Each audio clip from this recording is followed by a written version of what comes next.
Boys, good evening. It's 5 p.m., but I guess it's already full dark, so I guess it's evening.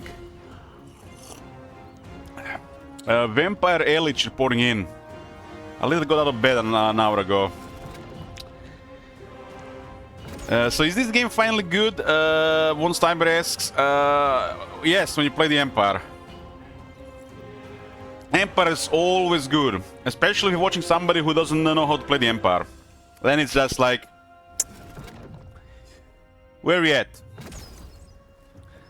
We seen some of the Decala early game. We are basically on a good path there to short victory. This will be continued. Today we're gonna take a look at the new High Elf faction. For some reason it's called High Elf Sea Patrol. What? I feel like there should be like a eagle on the left and Pepe Gun on the right. Damn. High Elf Sea Patrol. I don't know if I should like this or what. Is it like I kind of wanna hate it because it's not like nothing original, like some kind of elvish stuff. But High Elf Sea Patrol? Damn. Damn, are they blowing coke boats too? Coke boats out of Estalia? Yeah. So, Sea Lord Iceland is leading the High Elf Sea Patrol faction of the High Elves. This is the number 7 Legend Lord of the High Elves. This one actually has mixed reviews on Steam, which is unusual considering people swallow and just swallow High Elf content without any complaints. So we will see. We will see what's wrong with them. I'm planning to start all the new factions, and we're gonna be finishing them to short victory at least. If I feel like it, we might play some of them beyond. It's really hard to play Warhammer 3 past the early game without the AM mode, though. This one will still be on vanilla, but the next one might be on with the AM mode. What's going on with this title? Top manager is I need to demote top manager, guys. Somebody do a poll. Should we demote top manager? He's messing with my titles. He's trying to attract sheep here.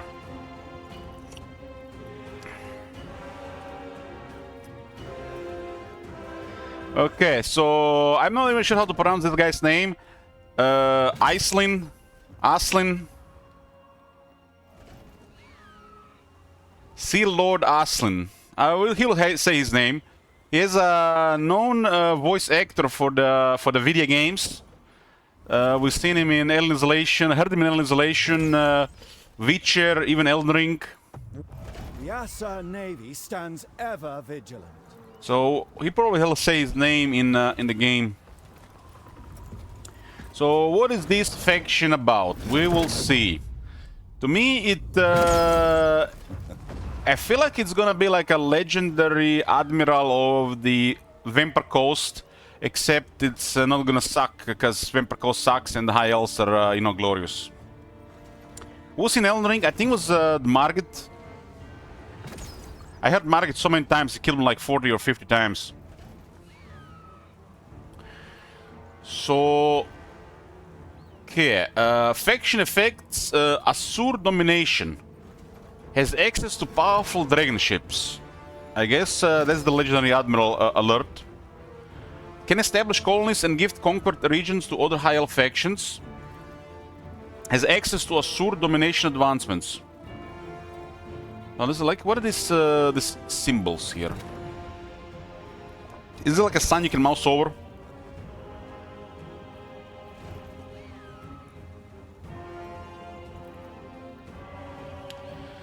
The dragon ship is the mightiest weapon of Ultuan's navy, from artillery support to Oceanid summoning shrines. Vast decks offer many campaign advantages, yet only the greatest Asur admirals are deemed worthy of commanding one. So it does sound like legendary admiral stuff. Iceland's faction can give conquered settlements to fellow High Elves, which establishes sea patrol outposts. So they got some undersea mechanic as well. Outposts grant visibility over Asur lands, but more importantly generate dedication, used to purchase Asur domination upgrades. As Iceland and the Sea Patrol roam the world seas to carry out the will of the High Elves, their dedication for the cause of Asur domination grows, granting them access to special advancements and aid of Ultuan's greatest leaders. Additional benefits, immune to diplomatic penalties from trespassing in all High Elf regions. So, sound to me like a horde.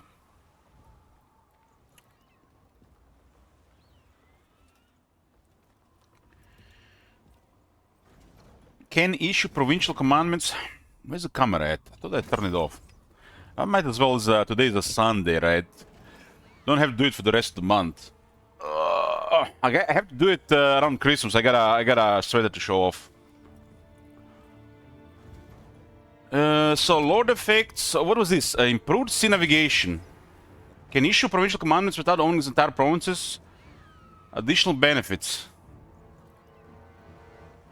Immune to high seas, reef, and storm attrition.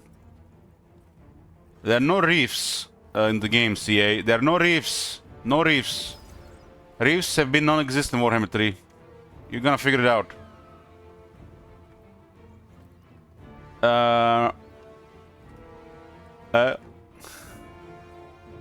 Yoo-hoo! Sea lanes have no journey duration for all forces. What? No duration, it's just like teleport. No one turn waiting. No moves cost when traveling between sea and land. Oh, damn. So basically every sea to land is a port movement, free movement. They ought to put this for the Vampire Coast as well. And the Dark and the Black Arcs.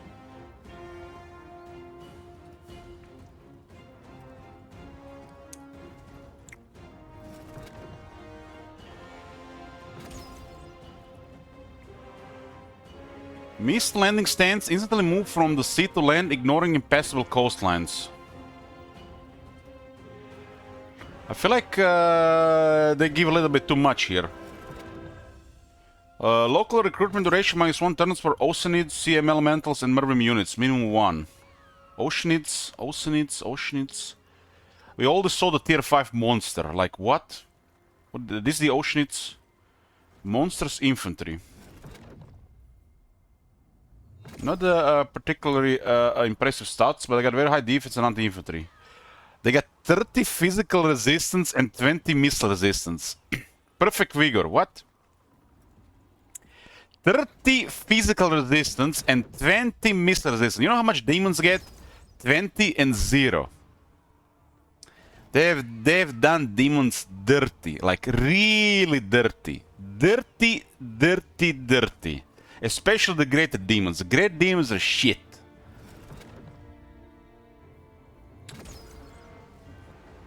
Enable sea-based attacks on port settlements, Lord's army, so it's for him. Campaign moon range plus 10% while at sea. Only 10% extra while at sea? That's like nothing special. Missile strength plus 20% for ranged high elf units when fighting at sea. So when fighting at sea, get 20% more missile strength. Well, that's actually a lot. That's a lot considering the high elves have impressive archers. And they might actually work now after all these updates where the range might be again reliable. Upkeep minus 10% for ships, company, Oceanids, Sea Elementals, and Marine units. 10%? What is 10%? Like, might as well not even put this. It's like a yeah, a little bit flavor. Iron-handed captain, his ability. Ability here listed the nonsense. He starts with 2 ships company, which are swordman version of the early high elf infantry. 2 Lord and Sigurd with shields.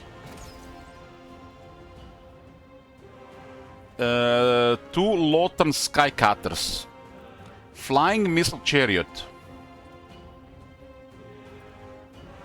Let me just Google something. Warhammer. Can Black Coach fly?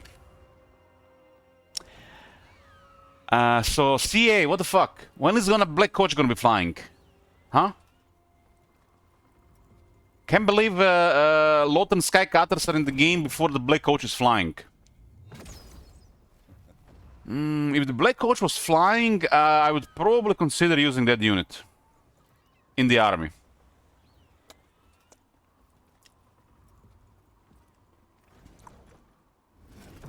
And Oceanids.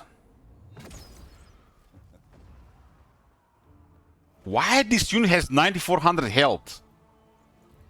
This must be a tier 4 unit.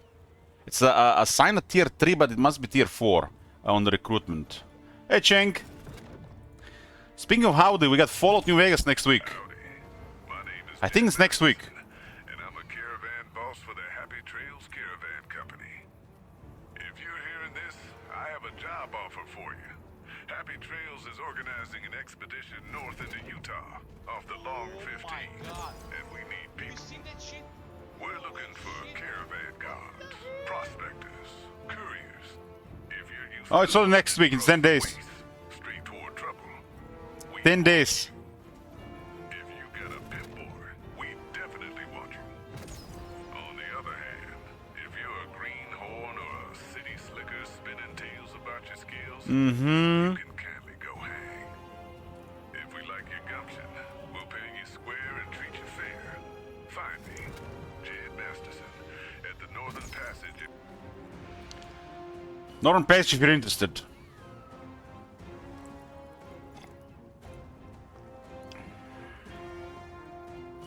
Yeah, I don't know why Beach is outmoded. We need to fix that. Trump is in office, so we can say Beach again on the internet. Hold on. Auto mode. Where's auto mode? Huh.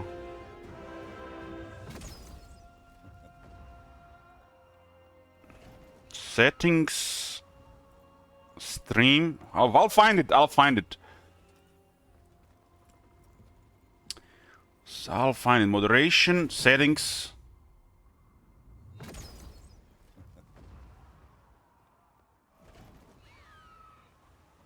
There's no filtering for this. There's no filtering. They have very advanced settings these days.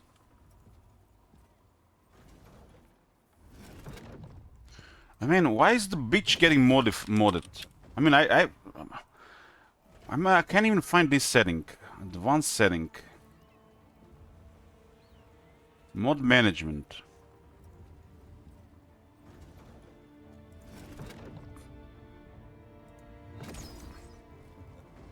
Can you find the where the auto mode is, top manager maybe, and remove the bitch from the list from the words? But I don't see this word list anymore. It looks like this is Twitch modding it, not me. No filtering. There's no filtering on profanity. Okay, I'm gonna type bitch. Test setting. The selected auto mode settings will not hold this message, but your custom channel block terms will. You can edit terms here. Okay. Oh yeah, I see. So bitch is available again.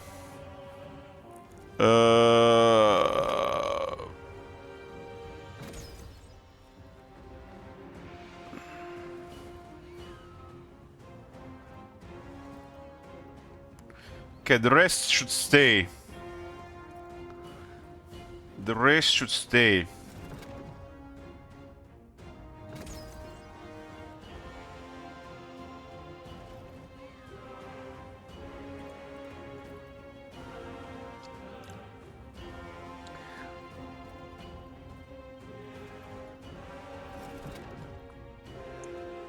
Okay, we're back.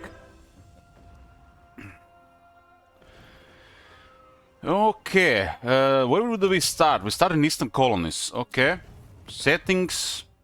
I really think if you just play vanilla, you should turn this on. I think you should turn this on if you play vanilla. You might actually be need to turn this on. The factions that use some minor allies and vassals, I don't think they work without this. I really don't think the vassals work without this if you're just playing vanilla. After paying attention for a couple of campaigns, I don't think they do any, much without this. So if you're playing vanilla, turn this on.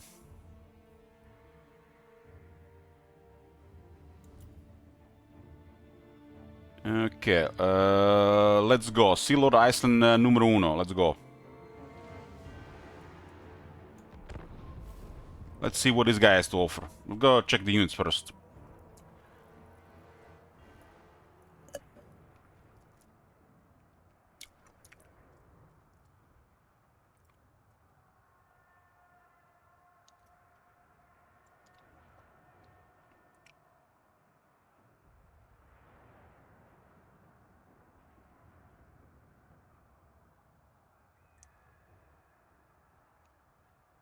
This will be listening to glorious, glorious high elf music.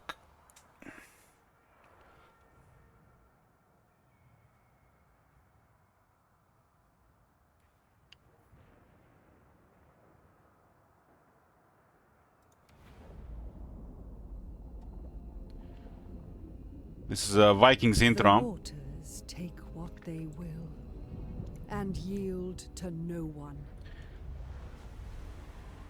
except to those whose will can conquer them.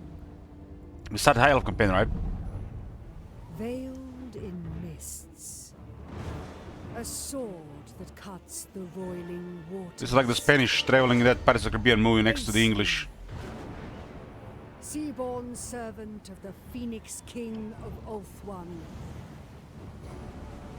master of the tides and the lurkers in the deep.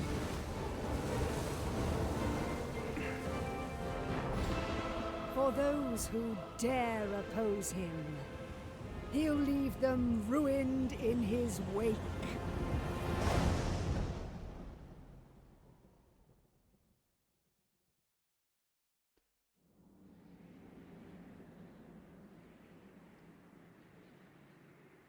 Those who dare defile Ulthuan shall see neither mercy nor future. That is a massive ship.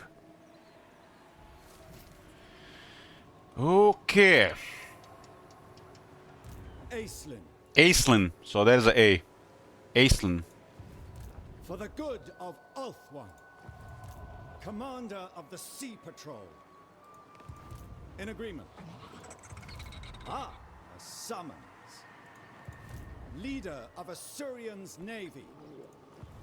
Standing order. It seems like one of those guys you would have under your command.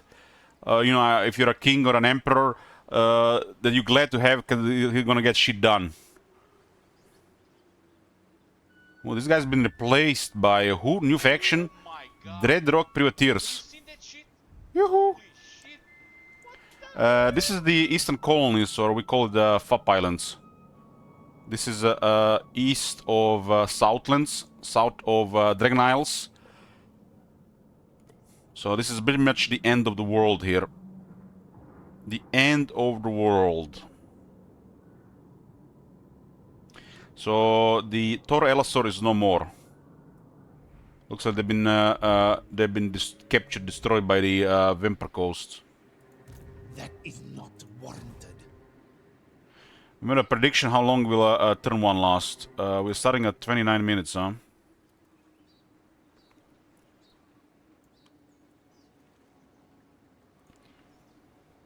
Okay, prediction for the turn one. We're gonna go over everything. Hoping some good stuff with technologies. But then again, I hope that with Slaanesh, but yeah. So, Pet of Glory, High Elf Sea Patrol. That's the name of the faction. High Elf Sea Patrol. Nothing fancy, they're just called High Elf Sea Patrol. What are these guys called? These guys are called the Dreadrock Privateers. Dreadrock is a settlement here.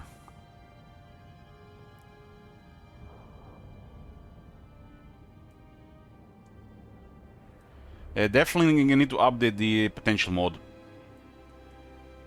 Damn, I don't want to summon Bloomcools. This might be some. Maybe he's coming off work right now. Maybe he's turning on the stream. But this bar, it's long. Use the might of your dragon ships to hound the enemies of the Asur and support allied armies as you gift capture settlements to other high elves. So looks like a different way to play. Establish sea patrol outposts to grow your education, benefit from Asur domination powers and advancements. Use the mist landing stands to carry out surprise assaults directly from the sea by instantly crossing otherwise impassable coastlines. Assign lords to patrons of the realm's positions, using your influence to grant powerful bonuses while defending patronages through political intrigue. Finally, we get polished Vampire Coast. Increase your favor of the Phoenix King through the help patronages and battles won against the Asur enemies, gaining his trust to confederate the factions of Ultron. Because, you know, some people will go Pepe Meltdown if they couldn't confederate everybody with everybody. I guess the militia, militia will get control over Ultron. They'll show the king how it's done. Earn an influence throughout your campaign to steer diplomatic relations in the court and recruit notable lords and heroes. That's for high elves. Notable. Did they change any of the high elf traits? King Roman says watching Elich turn 1 is like rewatching Lord of the Rings. Wow. Comparing with Lord of the Rings. Oh man. I think I'm not worthy.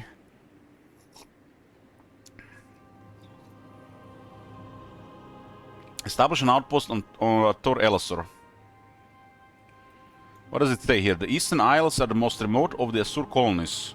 While there are many seafaring nations who would covet Ultron's dominion over the Sea of Dread, it strikes you as improbable that mere pirates could have found them by anything other than sheer chance. That'll be their misfortune. None of them will ever take these isles again, and the flotsam of their wretched vessels will serve as scaffolding for our future outpost. Okay. Rentless Hunt. So there's gonna be a event reward. We get 30% rampage. That's actually pretty good rampage. Not really at the start of the campaign, because your movement is around 110, 120 at the start, so 30% is not much. When it comes to movement percentage, the rampage is probably should be the only one that's as percentage. Because as you increase your movement, I wonder if they ever fix the percentage and they mess up the rampage, how the rampage works. Because imagine if they make the rampage restore flight movement. That'll be useless, right? Because this is there's no percentage here. They should just say 120, right? 110 is basic, and he has plus 10 being at sea, right? So rampage is 30%, so rampage will restore currently 36 movement. All these percentages are very misleading, but on the rampage, percentage is the only one that makes sense. Campaign movement range plus 30 all armies, and recruitment cost minus 10% all armies. It's 8 turns. I guess gives you a little bit edge to move around a bit.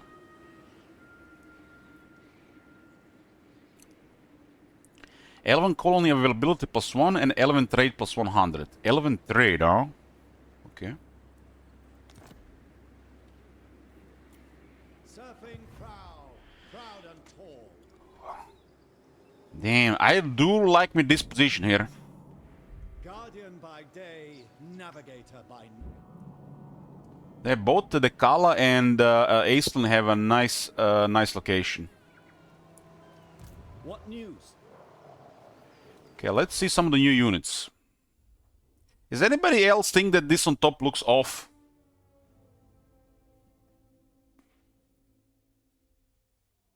I guess it's at least it's not doubled like the bug with Sylvania. I guess it's okay. I feel like one more model would have been more fitting. They kind of look all the same.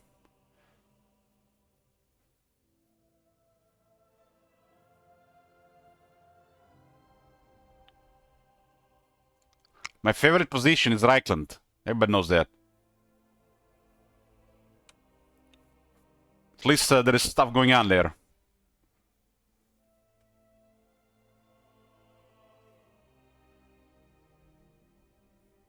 Sea Helm. New lord. It's called a Sea Helm. Armor shielded until large charge units against large foes aquatic. 70 armor. Got shielded. They got 60 base defense and martial prowess put to 72, so 44, 72. Quicksilver strike. Attack and a lot of damage. Damn, this one is like done right. Look at this. 29 seconds, 60-second cooldown, 50% damage for attack. Depending what kind of mounts this guy have. Or skills. Skills probably more important than mounts. Does scream flavor to me more than anything. 35 anti-large.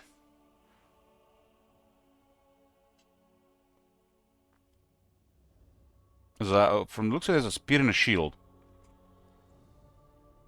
I don't know any position called Reichland. Teach me. That's a position where you're sitting on the couch and you have 4 guys around you. Okay, what is this? Anybody else here?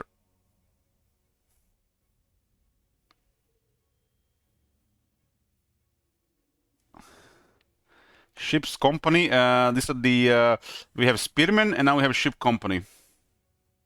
Ship company are like the swordsmen. 30, 36, huh?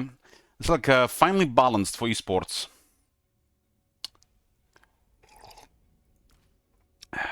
Finely balanced for esports.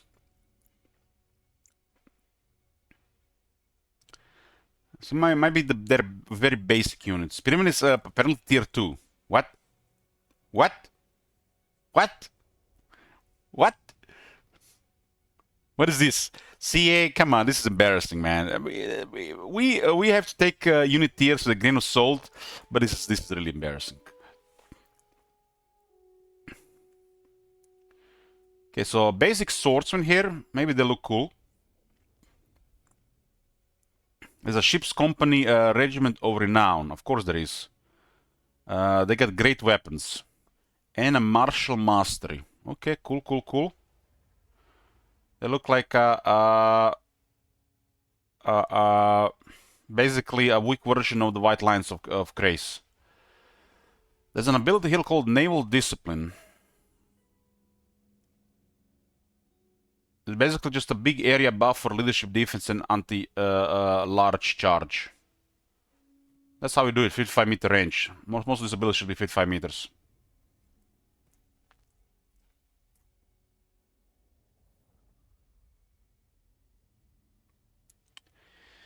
Okay.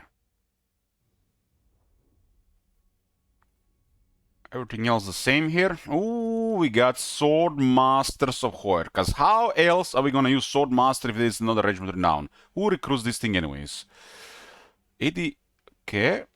69... 65... 65, 57. This unit probably needs another buff. They got Guardian. And 25 spell resist. I mean, it's an instant recruitment elite infantry. It's always good.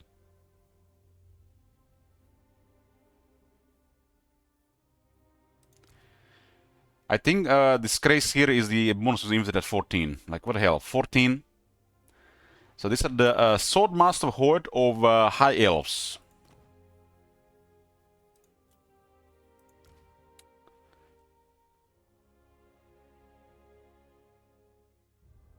I know there's esports and something, but at least give us a strong buff on anti and sword masters and technology or something. They are really embarrassing compared to their counterparts these days, considering what they are. This unit probably should have a technology that grants them almost double anti-infantry. Same for the executioners. They're elves after all. Cavalry and chariots. Nothing new here. Monsters and beasts. So we got these Oceanids. I have to say these guys look very high started. These guys get very high started. 9400 health. There are order demons. We call them elementals. And for some reason they get 30 physics resist. And they get 20 missile resist. Like what?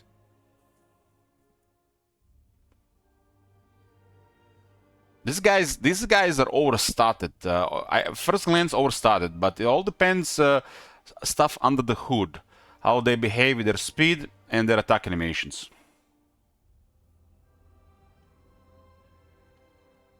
And they got perfect vigor.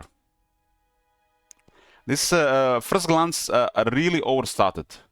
Maybe it's a tier 4 unit on the buildings. It's assigned tier 3 here. But they put demons to shame. Okay, what else is here? Sea Elemental, it's a single entity. Monster, tier 4 assigned here. 6,000. Like I said, take this with a grain of salt. But sea assigns these tiers for a reason, and we're going to comment on it, and we're going to compare it like this, and we're going to mock it like this, all at the same time. Some units have an advantage of being available earlier, but might require a different building setup. And some units might be like just on a higher tier building, but they might be too good to unlock earlier. 6,000 mass, 10,400 health. What is the mass on this one? 1,200, so standard. This is a lot of mass for this unit. It also has decent speed, 65 and 6,000 mass. This is a good mass and speed. There is also a sign of defender. It has some of the highest defense of any unit of its type. 70 base, that's very high. 45 attack. The feather units are supposed to have a much higher defense, not very high attack, and somewhat low damage. But I don't see it here. 20 anti-infantry and 45 attack, that's very good. So against infantry, this looks very good. No armor, probably biggest downside, so missiles gonna wreck this thing. Or never mind, the Reading Mist.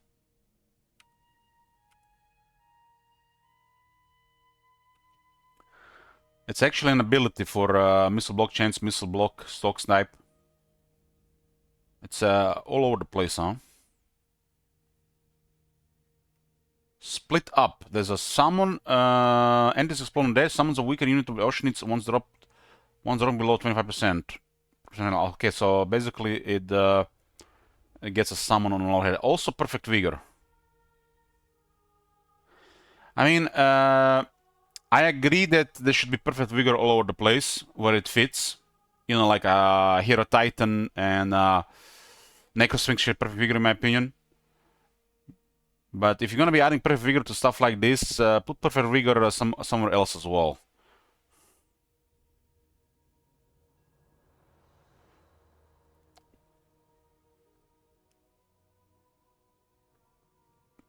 This seems like a good one to support shooting.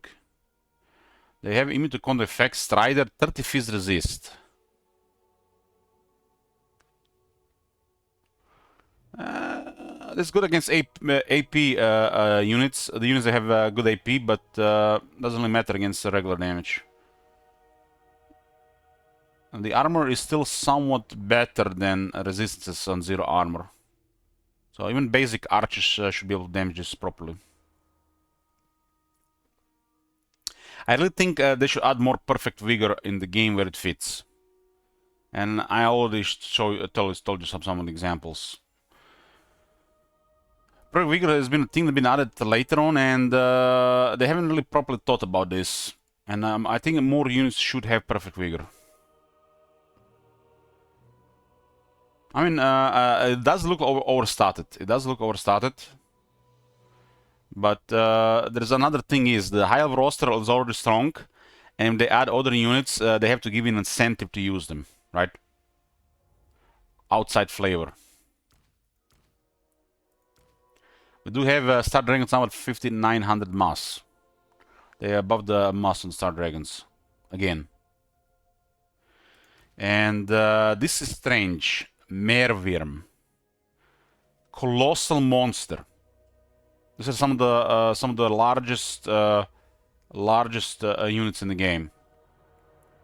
This thing has 10,000 mass and 75 speed. which makes it one of the best mass to speed ratio units in the game. Over 12,000 health, 70 armor, 70 leadership, starts with 59 attack, 38 defense. This is a solid base for such a unit. The attack can go much higher with ranks. 700 damage with 30 anti-large. This screams super Hell Pit Abomination. Super Hell Pit Abomination. Regeneration. Pause.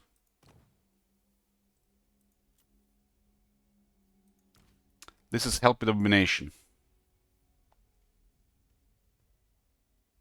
It's basically a super version of this unit. Super Hell Pit Abomination. They basically created a super Hell Pit Abomination, I think.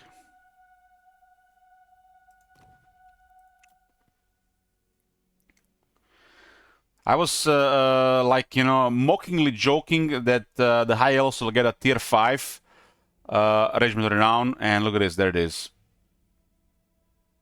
These devs, this is shameful display, especially with this shitty Regiment Renown system. Shameful display, again by the CA.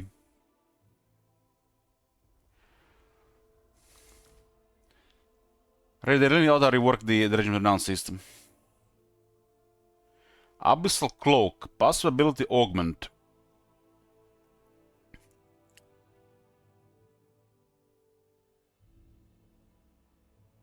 This works all the time, huh? So it gets shields, 20%, block damage from every direction, and the enemy loses 4 leadership. As long as this thing is not routed. So 70 armor with 306% direction shields, 20%. Dread Saurian is the largest unit in the game still. 12,000, but it's slower than this thing. Once you have a certain amount of mass, speed matters more than more mass. So Mervin mass and speed ratio is more impressive than the Dread Saurian. So when it comes to collision damage, this has better potential. Now it depends how fast this unit accelerates and what's its charging speed.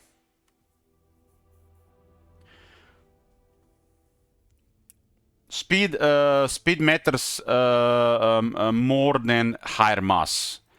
And I can give you a primary example. For example, primary example of this is Nakari. Nakari has 4,000 mass. So speed is more important than higher mass. And once you have enough mass, it really depends what you're doing, but most infantry is small, like 130 mass, 100 mass, chosen are at 160, so infantry is small. So you only need so much mass. Speed is more relevant than mass once you have big mass. And when you have a Dread Saurian here, for example, Dread Saurian is 12,000, that's the biggest monster, but has 60 speed. Mervin has 10,000 mass, but 75 speed. I would say on paper, Mervin looks better than a Dread Saurian when it comes to collision damage. But depends. It depends. Really, how the speed under the hood works with that unit. So yeah, there is ways to get more speed on Dread Saurian. So there is that. You can make Dread Saurian literally like a moving building that just one-shots most infantry in contact. This is a really powerful unit when you know how to use it.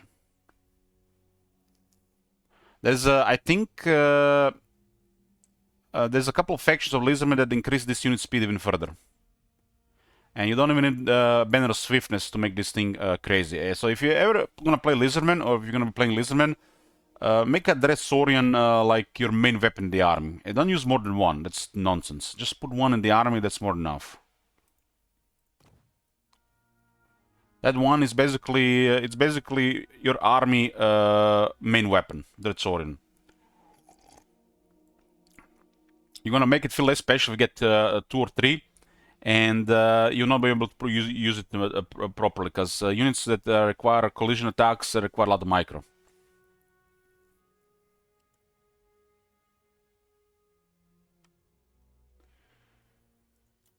Okay, so big ass monster for high elves. I don't know how I feel about this. This feels like a unit for Lizardmen or Vampire Coast. So let's see what it says about this. Guys, you know about the Murderworm? That's the first time I heard about it. I think I heard about Murderworm when Vampire Coast was released.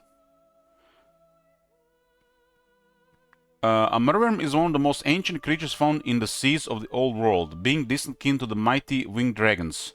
Lore masters believe Murderworms once swarmed the primordial oceans of the old world, but now they are rarely seen or heard of.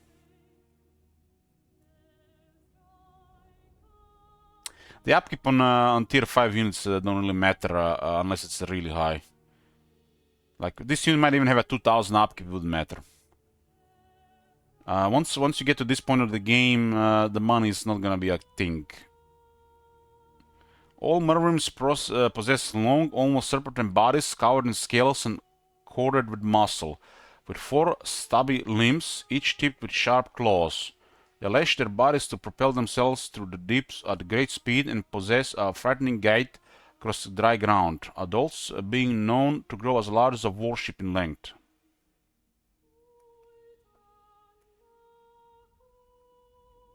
This unit looks really good on paper. This is really good on paper. It really depends what kind of attack animations has and what kind of collision damage. If it's like Dread Saurian, it's solid. If it's like Jabberslite, it's amazing.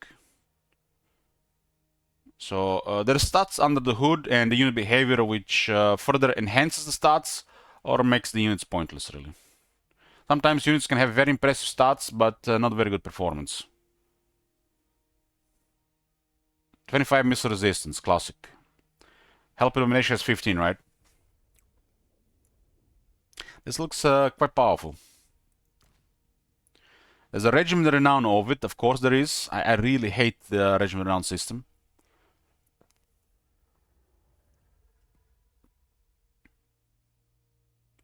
So you can see what this unit gets on rank 9. It will get additional 10 leadership. All units get additional 10 leadership on rank 9. But it will get additional 12 attack and 10 defense by being rank 9. So its base attack will be 71.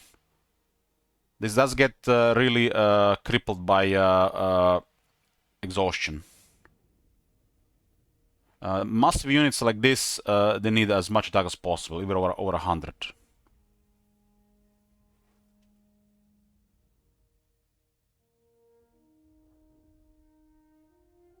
What why? Is that why directed me? Why about what? Everybody by now should know why a Regiment Renown system sucks. And people who are not talking about it are using it as a crutch, so they're silent because they probably can't play the game otherwise.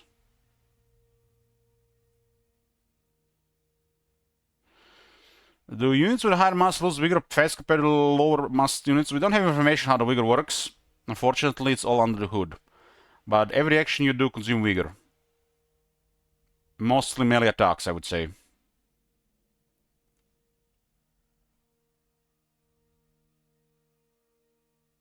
This thing has Enfeebling Cold. Still like one eye, so it's like a unique name.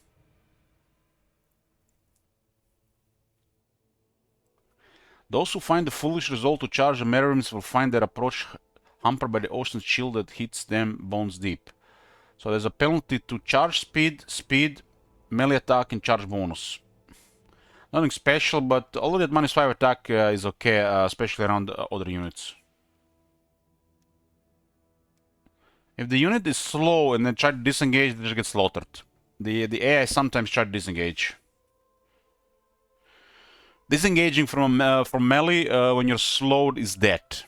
Especially if you have like 2 slow debuffs like poison and some on cold effects.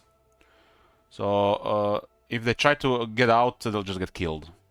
Units that are slowed stay longer in place, stay longer in range, which means melee animations work better. The slow is an important part of melee combat.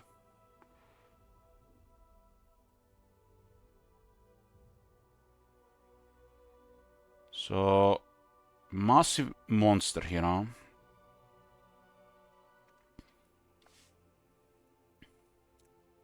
So they got 1, 2, 3 new regiments around. Watch, each faction got 3 more regiments around. How much was for Slanesh? Slanesh got the Praeton, the Champions of Slanesh, and the Riders of the Mighty Serpent. So 3 regiments around per DLC.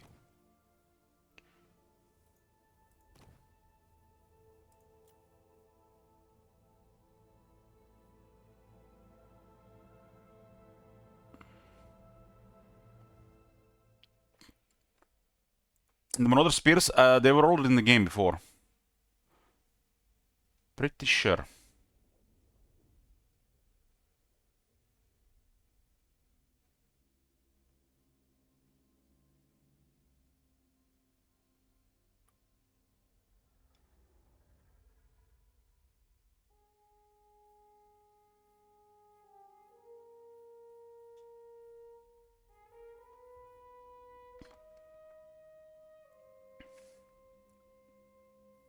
Maybe they were in the game before. I feel like this unit was in the game before. Wasn't this guy released with Azazel?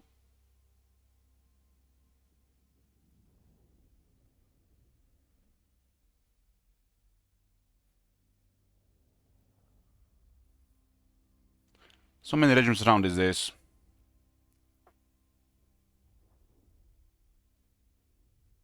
I think this was released with Azazel. Might have been with Azazel.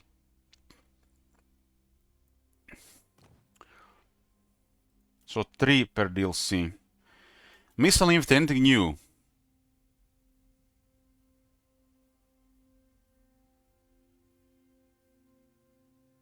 Nothing new for Missile Infantry, strange.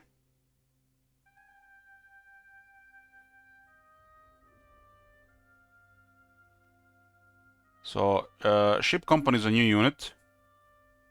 Oceanids, Sea Elemental, and Merim new units. Strange.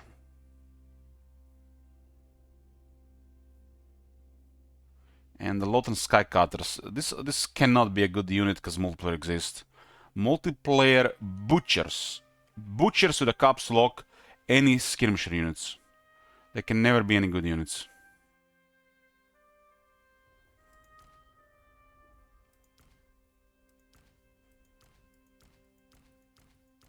You need to put 110% these units to get anything out of it, and then you have to take into account they can do melee at the same time, so they're never going to be any good skirmisher units. I've completely ignored skirmisher units over the years. At least this is interesting. This is interesting. A flying chariot. Oh my god. Looking forward to see how this works. You seen that shit? Holy shit. What the hell? Artillery ought to be an exception, but we'll see. Azimhopter. Momentum. Unit is charging. Unit's current speed is higher than 50% of its base speed. So they got the momentum buff. Plus 50%, 30%. This actually looks like very good for collision damage. 700 mass. Yeah, this has potential. This has potential. They do have martial prowess at least. 32 attack, 38 defense. 54 weapon strength, 18 AP. Not very good damage, but I guess you can use it on lower armor units.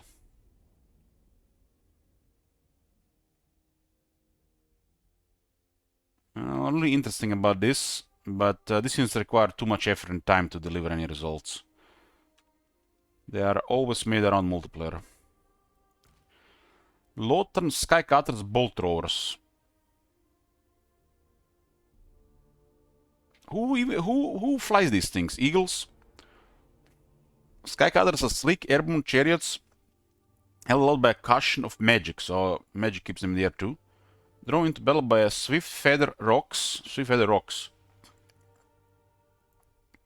They They serve as the eyes and ears of Lothran mighty fleets, allowing engagements to be planned long before the enemy is even aware of their presence. Yeah, this makes a lot of sense. The ships have these things for recon, right? That's a really big deal.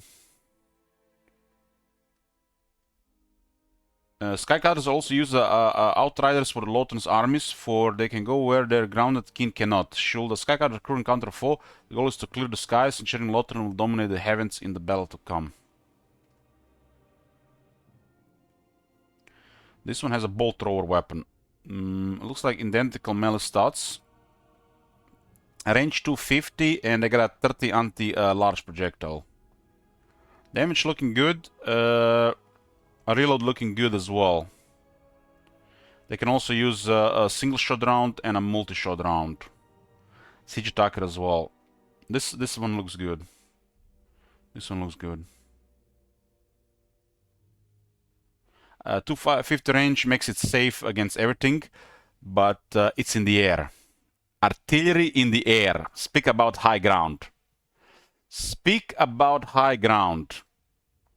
Artillery in the air. This ought to be good. They can't be bad, right? They can't fuck this up. It's in the air, shooting from the sky. And he has 2 different projectiles. That can't be bad. That cannot be bad.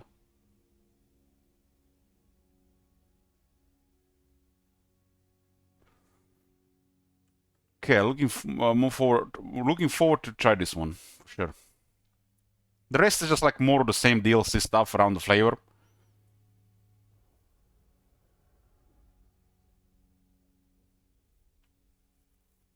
What do we have here on the right side? Mist Mage. Oh, just when, like, we don't have enough lores. Let's make more. Just shuffle some numbers around. +1 here, -2 there, lower AP there, higher radius there. New lore.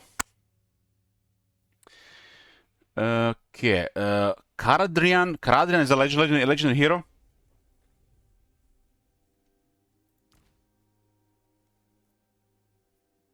It looks like they got a legendary noble hero.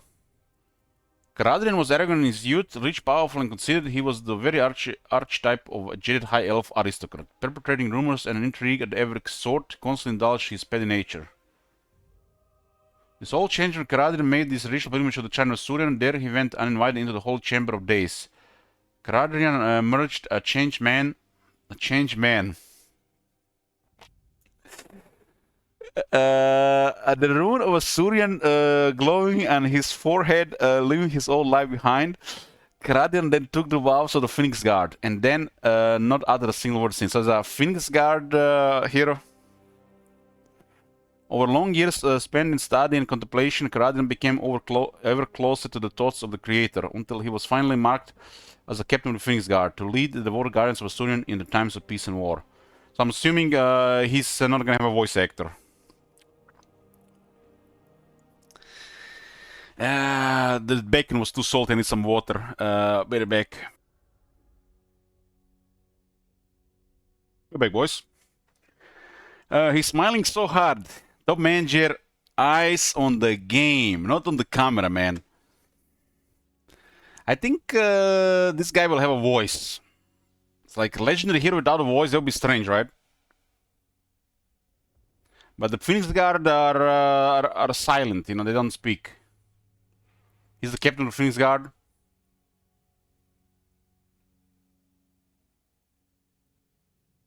Eh, 4,068 health.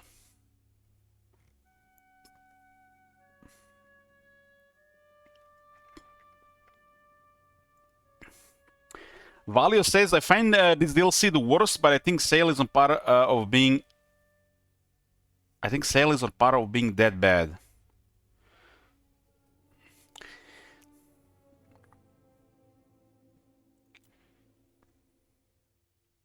Hey, Fern Jenkins, good morning. What brings you here? Are we getting a Vlad campaign soon? We're probably gonna get a Vlad campaign when Nagash gets released, right?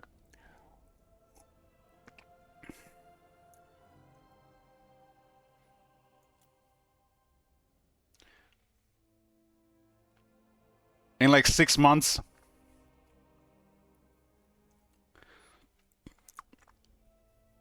Extended roster. What do we have here?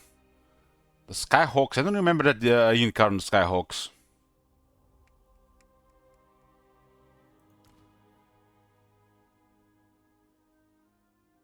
They still have very questionable range properties.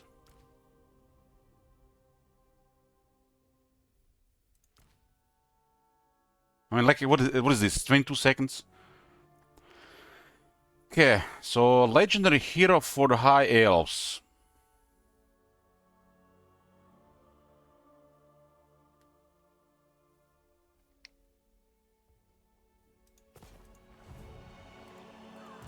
Mist Mage. We start with a Mist Mage. For the greater good.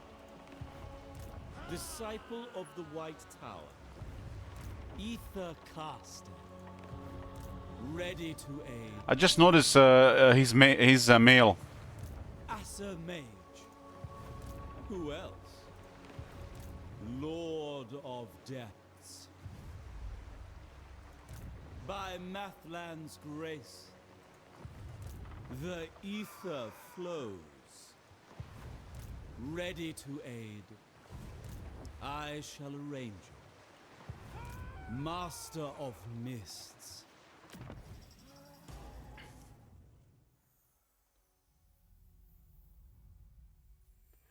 We actually started with an...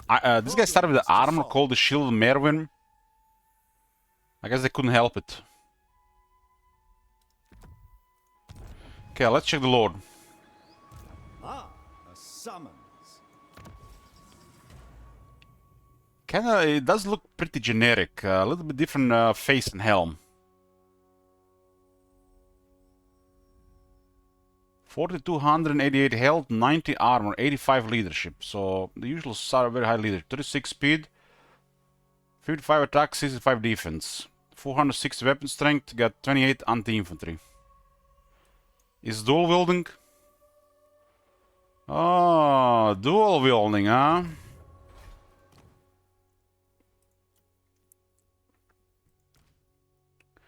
$42.88, huh?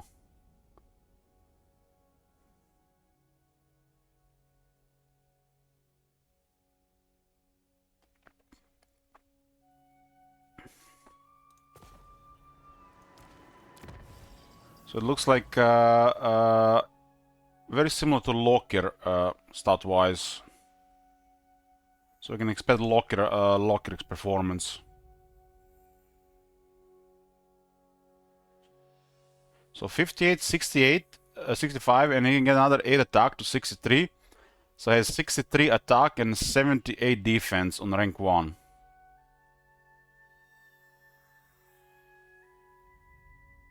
Everything else is generic. Has a 15 missile resist, innate character missile resistance, and he has the Iron Hand Captain, an augment, 200-meter range, 42-second duration, 2-minute cooldown. You can affect 1 units. Affect units if leadership is broken. Plus 100 leadership in rally. Motivates units to rally immediately. So basically they stop running.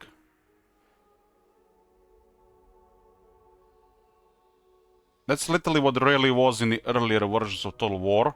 You would click rally and it would be a pretty high chance how close you are to them for them to stop routing. Rally here is just a leadership buff, which doesn't stop routing.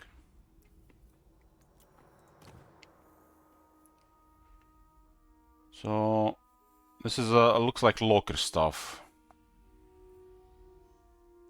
Nothing additional here, although he does have, I mean, these two can be disregarded. And this is pretty bare bones. So he still gets 2 really good effects as the Lord. I know what they're listing abilities, everybody has abilities.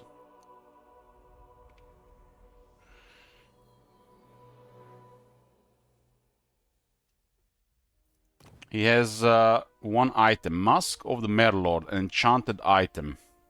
Wound recovery time -2 turns, AI's favorite property. 5% physical resist. Gets a regeneration. I can only see it. He's a Star Dragon, guys, right? He's a Star Dragon, right? He's a Star Dragon, right? Oh, man. Like, the best effect on the enchanted item. CA. Shameful display. Unbreakable for Oceanids and Sea Elemental units. You don't even have to work for it. You just get the regeneration for from his quest item. You can summon a Merwyrm. Oh my god. Like, what? What is this, man? Like, the color item is total crap compared to this. The color item is total crap compared to this. Crap. You don't even bother with quest battle.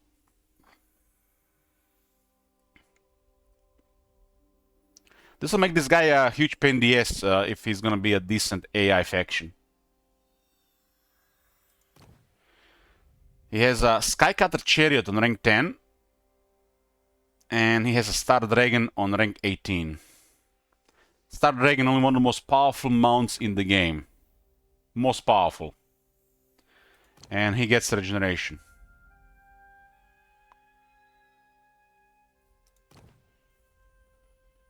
Okay. Spirit of Saurian standard. Spirit of Saurian is 50% speed 3 defense. Wasn't that like... This is no longer like an active, it's a 50% speed 3 defense. Isn't this like been buffed like 3 times from 5% to 10% and from 10% to 15%? Where are we gonna get a Speed of Vampire? This looks like got Ninja buffed again, right? Where the Vampire skill for this? Vampire should have skill like this as well. In the lore, who's faster? High Elves or the Vampires? In the Warhammer lore, anybody knows? I assume the Vampires will be faster.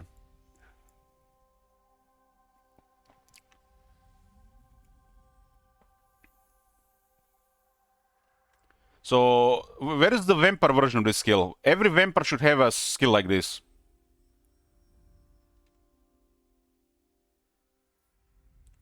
High Elves are faster than Vampires.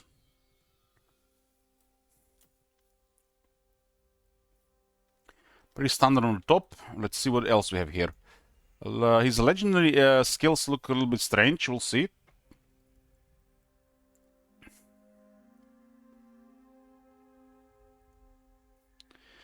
The opening skill on rank 12 is the Pernicious. I think it's called pronounced Pernicious. Attrition suffered by defender plus 3% when laying siege or encircling local region. Useless effect. Enemy casualty replenishment minus 20% enemy arms in local province. So they went with the flavor here. And enemy region minus 5. Why is it this the region thing? They should all be local province effects. Local region stuff like this don't really work. There are some really tiny provinces which literally... Local region effects are nonsense. I have to... for an effect to be a local region, should be extremely powerful. All these effects should be local province. So, looks like some kind of flavor skill here. Master of Mists gets a 10% rampage. Rampage is basically restores percentage of movement every time it wins a battle. 10% is little. It's not nothing really special. Like 15% should be a little bit bare minimal. It will help sometimes, unless it gets more. There should only be like if you defeat Scarbrand or another similar lord, you should get a Legend Lord defeat trait which grants you 10% rampage.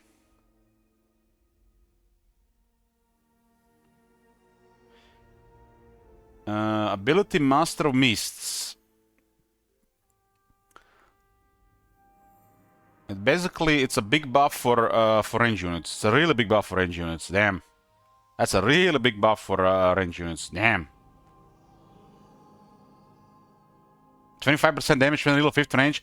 Man, this will make Sisters of Avalon crazy. Don't you know Sisters of Avalon in this game? They'll shoot plasma weapons.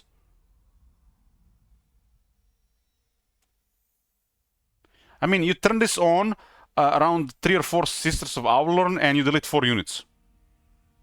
Artillery style.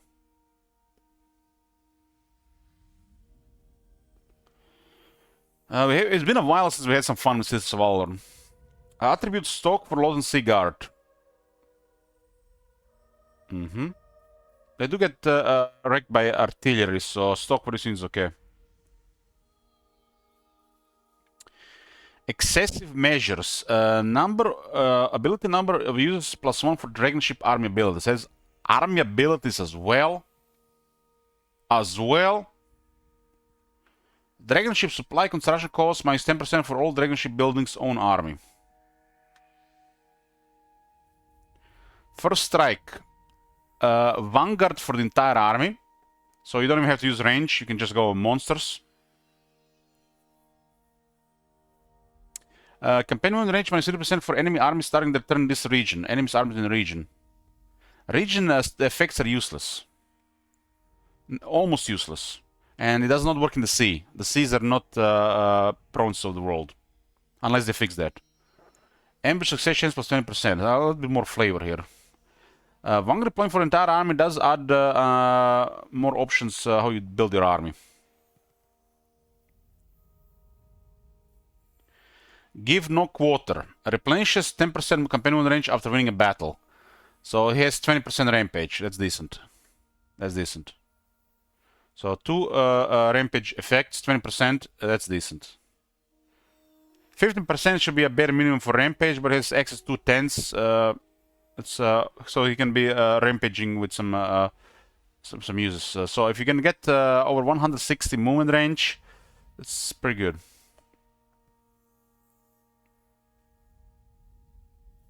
And entire army gets 10% damage. Entire army gets 10% damage.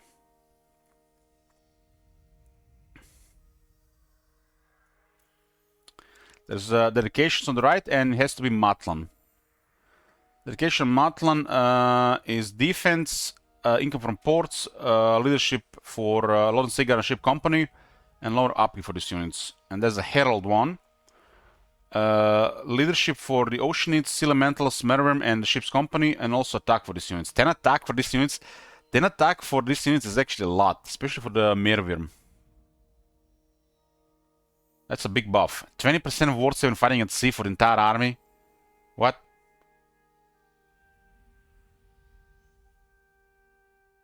That's crazy. That is crazy. 10% would have been strong. 20%, what? The entire army gets 20% ward save. You know what guy ward save is? That is all damage reduced by 20%. It stacks with armor and your resistances.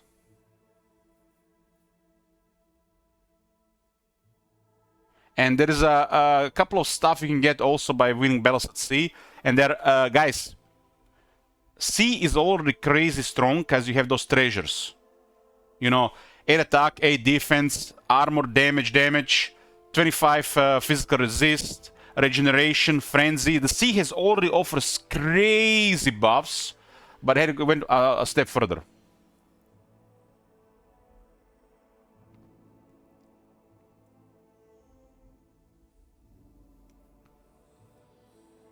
So they want me this guy to really dominate in the water. So it does look like you can definitely you can use a range, you cannot use a range. This is pretty good stuff for the water stuff, huh? There's also aquatic buff. The treasure buffs on the seas are really strong.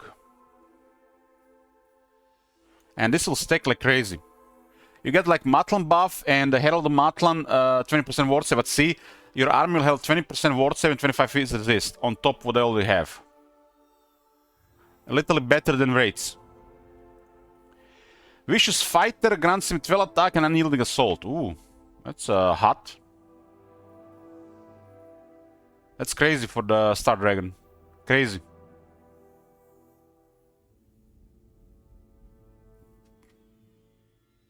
For Star Dragon, this is crazy. The most important stat on a Star Dragon, Mr. Resistance and Attack. Resistance is an attack. It has 10% ward save and 10 phys resist for these units. Spirit of the Sea Guard, so 10% ward save again, just like that. And the right side is a novel discipline. This might be the benefits from this generic lord. So they can all get this. This guy probably can pick both. Now discipline 5 attacking and 5 defense when defending.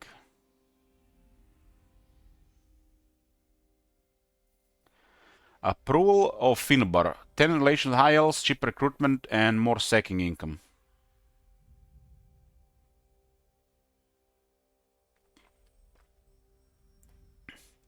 The trust between two master sailors, Finbar the seafarer knows the harsh realities of the sea and approves of Aislin's methods.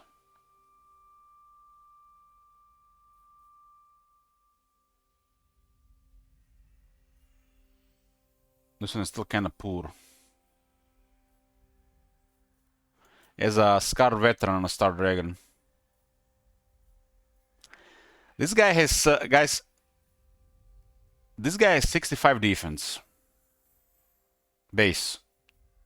Dragon does lose 8.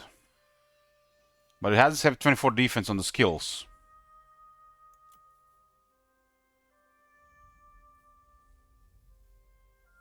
This extra speed, this thing is fast. And now he has actually pretty good mass. And he has another 50% speed, so we can definitely see some more collision damage by the Star Dragon. They made Star Dragon's mass increase quite a bit. Star Dragons are much bigger now regarding that. This is gonna be nuts for Star Dragon. Look at this. This is one of the strongest abilities of this type. The strongest. His dragon are gonna start attacking, and they think if it's not infantry, it's gonna go poof. If it's a horse, dead in a couple of hits, dead. He will not be able to miss, and he's gonna be hitting like a truck, like a train.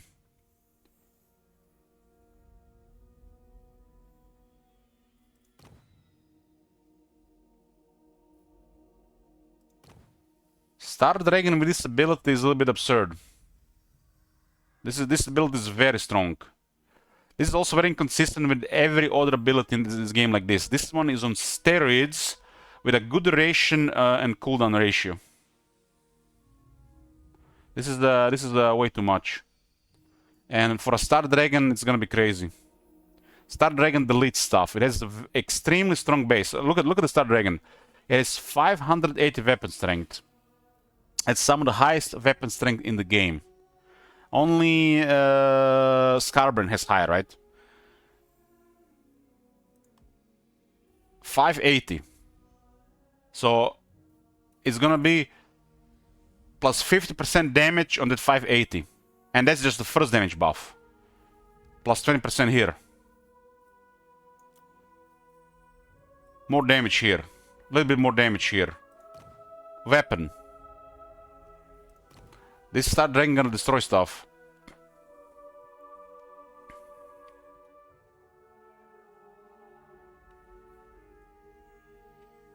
He also has a 10% damage buff here, so this is very high damage. The thing with the Star Dragon, it attacks from the air. So it almost guarantees the next 2 or 3 attack animations to hit. Especially on a large entity. That's what makes it really strong. The only trouble Star Dragon has with the connecting sometimes with infantry, but if it connects, the infantry is dead. Like Quick, for example, or Tretch.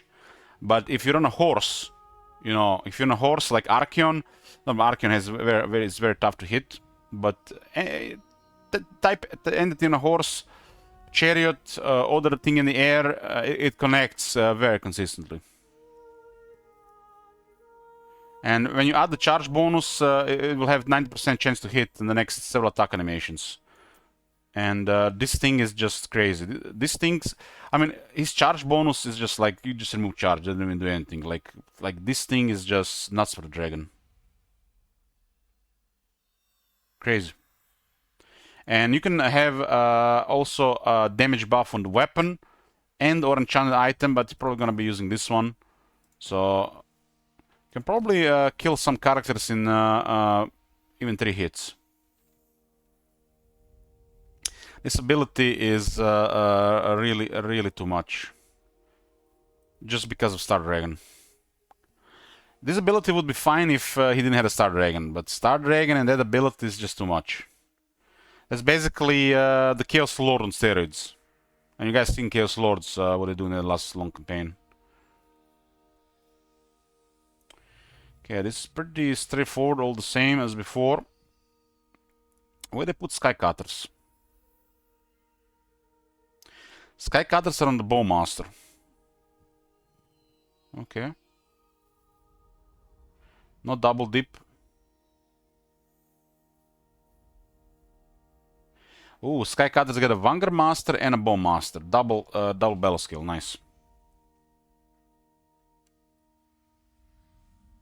They might just get ammunition from the Bowmaster though.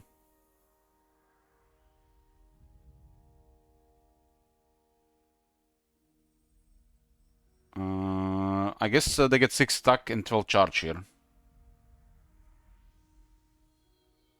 I mean, the units like this ought to get more effects, because the chariots are missile chariots don't really work. It's a hybrid unit, so they ought to get double bonuses, otherwise where are you gonna use them? Where do you put Mervirm? Master Strategist gets the Oceanids and the Sea Elementals. Huh.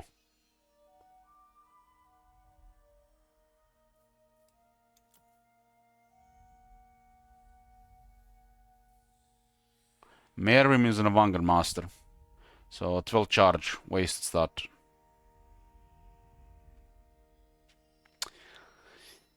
This thing is a mega weapon, mass and speed. Charge is not going to do anything in most situations. And if the charge is going to do something, this thing has 700 weapon strength on the base. What will 12 more damage do? This is useless stuff. They really need to rework this stuff for Singlentis. This is completely useless for Mervirms. Doesn't do anything. In a rare situation, it might add to their attack, but they're only gonna work on Singlentis, maybe Kaori. But Old has enough attack. So this is mega useless. Like 90% of the times, it's not gonna do anything on the Mervirm.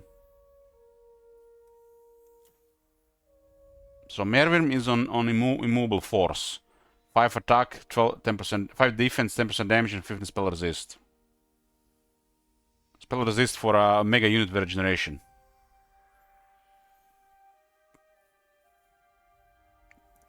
Sky Cutters and Favorable Winds. Missile resistance is very useful this unit. And Silver Torrent for the Oceanids and Sea Elemental. That's a pretty good one.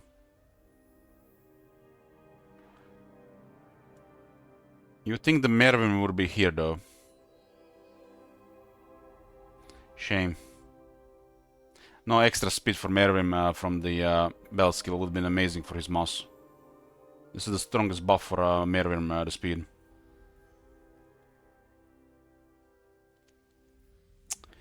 Okay, anything on the campaign skills? Dragon Ship Kruger +3. Poop. Draft Master is here. Everything else is the same. This is a 10%. He has Ancient Cunning instead of that High Elf Prince. There's a High Elf Prince skill here that increases Magic Find and Research rate.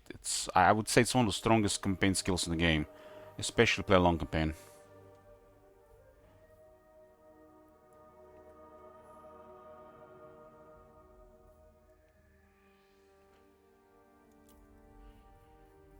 Okay, more of the same here. More of the same, really.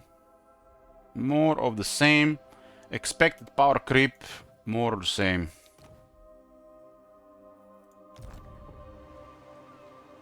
The leadership on the battle skills was a common thing in Warhammer 3, and they still, haven't fixed most of it. So he does start with 120 movement.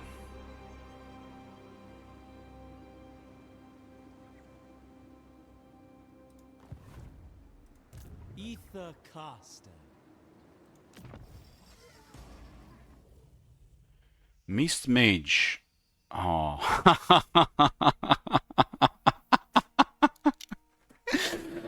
Buy DLC, boys! Buy it! Buy DLC! Buy it!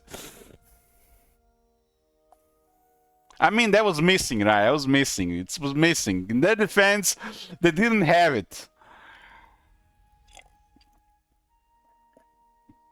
So, he immediately starts with an increased mobility hero, and he has 20% rampage. Pretty good.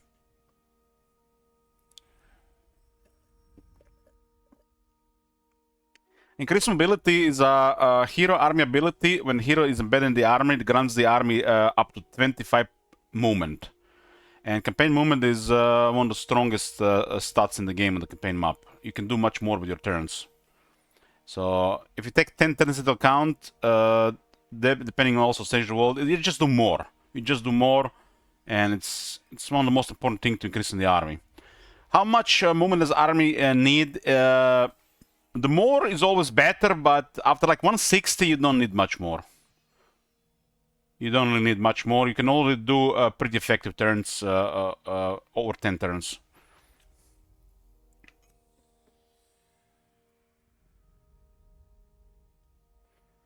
Hilda says, I've tried this faction yesterday, encountered 2 bugs and went to play the Prince and Emperor. Maybe they've ninja patched it. I saw a hotfix released today. But there was something broken with the Kala, so they hotfixed it today. This guy flies, huh? This looks like a pretty good amount for mage.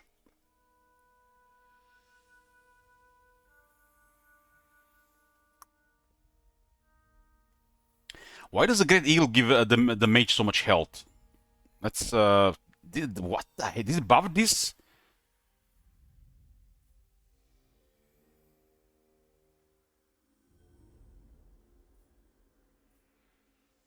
Both good mount options. This is a melee version. Okay, pretty standard on the top. We have focused mind. Hero action success chance plus 4%. 4%! Take it or leave it! 4%! 4%, take the lead. This is like bare bones. This is like this screams Lord Scroll Warhammer 2 release day. Warhammer 2 release mono stats. It's still useful, but seems a little bit low. Maybe if it had 2 skill points. Specialist is 6. And I don't think Specialist 6 is any good. Should probably be 10. In my mod, I put Specialist at 10. Like, the hero are not liable enough unless they get high rank and extra chances. Like, why bother even using hero actions on the campaign map if it's always going to be between like 40 and 60%? Cooldown on spell, seduction. This is really bare bones, these skills. Really bare bones. It's almost like an afterthought. This is like so low. I guess you can pick all 3, but so low.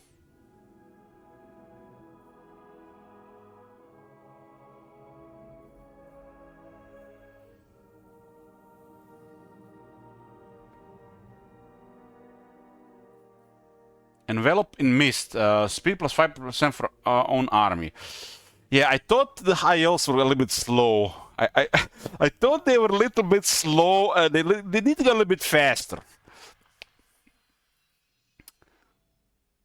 Oh, there you go. There you go. Another 10% here. Okay. Oh, this is nasty. This is nasty.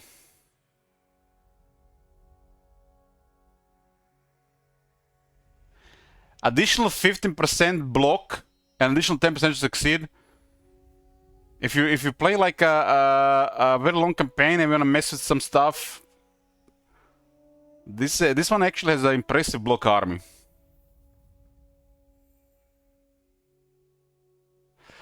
Who uses heroes for their actions anyway? That's a really wrong mentality.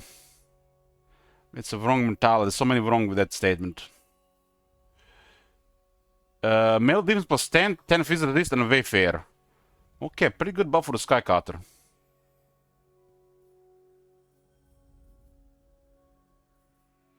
Looks like they'd put some work here.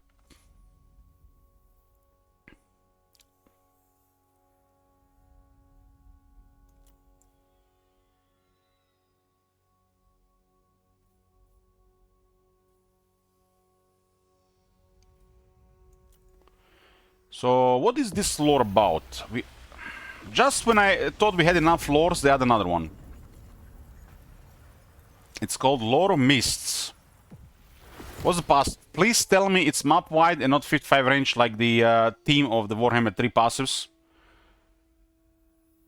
Entire army gets mist resistance.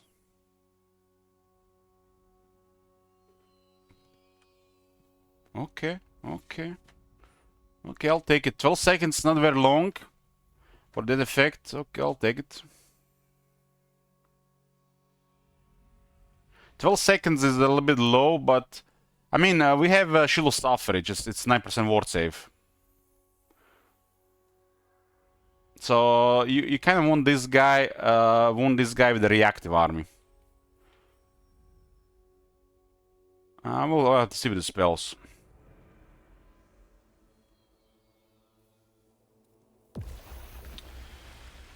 So the first spell is called Matlan Spite. 8 voodoo on the base. It can be reduced by 2 on regular cast and 2 on the upgraded. It is a hex, decent range, 150 meters. It causes slow, vigor buildup, and damage. 20-second duration. It has a little bit of everything, a little bit damage, good speed debuff, and it makes the unit tired. Duration is good, but the cost is a little bit higher. 8 down to 6. It looks okay. It looks okay. It's a little bit of everything. It'll definitely cripple a unit. This is good for focus fire, I would say. This is for one target. The fact that it has a 150 range, it's nice. 20-second duration is good to delete the unit with a couple shooters. This is what you want to use, for example, on trolls. So you guarantee they just go poof, never get close. Anything that might approach faster that has low armor. An upgraded one is additional effects on duration and speed. So duration is increased from 20 to 30 seconds. And speed penalty... Oh, damn, this is good. This is good. Damn, this is good. This is to counter anything that would bother your nice, shiny, tight shooting formation. This is good.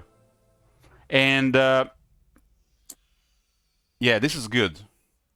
10 voodoo for this, pretty good. 30 seconds, damn. This is good.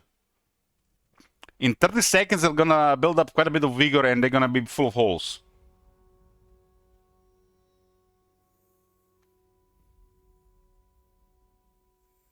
This is good. The range is good, the properties are good, and it's not too high in cost.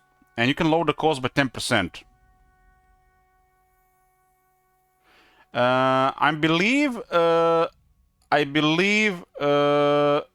it's already applied. Because you can see upgrade costs 12. We're too strong with the for 6. So this will cost you 8.8 voodoo.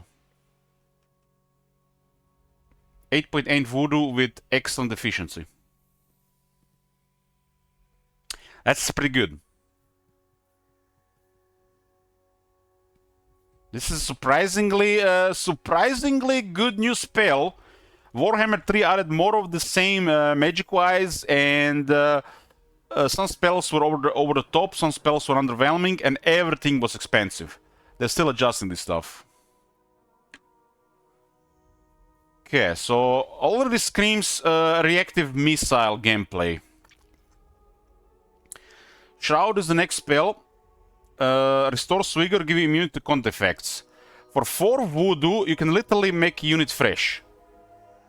Pretty much. Unless they're completely exhausted. This is really cheap, damn. This is really cheap and it will trigger the obscuring haze. This is a really cheap spell. I feel like this is like too cheap.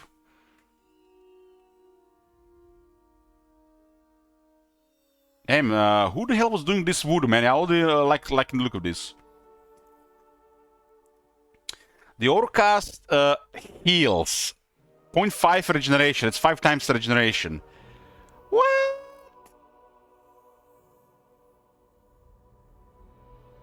It does cost a lot more, though. That's a lot of healing. Man, Apotheosis is crying in the corner.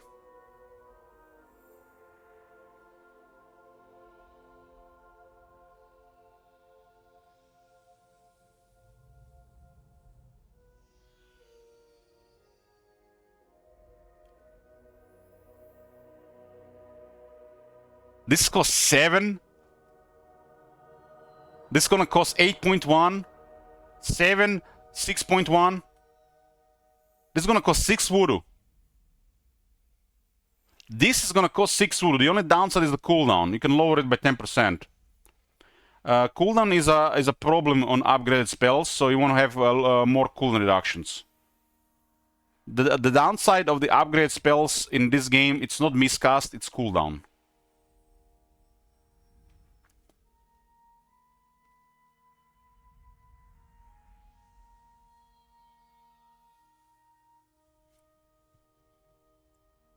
This is a little bit too good, I have to say. This is a little bit too good. Damn, this lore. What the hell? What the hell? I mean, this is not as good as Shield of Safari, for example. But I would probably put this as good as Libloom. Libloom is pretty poop these days, 4 seconds. Damn. This is pretty crazy. This is pretty crazy on any quality unit, really. Because what will make the unit underperform? Vigor.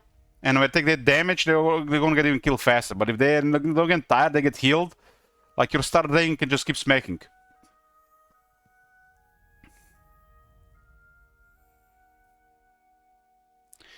The next spell is called the Flensing Har Chain Hex.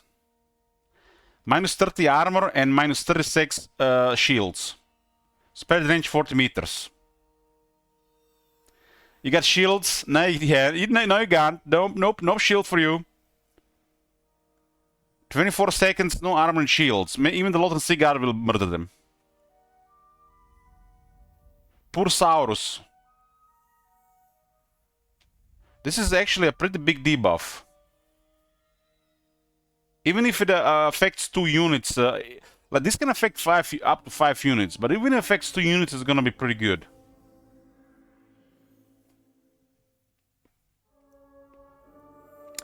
The Overcast has an extended effect duration, 48 seconds.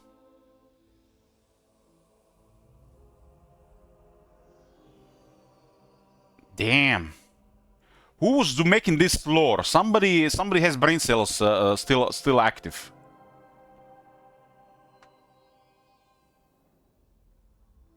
Like, these spells used at the right time, you're just gonna bully the enemy. Bully them.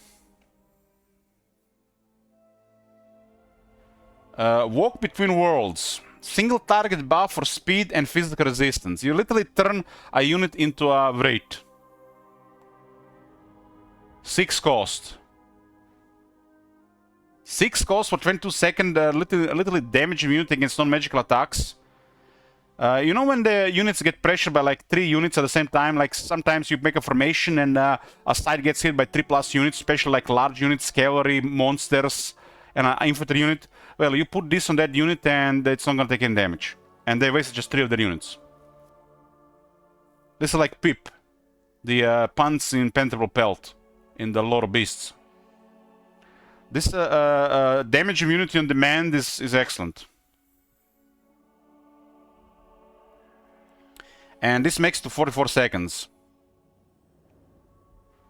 There are a couple of spells like this in the game.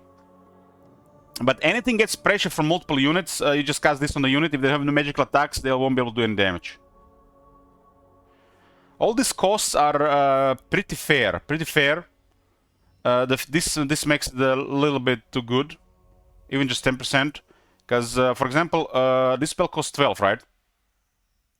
10% will reduce it by 1.2, and then you have another -2 flat, because it scales with the flat reduction.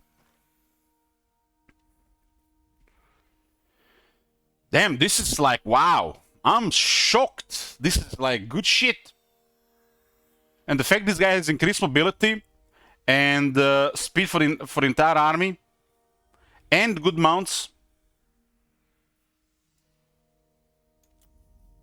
Okay, what are the end spells? I mean, this is balanced, guys. It's balanced. He doesn't have greater Arcane Conduit, and they still forgot to buff Arcane Conduit with some spell mastery. These two are still shit, huh? Mistress of the Deeps. It will summon a unit of Oceanids. And it's gonna be cost -2. This is a very annoying unit to deal with, depending on the duration.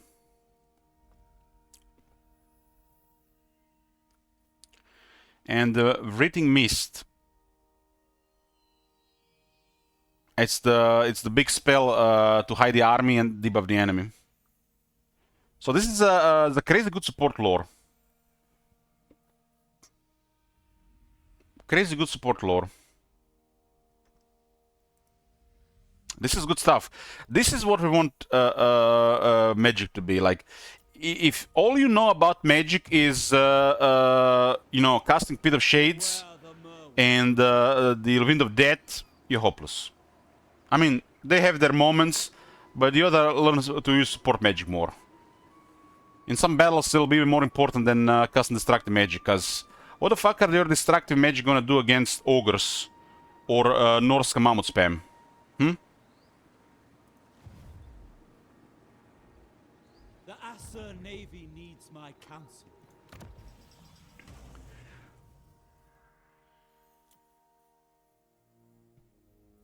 You can kill infantry in so many ways. Once you learn to use magic to deal with faster units and the large units, then when you're good at magic.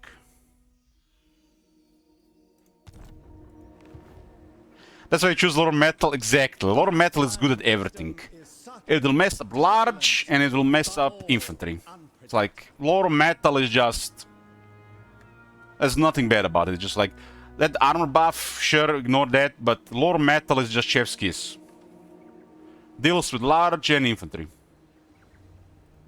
Aesir Mage, I offer my assistance. Sea Lord Aislinn. Sea Lord Aislinn. At the wave's crest.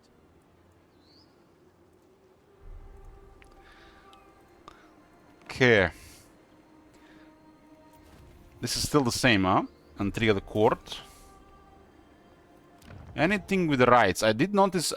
We did see in the patch notes they messed up some of the talismans.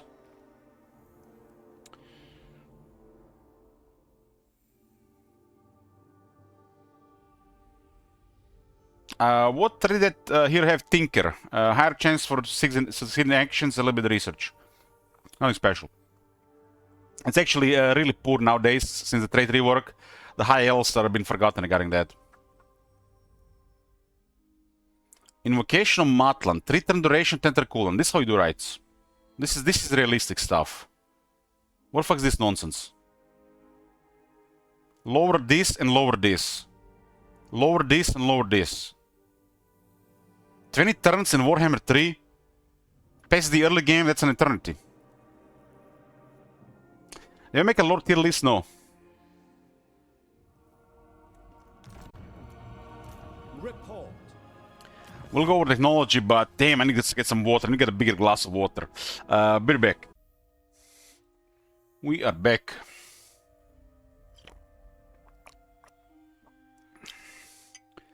Let's check technology. There are now 3 compartments here. The hosts, the realms, and Sea Patrol.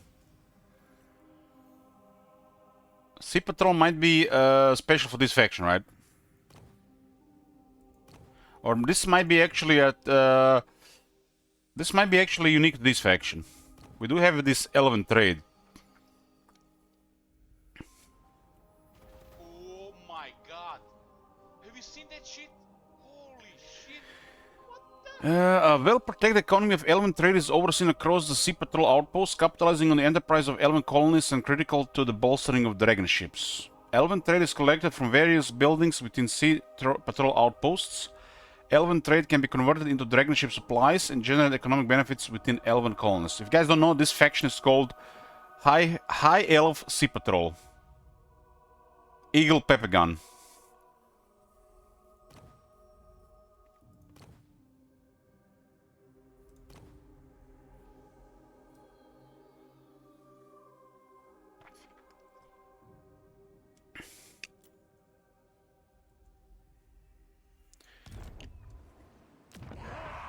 I'm gonna have to take this area, but let's check the rest of it here. So on top in the host there's an Endless Master. It grants additional recruit rank and 3 leadership for assortment of infantry. Recruit rank for the ship's company, Northern Sea Guard, and 3 leadership for the ship's company, Northern Sea Guard, Archers, Sylvan Guard, Rangers, Spearmen, Shadow Warriors, and the Shadow Walker units. 3 leadership. Oh my god. Have you seen that shit? Holy shit. Why is 3? What the hell? Hey, Scotty.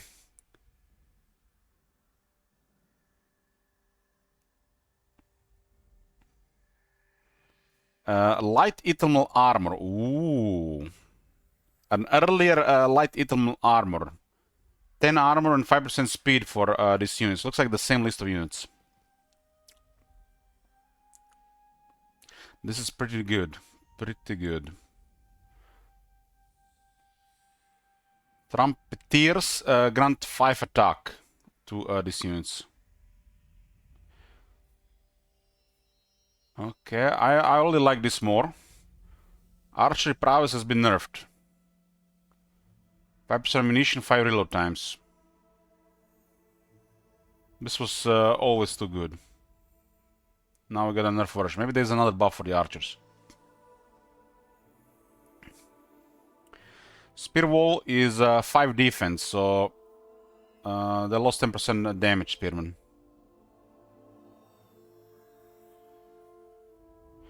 So pretty bare bone stuff here, but research time is 4 turns. Okay. Militia training offers 10% more experience for these units. That's very low. 10% is very, very low. This is a very low start. Compare this to training and some other stuff in the game. This is very low. Very, very low. Like training at level 3 is plus 55% experience. And plus 2% replenishment.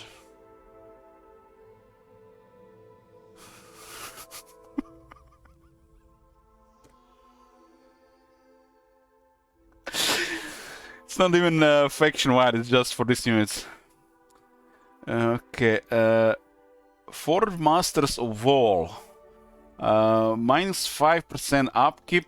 Are you glad, guys, we have camera here so we can laugh instead of cry? Guys, what can we do anymore? We have to laugh and not cry, right? Forge Masters of War. 5% upkeep reduction for these units and plus 2 ranks for these units. Damn, and this is what? You need to get militia training.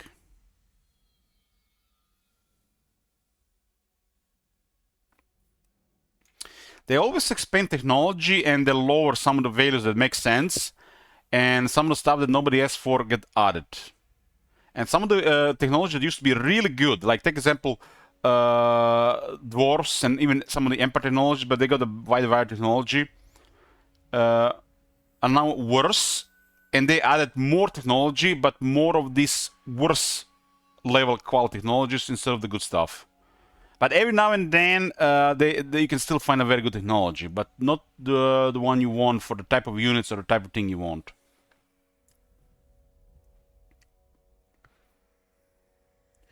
Broadhead arrows. Okay, this is big. This is big. But we did lose missile strength at least so far. +1 AP and 10 range for these units. 10 range alone is really nice. This is big. This is big. I wish there was a technology that increases the speed of projectiles a little bit. I think I think this is a fail is an oversight. If they increase the range on high range units, they should also increase projectile speed, but by also half as much. So if there is a range increase, it should be also projectile speed increase at the same time. Because on some of these units at highest range, this might be weird. So you get +1 AP for a host of these units. For most of these units, this is decent. Not so much for the Sis of Auloran, but the range is amazing for all these units. So this is new and this is pretty good. The range was missing. The high elves already had pretty good range, but you can always buff range a little bit more with stuff. Precise fletching is 5% missile strength and 10% ammunition, but only for specific units, because precise fletching is not required for the Sisters of Auloran, because they shoot plasma weapons, they don't shoot bows. Seasoned militia. Oh, look at this. Look at this. I wish it tells you how much. Bonus versus infantry ammunition added. This is actually big. Even if it's just like 5, this is quite a bit of additional damage. So it looks like high elves are going to be doing more missile damage than before. Especially to infantry. This is nice thinking. Good thinking, really. Especially for non-Sisters of Auloran units.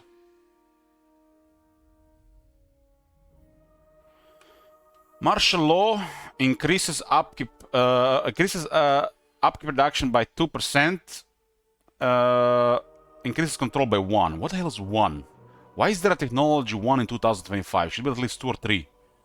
They haven't learned anything. And for high elves, control is even more important. Like, what the fuck is 1? 1 is nothing. 1 is nothing. Unless it's like another 5 technologies for 1 each, this is nothing. Local recruitment capacity +1, it's okay. 1, this should be 2 or 3. There better be another like 5 technologies like this then. Star Metal Blades. 5 attack and 10% damage for the Swordmasters and Phoenix Guard. I think the Star Metal Blades used to be 5% damage. Now it's 10%. That's hot. This is hot. For all of these units. Very hot. Very hot stuff. Part of Kane reduces recruitment costs and gives ranks to these units. For the quality infantry. This is all on the after militia training. It's under infantry advancements. There's nobility on the right side, but requires ship's treasury. 5 leadership, 5 attack, and 5 defense for the lords and heroes. This is also very confusing text. Like just write it like 5 leadership and 5, like leadership +5, attack +5, and minute defense +5 for characters. So it's so hard. I mean, the White Lions are later for sure. Yeah, that's always a thing. They're grouped in with the rest of the units. But White Lions are in the garrisons, so it still does something. Right? They're in the garrisons.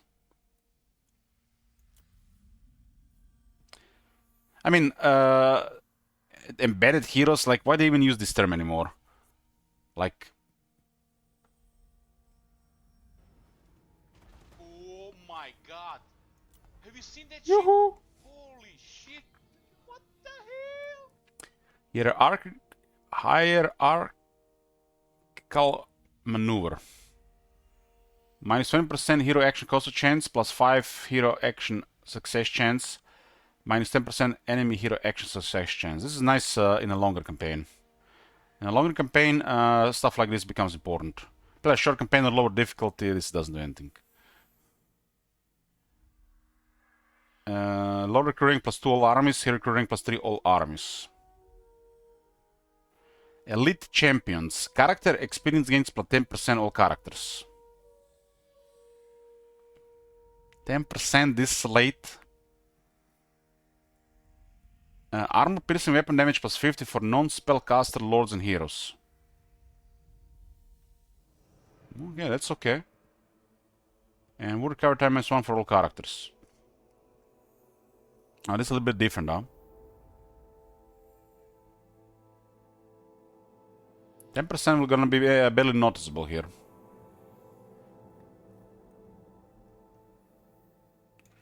Appoint Sea Masters. Cheap recruitment, recruit ranks for ship's company in Loden Sea Guard.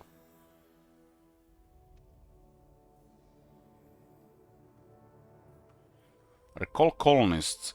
Casualty replenishment rate +2% for ship company and Oceanid units. Hey, upkeep -5% for ship company and Loden Sea Guard and Oceanid units.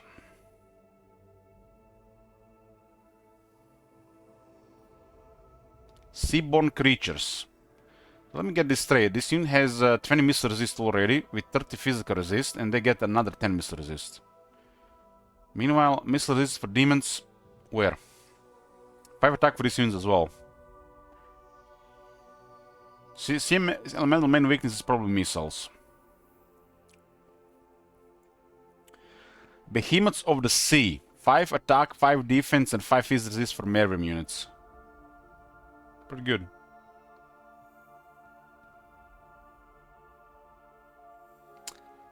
It all adds up. So now they have for last 4% planation. It's 50% higher on the base.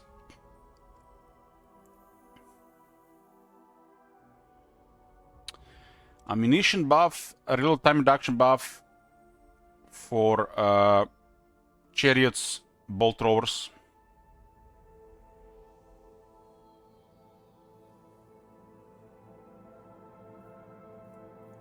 So 11 workshops. Chariot anthems. Unit mass +10% for chariot and skycutter units. Devastating flanker for these units as well. 10% mass. I guess it's okay for the lion chariots of grace.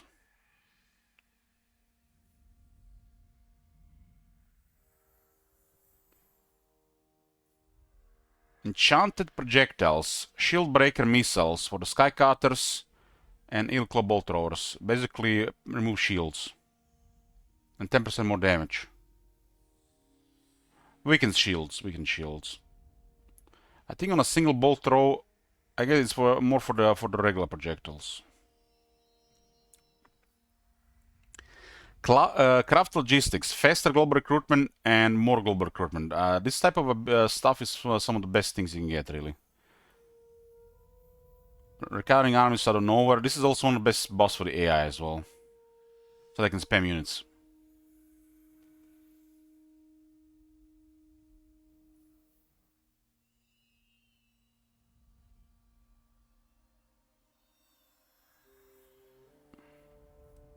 It's only for better specific units though, but still. This is the Shrine of Asuryan, the Creator's Gift. And it lowers the attrition by 20% from all attrition. Lowers corruption by 2 to all provinces and gives immune to counter effects to Phoenix Guard. No more poison or similar effects for the Phoenix Guard. Blessing of Asuryan, 5 melee defense, 5% wards of Phoenix Guard. That used to exist before. Fire and water, 5 attack and 10% damage for these units. Very strong for the dragons, especially the Star Dragon. Mervim as well.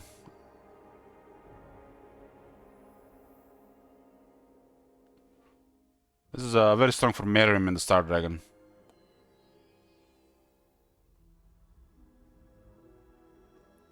Five attack is only for the Phoenixes though. 10% damage is for everybody.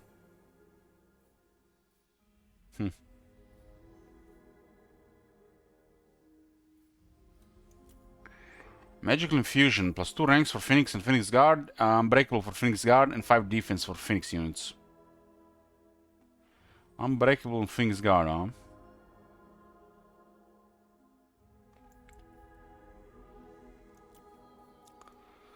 Dragon's Bond. Dragons are immune to flanking. Ooh, that's hot. Especially if that ancillary still exists that grants dragons in the army melee defense.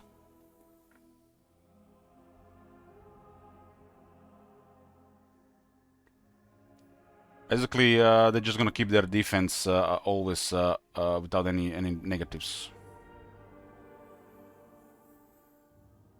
This is really strong on the Star Dragon.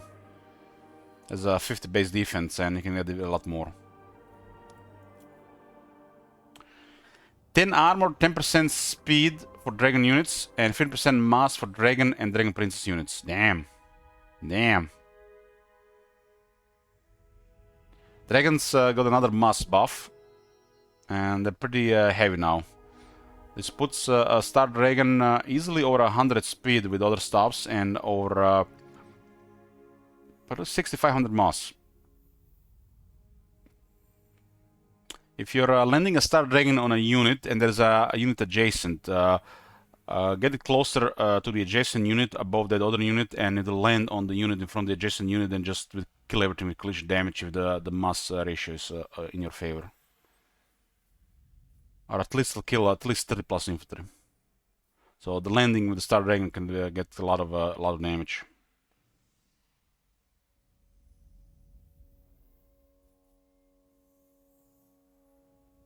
And there is no penalties when flanked. So your defense is gonna be amazing. 2 ranks for dragons and 5 attacks. Dragons get 5 attack as well. Puts the Star Dragon to 69 attack. Nice. Wardings of Wall, 5 missile resistance for the dragon units and 5 defense for dragon and dragon prince units.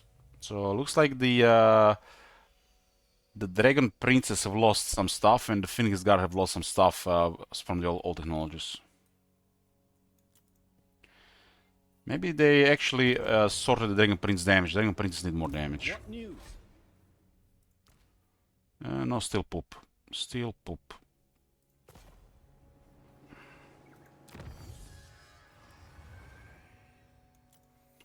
Skirmishing Saddles. Lower upkeep increases speed for cavalry. And better reload time for Illyrian River archer units. 50% better. Well, at least they give it a good amount. These units have horrible damage though. Horrible damage. These units are never gonna be good in single player. In multiplayer you have to go over 100% this unit. You have to utilize their range and melee to get advantage from this unit. The damage is just horrible. This AP should be double really. 10 armor and 5 defense for cavalry. 5 attack and 10 charge for cavalry. They're getting, finally getting some proper cavalry text. Still not as good as the Empire, but close. Oh, this is big. 50% better vigor for cavalry. That's pretty big.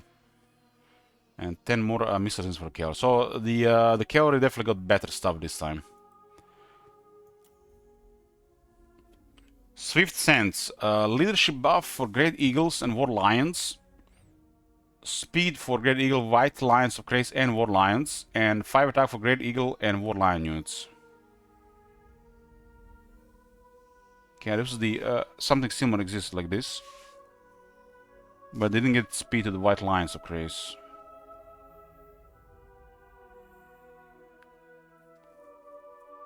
Hunter's Instincts. Ooh, 8% speed and 5 attack for the White Lions. So White Lions are getting more than before.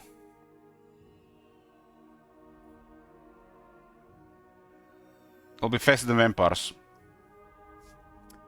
Casualty replenishment rate plus 2% for these units and 5 visitors for these units.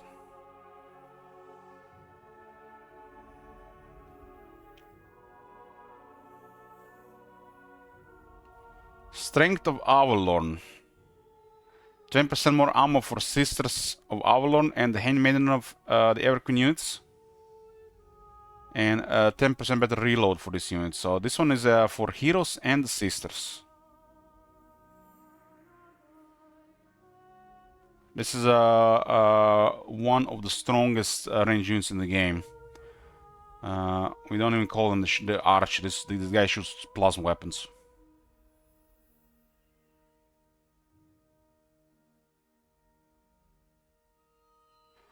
This is how I imagine plasma weapons.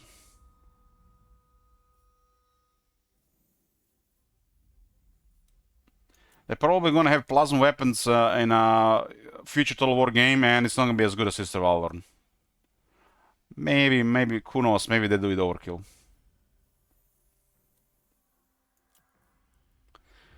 Three voodoo per turn, 10 voodoo total. More leadership, speed, and defense for a variety of these units. So there's a buff for the Mervyn, plus 5% speed. Speed for Mervyn is on the best stats. Guardsmen don't shoot plasma weapons, the last guns. The last guns have a low damage. I'm really mean when I say plasma, I mean plasma, like you get murdered. This is what plasma really is.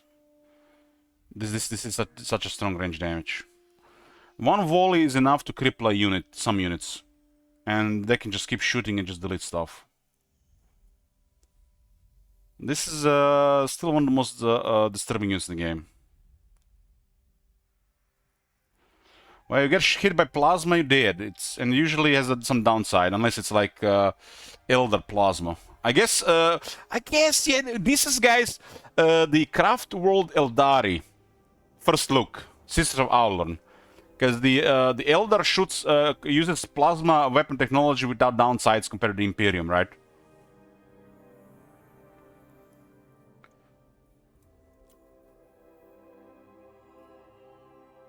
Foretelling. Battle reinforcement time minus 30% all armies. Magic item chance for battle plus 20% all characters. Oh, nice.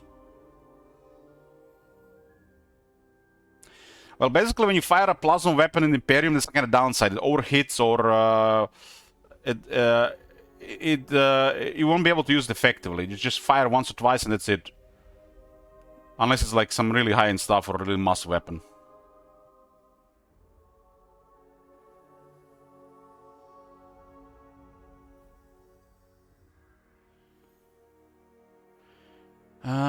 Teachings of Hoyt. Okay, here we go. Swordmaster Hoyt get 5% speed. 5%? That's all you can get? Perfect vigor. Okay, no complaints. No complaints. Perfect vigor. Perfect vigor for Swordmasters. Here we go, boys. Perfect vigor for Swordmasters is huge.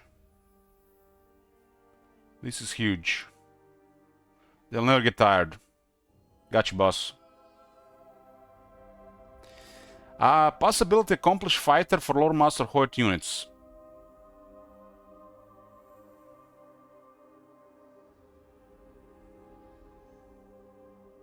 It's only for the Lore Master, though. 20 power recharge and up to 30 spell mastery, but still pretty good. It's pretty good stuff here.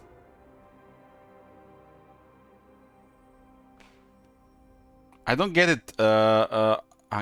This speed could have been a little bit better. Could have also applied to the Lore Master Horde.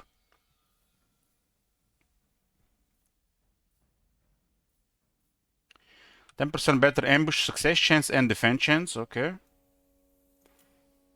Wardens of Ultuan. Here we go. What did I say, boys? What did I say? It's almost like there's a CA spy here. I've been saying this shit for years, man. We can have great swords of the Empire with 14 anti-infantry, and we can have Swordmasters of Hoyt with 14 anti-infantry. One has to be better. So better shields for the Swordmaster and Loremaster, better attack damage for these units, and 10 anti-infantry bonus for the Swordmaster squad. This is actually really big. This is actually big. This unit will be deleting infantry. So Swordmasters are back on top, boys, with some of the strongest anti-infantry abilities. Shit, this in charge is gonna delete even quality infantry. Swordmasters look proper again. Haven't been proper since like earlier Warhammer, really. And only because they messed up battle difficulty.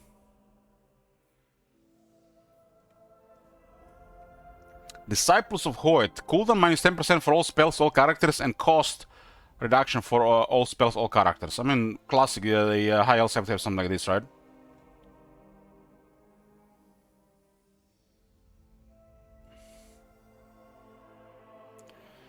Sword Masters look amazing now. They really look amazing. Spell intensity plus 10% all characters. So they remembered spell intensity exists. Fair, only 10%, but it's fair. This is a stat that should be earned, not just given to everybody. They ought to add more stuff like this on some other skills like Arc and Conduit and Legendary Lord defeat rates. But this is nice. More, I think most factions should have some spell intensity on their technology. Status of the Wars gives only 10%. This caps at 100%, so if the High Elves only get 10%, that tells you things. It's gonna look really bad when another faction that's not High Elves gets more than High Elves. Because High Elves are supposed to be some of the best spellcasters. Elves in general are supposed to be, they're literally some of the best spellcasters. They're literally, they use magic at a very good efficiency. Like Empire should be just like, not even close to the elves spellcasting, because they learn from the elves. And they're not elves, you know, they're like just mortals.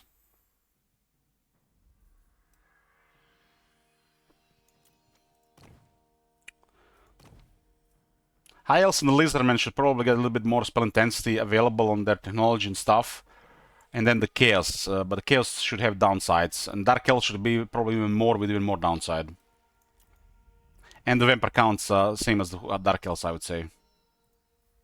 Skaven probably on a similar level, just a little bit lower, with more downsides. The realms. This require money and resources. Okay, let's see what this is.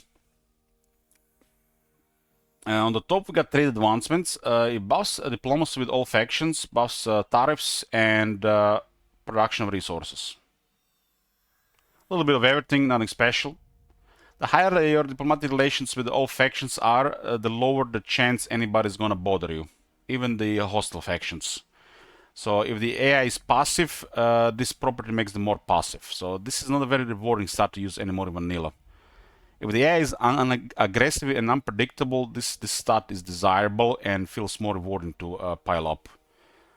In vanilla, piling up this stat just makes the game more passive. 5% speed for chariots and the cavalry. This is like the same as before. They used to require a building, right? Armor, this is basically the same as before, just required a building. Same as before, require a building. Diplomatic relations plus 20 with Grand Kate. And 10% more resource produced. No, pretty nice, 10% more, just like that. Well, this is more like a flavor thing, just get more. Great weapons has been changed. I think they used to be 5% damage. Now it's plus 4 AP for Phoenix Guard, Swordmaster of Hoyt, White Lions of Grace, and Dragon Princess. That's big. That is big, especially for Dragon Princess. Dragon Princess need way more damage. Swordmasters, pretty big. They used to get like... this is better than 10% damage, because you want AP damage, not weapon strength. I am glad they're adding more AP, flat AP damage on stuff. This is pretty big. This is gonna be noticeable. This is gonna be noticeable for sure. This is for the Swordmaster. This is about 15% damage increase, and real damage. Only way to counter this damage is with physical resist and ward save.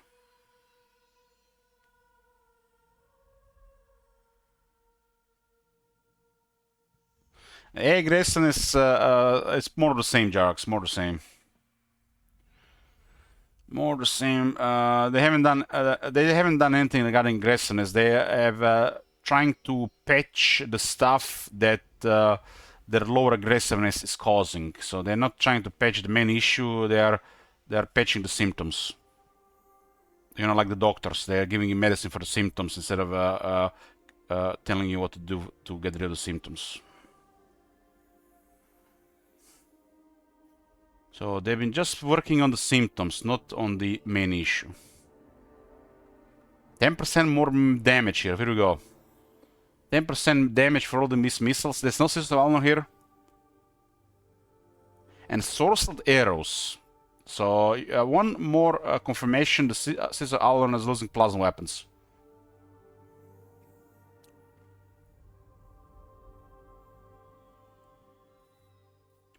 %10% cheaper construction, 3% replenishment. Wasn't it used to be like 5?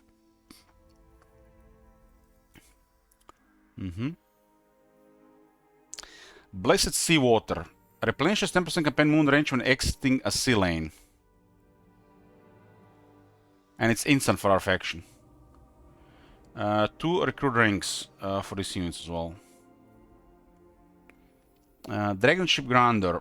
+1 Dragon Ship crew growth, +1. +3 leadership for all armies, and Dragon Ship supply construction cost -5% for all Dragon Ship buildings. We start with 200 Elven trade. This all costs 1,000 each, and they also require something else. 5% income from all buildings. This might have been entertainment in the past. And seasoned smithies provide 10 armor and 10 weapon strength for these units. Pretty good. 10 armors for spearmen and ship company, and 10 weapon strength for these units. So it's not for everybody. So there's definitely some things have definitely disappeared, but overall there is more. There is more. So far definitely looking better than Slanesh. So for 1 turn and 1,000 shekels, we can have all sea regions made visible to your faction. Just like that. This is like, you know, welcome bonus when you start playing, open your account at the Raid League Shadow Legends, Raid Shadow Legends, I don't know. You know that mobile game, you know, they always give you some kind of massive incentive when you start. So I guess this is one of these. Longest turn 1, I think it was like 4 hours. Based on network, more campaign movement range, and higher chance for a hero to succeed in their actions. That's also very early. Character experience per turn +30, all characters.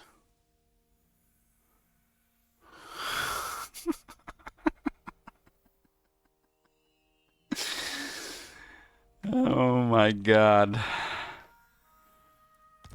So we're currently at the lowest rank, lowest level, and it needs the least amount of experience to level up. And to level up we need 1,000 experience. Later on will be at 4,000.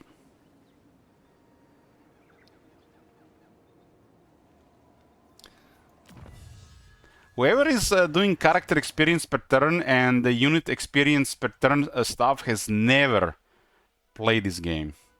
They might have played this game, but they've never paid any attention.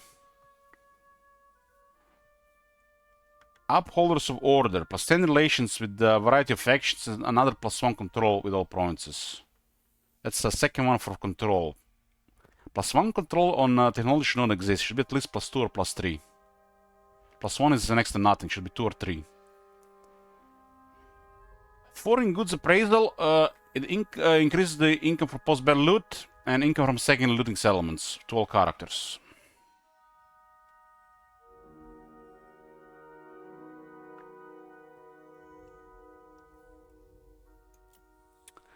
Echelon manipulation. 5 influence per turn.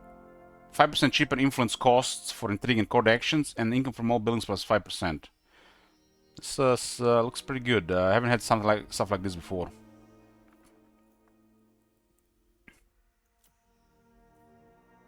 So these technologies only require gold. Damn, only gold? Only gold?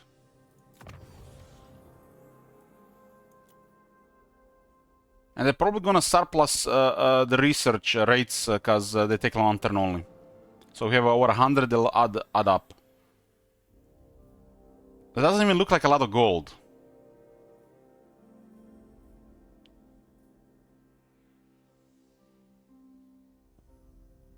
Court advisors, Lord recruiting +2, hero recruiting +2 for handmaidens and for nobles.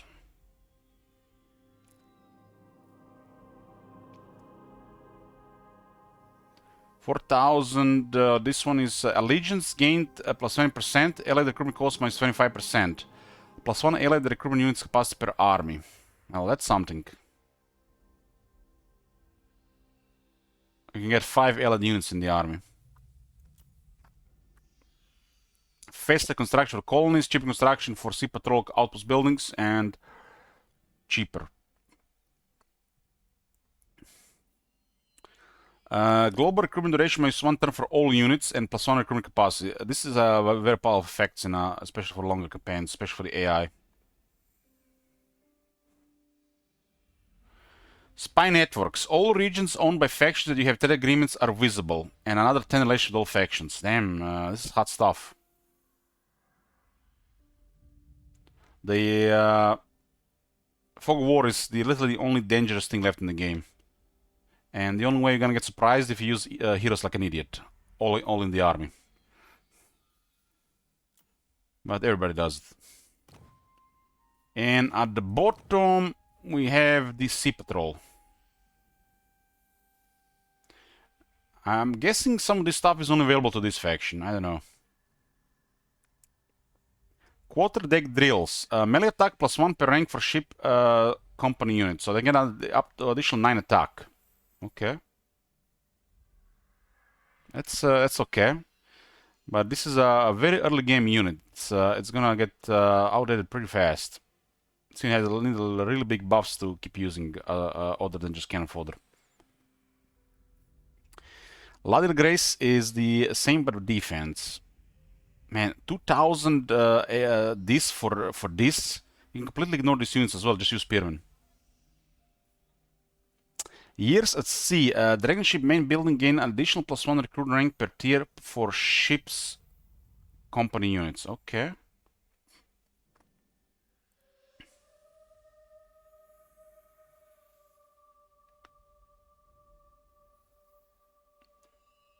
All Lothern Sigurd will be upgraded to Lothern Sigurd shields. All archers will be upgraded to arch light armor.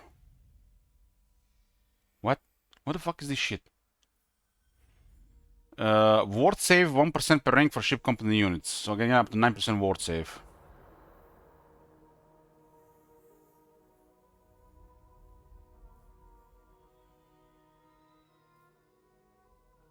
It's the problem with the Warhammer 3 in difficulty, Black Cobra. The lack of difficulty and danger have made us lazy and bad at playing this game. Just go play Warhammer 1 and Warhammer 2 and you're gonna see. Have you seen the Kala campaign, how much work it is to open up diplomacy with humans compared to the settlement trade exploits? Everybody just gotten like used to really easy, fast, and any effort is now considered tedium. How is getting vision from moving a hero around it's not worth managing? Like there's no danger, right? So you assume there's nobody gonna bothering, right? That's the problem with the game. There's been a growing problem since Warhammer 3 got released. There was some initial difficulty in the Realm of Chaos at the beginning, but the more and more Emperors got released, everything went to shit. Try playing Warhammer 1 without managing heroes, I dare you.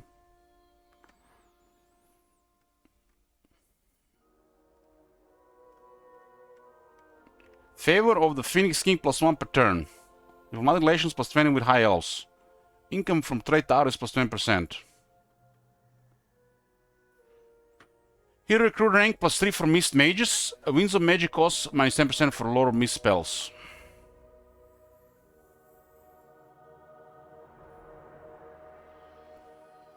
I still remember this day.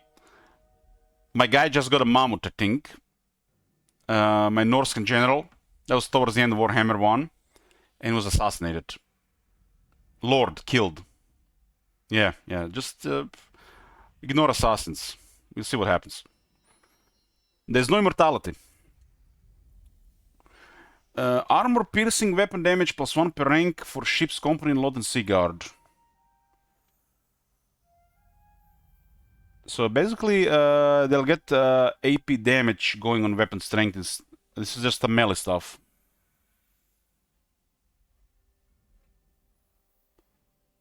They do it, Amir, after early game. They started doing it in the mid game. In the early game, there is no heroes to do because the chances for the heroes to succeed are way too low, and there's a problem with the game. They don't have extra chances to succeed from difficulty, and they don't have extra chances to succeed because the skills are missing. The AI see it's not worth it, and they don't do it. So that's why the players are doing it at the same time. But once the heroes get ranked 20, 30 plus, they start doing it. They will not do it unless a good chance. Or they have extra heroes on the campaign map. So this all happens in the mid game and the late game. And nobody plays late game anymore. Oh my god. Have you seen that shit? Holy shit. What the hell? Weapon strength plus 10% for Oceanid, Sea Elementals, and Merriam units. Charge bonus plus 10 for Oceanid, Sea Elementals, and Merriam units.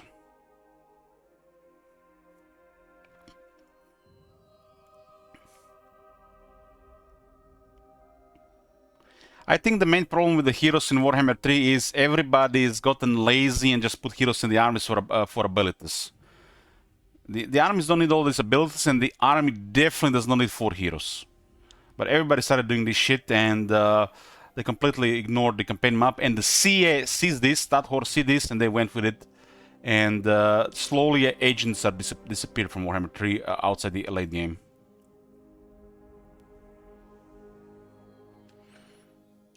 Cheaper recruitment, faster recruitment locally, and cheaper construction for dragon ship supply. Dragon ships.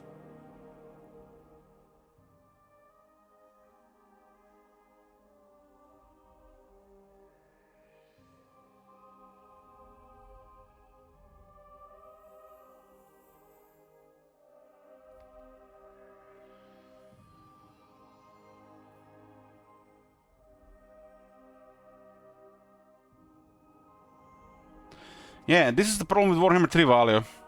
This is why we use the AI mode. You know, you don't have to state the obvious to me. You know, I have quite a bit of hours on these games.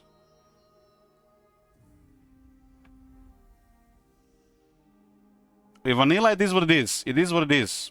You can bitch about it, just play it or install mods.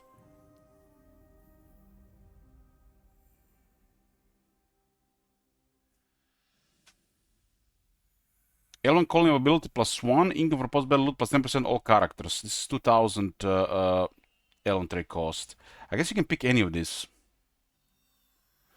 Damn, this a lot of this look poor.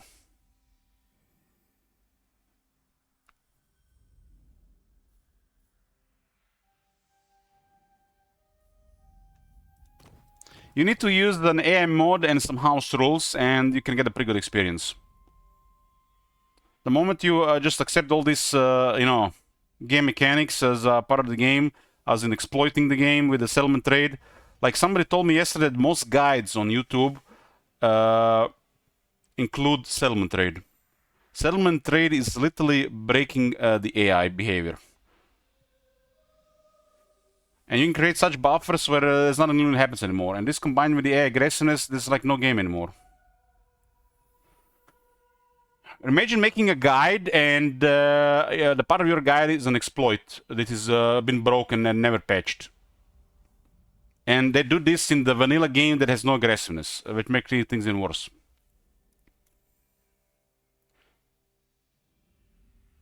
So if you do settlement trade outside alliances, you're trivializing the game.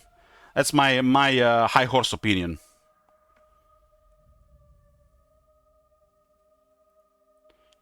If you do the settlement trade outside alliances, it's just broken.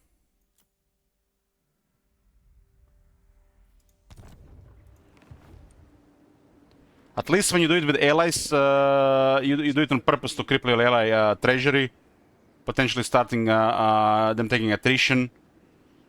And allies are much easier to manage. So with allies, it's like it makes sense. But with everybody, like settlement trade for peace treaty and diplomacy is busted. It's busted. There should be a requirement to do the settlement trade. And they need to really balance all these values all around. It's completely broken right now in the game. Commander of the Sea Patrol. But it's pointless to even keep discussing this. There's no legendary in this game. There hasn't been legendary since they released Immortal Emperors. Immortal Emperors was released without legendary. There was legendary for a good part of pre-DLC Realm of Chaos. I admit there was. Kislev was legendary. It was hard, and you had to put in the effort and the grind to do the Kislev campaign. It was hard. That was legendary. But Immortal Emperors has never had legendary. Immortal Emperors has not had legendary since day one. And since late 2023, they just messed up AI aggressiveness and it all went to shit.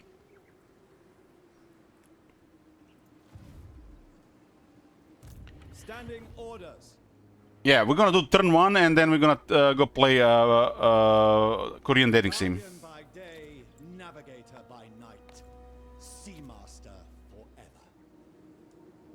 Guys, you know my stance on this. I feel like it's pointless to just keep talking about this. It just brings down a lot of negatives. Like, if you're playing vanilla, just accept what it is. It's just an easy game. If you play with, if you want to have some more challenges, use the AI mode and some house rules. It's pretty straightforward. And I think we already exhausted this discussion. We should not be talking about this anymore. So if you come to my stream, don't ask me about this. You can ask me when there is a patch. If they changed anything, I'll tell you. But we should stop discussing this. It just brings out the negative, really. A lot of negative stuff.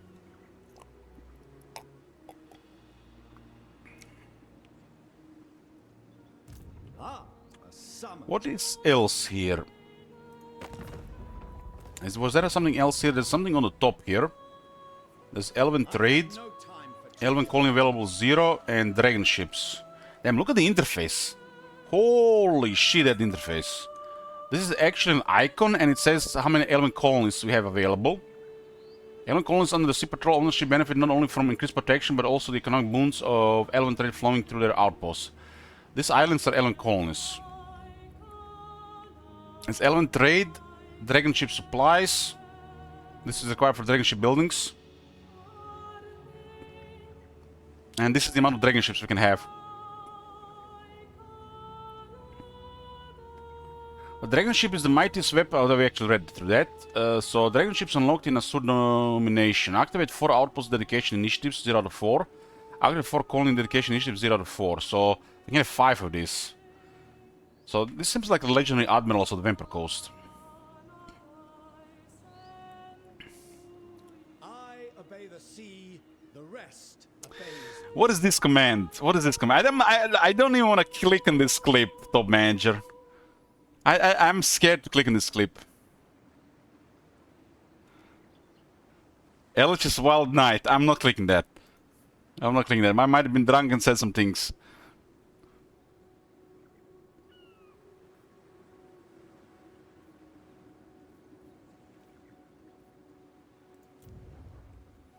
So, we have an objective to establish an outpost on Tor Elisor. A short campaign victory is occupy, loot, raise, or sack 3 different settlements. We have to unlock 3 dragon ships, establish 3 colonies, and destroy the Dread Rock Privateers.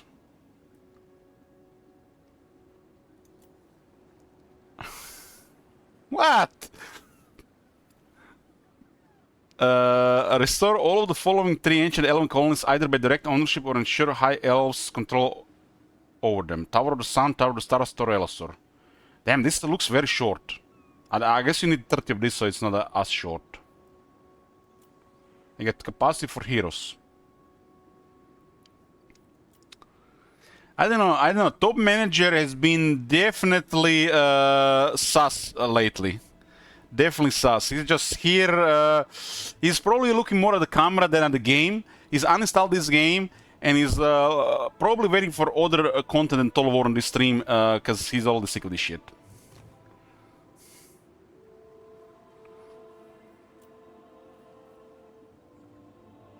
Pay up, Pilok. Currents can lead one anywhere and everywhere. We are over 2 hours, Sam.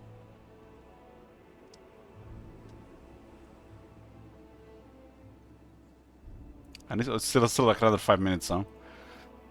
Okay, so what do we see here? Do we see Ultron?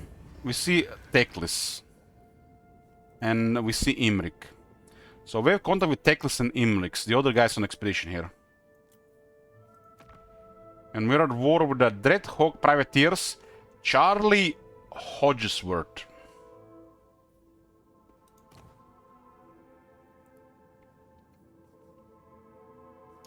Knights of Calder and Lord Masters don't want anything to do with us. At 0 currently. They are biased for trade, so they want to open diplomacy with trade.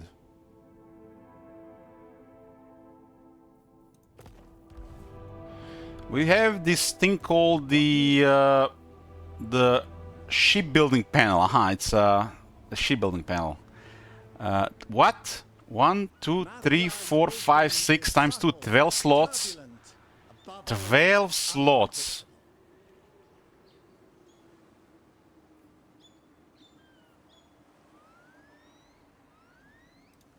Let's see what happens with this first. Maybe there is something here first. We can recruit on the move. So we are kind of playing like Vampire Coast and like a horde. Playing like a horde. These guys are cheaper than Spearmen. So they made Spearmen tier 2 for this faction.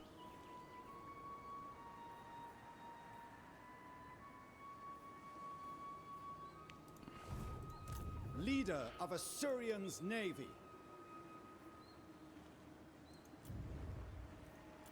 So we can recruit a hero here from start. They haven't done, I don't think they've done anything with the traits of the high elves. This actually sucks since the trait update. They didn't do anything about the elves. The elves now have probably one of the worst trait systems compared to all the other factions. At least the Sea Helm doesn't get penalties. Maybe it's depending on the faction.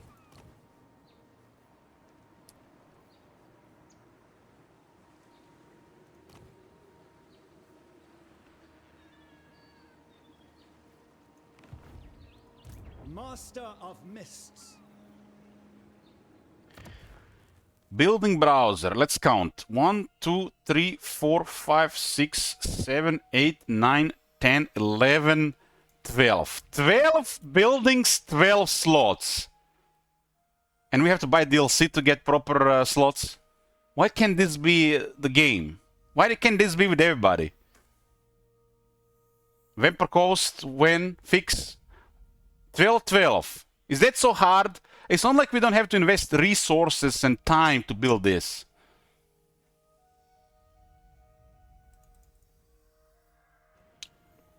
Oh my god. Have you seen that shit? Holy shit. What the hell? Yoo-hoo!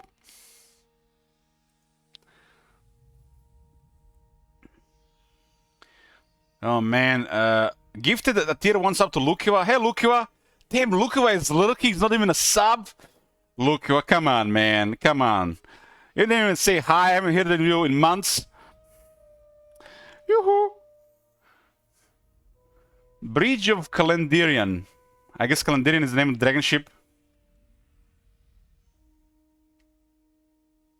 Dragon ship recruitment capacity +2, dragon ship crew growth +3, upkeep -5% all units in dragon ship.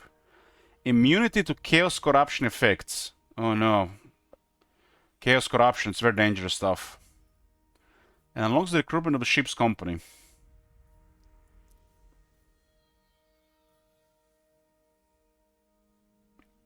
So the next step is 500 dragon ship supplies and 2 population surplus cost. And we get 1 more growth, and it does unlock the hero recruitment and increase capacity for the mist mages. It increases the cost of dragon ship of the buildings. With 5 or more dragon supplies -5. Oh, that's a little bit odd here, so it does have some kind of upkeep system for it.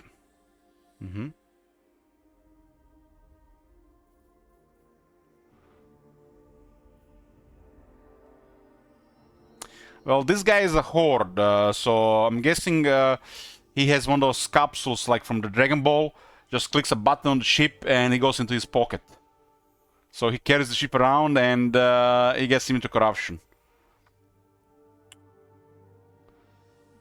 Upkeep minus 20% on tier 2 already. And this one unlocks Lord and Sigurd and the Miss Mage.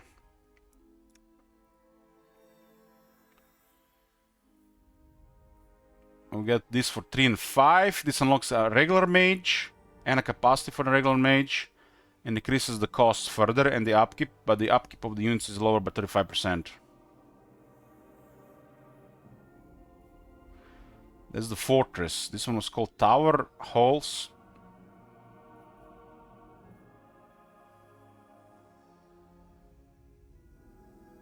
So this ship gotta be big. I mean, gotta be big. They gotta fit 12 buildings, right? I don't think this is as big as the Black Ark, right? And it has 2 more slots than the Black Ark.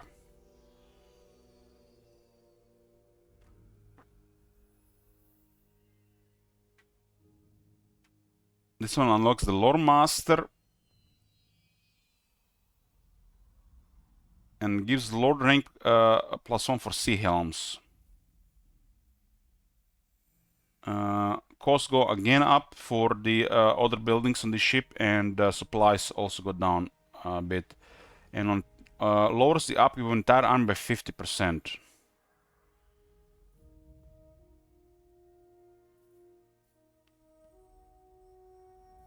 This also unlocks the technology. This must be the unique one. I don't think they're all gonna be doing this. 70% upkeep reduction just on this building. Holy shit. This guy must not have any settlements. Okay. So this one is a Lord Recruit rank +1. It appears on tier 4, and on tier 5 is still here with only +1.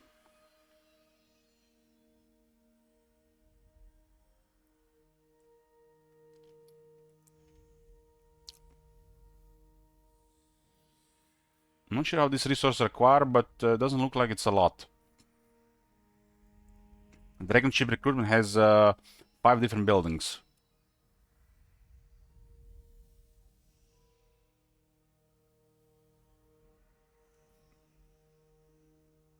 When they have a technology, they get recruit ranks. Spearmen, Archers, and Archers Light Armor. All the same building.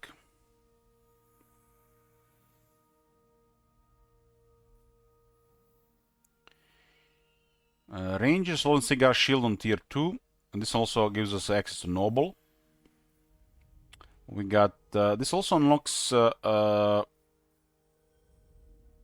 this unlocks technology and sorcery arrows.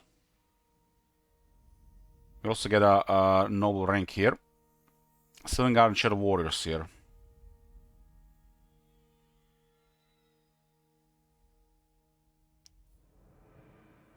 Oathsworn Sanctum unlocks technology, the Creator's Gift. 3 ranks, so it increased. You get 4 ranks for Ship Company with the technology. And this also Phoenix Guard and Sword Masters here.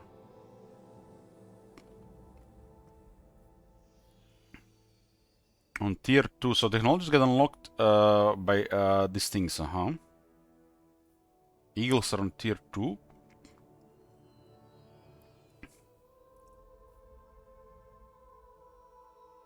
Flamespire Things on tier 3, War Lions of Grace and Lions of Grace on tier 3. We got a Handmaiden here on tier 4. There's the Army ability here. A Vortex, 25% AP, also causing fire. 3 uses.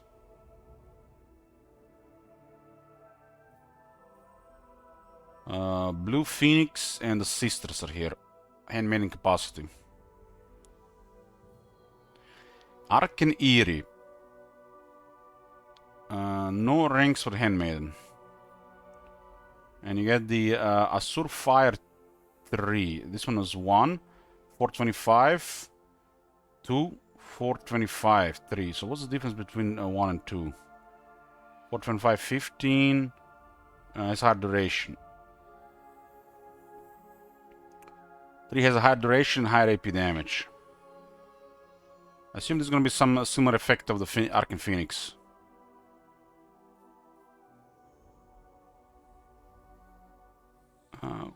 Who knows? Who knows? So Sun Dragon and Moon Dragon are on the same tier. And Sun Dragon doesn't have flaming attacks. Oh.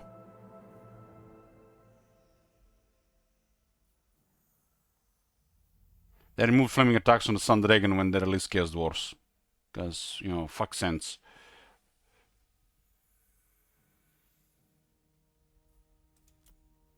I think they removed the flaming attacks from all the dragons here when they released the Chaos Dwarfs.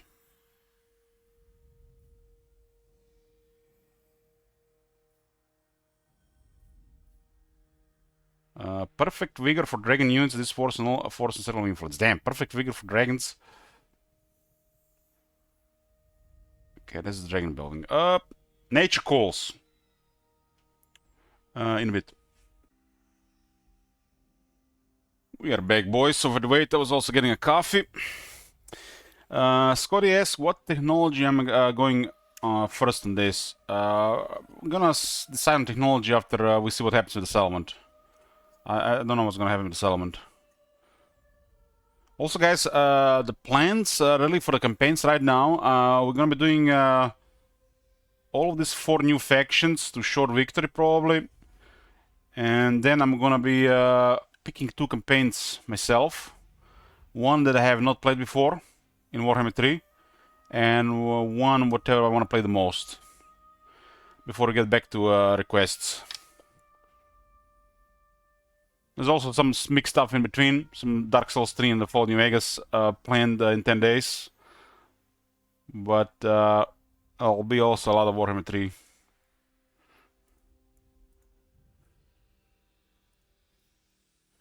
Where are we at? We've seen the dragon building.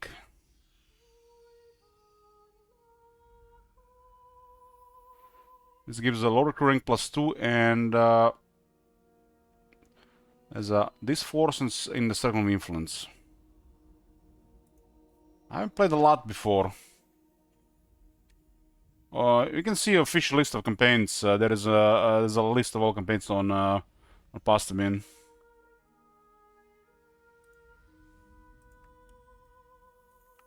Like, it hasn't been updated with the last couple of campaigns, but you can see the list of the campaigns here.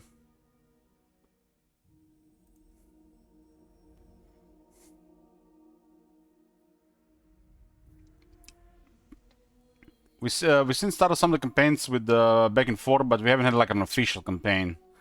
Like, we never really officially played, I believe, Valkia or Village, for example. Or Skulltaker.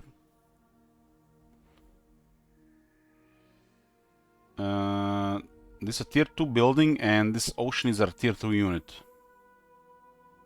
Arcane Stars gets unlocked. And this grants ward save to all units in Dragonship. 3% ward save to all units in Dragonship. And 5% ward save to all units in Dragonship. The main mod you need to improve the AI is called it's called the Campaign AI Tweaks. You don't need anything else.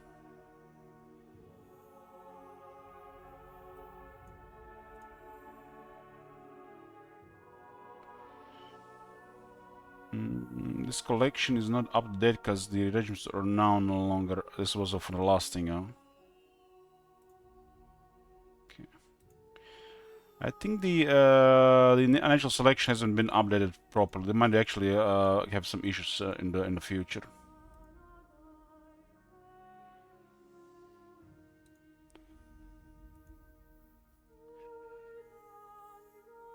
So ward save on a building for entire army. And a Merwyrm is here, and the Seal Elemental is on tier 4. Expected. Kind of surprising they put this unit earlier here. Dragon ship volley is a bombardment that applies shield breaker. 10-second con effect for minus 24 shields. So you have 30% shields, you're gonna lose 24%. The damage looks good, so hard to say how it works though. I'm guessing something like Searing Doom. Lothan Sky is on tier 3 and the Bolt Thrower is on tier 4. Dragon Ship Blitz, Dragon Ship Assault, Volley, Assault, Blitz. So the amount of projectile increases for most part. This must be the thing from the his starting picture when he waves his hand and there's a bunch of projectiles above him.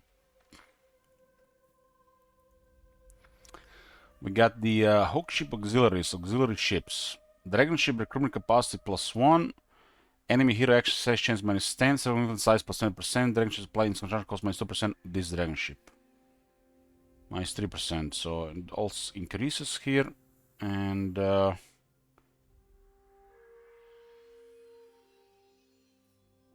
assured domination reward from the Dragon Ship category is required to enable construction of this building. I haven't even seen this menu. Where the hell was this menu?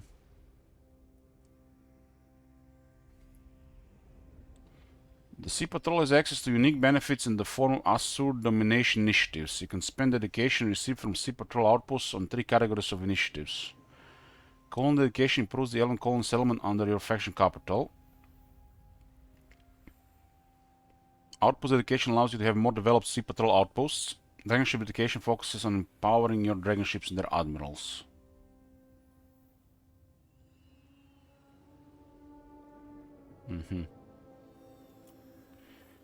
Initiatives activated within each asset domination category are tracked here.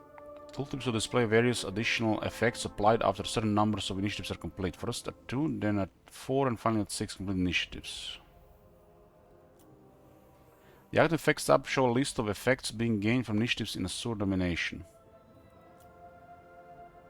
An Ulton Leaders tab displays your fellow High Elf factions, tracking how many captures elements you have gifted to them and thus how many Sea Patrol outposts you have on their territory. The more outposts established in a leader's territory, the more benefits you can receive from them via the Consult Leaders button.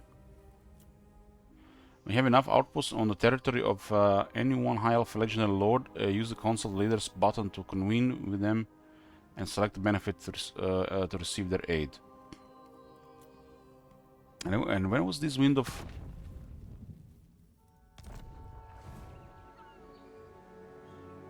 Perilous tides ahead.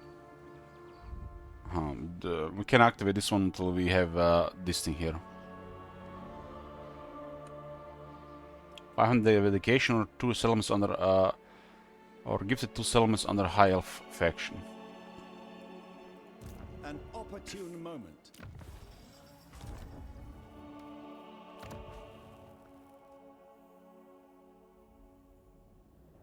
So you can see the circle. I can actually get quite big with that, I guess.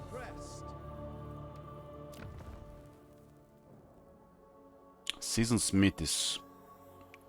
Unit experience gain per turn 100. All units in Dragon Ship. Recruit rank +1 for all units. Army ability war supplies. Of course, replenishes ammunition of all allies in range.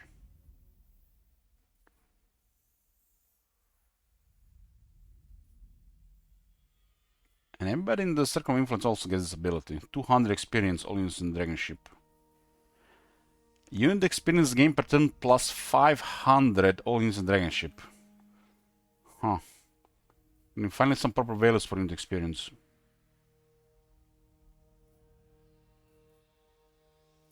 Ships of the Line replaces war supplies.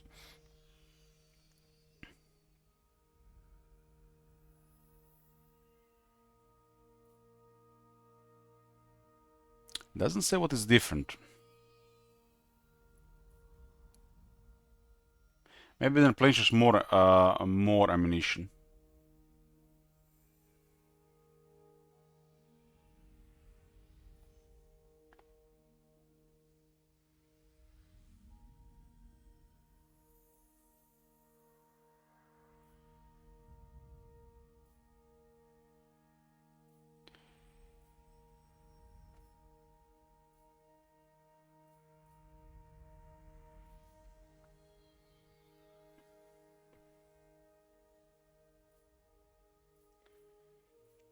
Looks like you can pick the left and then pick the right. But they're not the same. Dragon ship sails, 10 line of sight, 10 movement range. 2020. 25, 25 rampage. So this guy has 30% rampage, 20 on skills, 10 on the ship. 30, 30. This is, wow. What the fuck? This guy can have 50% rampage. 50% rampage. So every time he wins a battle, he'll restore 50% of his stall movement.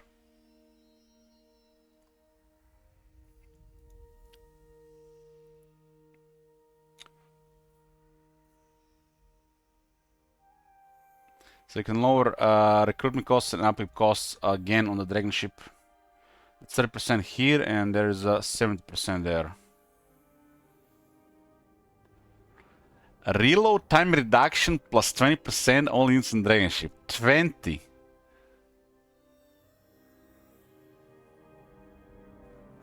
Oh my god. That's a lot. Considering everything else, that's a lot. And this scales with veterancy.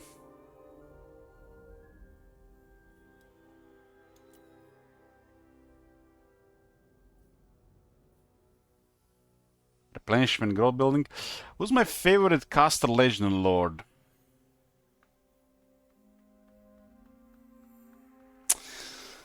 That's a tough one. That's a tough one, but it's a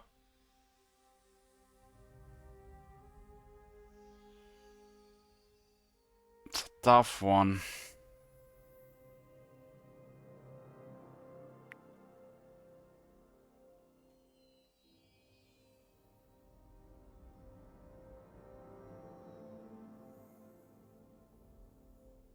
I'm gonna pick Manfred.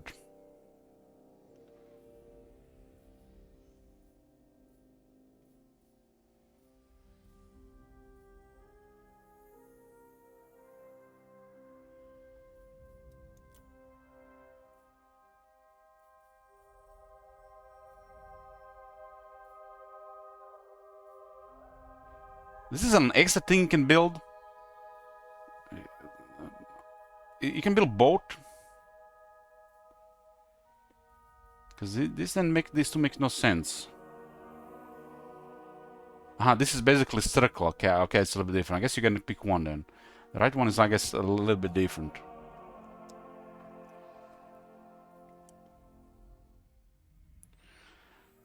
Guest cabin. Diplomatic relations plus 10 with all factions. Better legions. Cheaper unit costs. And it can be improved for even more experience. Still Lord recruit ranks, all armies, recruit ranks for all units.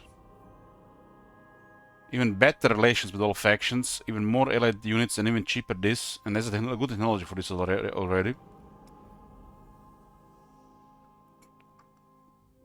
And there's one for trading. Double buff on the trade tariffs. Damn, this is wow, what the hell? Like, don't tell me guys, but like,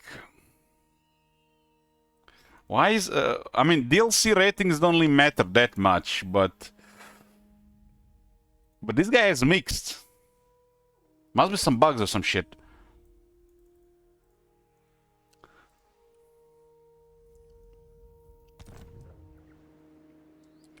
Assured domination, when we gain 500 dedication, I gifted 2 settlements to another high faction. These guys don't seem to be anything there.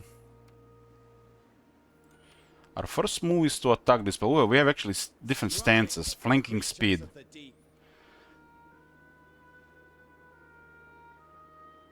Five, 50 more movement, 50% more line of sight. Yeah, the high elves always have a special one here.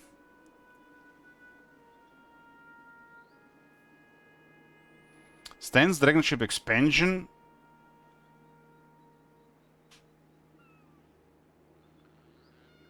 Okay. Similar to the Ark. It doesn't cost you any movement. Stance, mist walking. Walk the mist, allowing you to move sea to land, ignoring any impassable terrain. Can move range plus 50 while in this stance. Even to most attrition. Minimum requirement to assume not move this turn. Enemy melee defense -5. Enemy armors in local region. Enemy speed -10%. Enemy armors in the local region. Guardian by day, navigator by night, seamaster forever.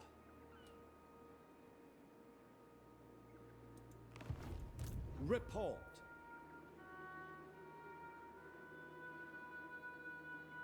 I obey the sea, the rest obeys me. Let's go with the regular movement. This faction has a special thing called... they don't pay any movement when embarking or disembarking.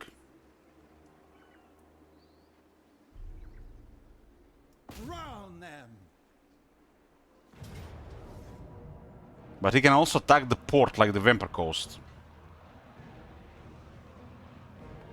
So we can pick the settlement or we can pick the attack on the port.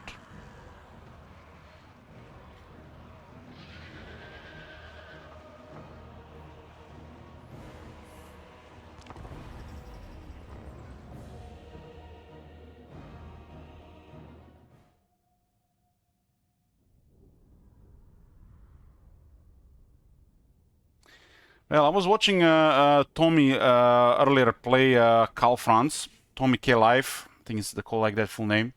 So it's a known streamer from Hearts of Iron 4. And some of the comments in the chat, man.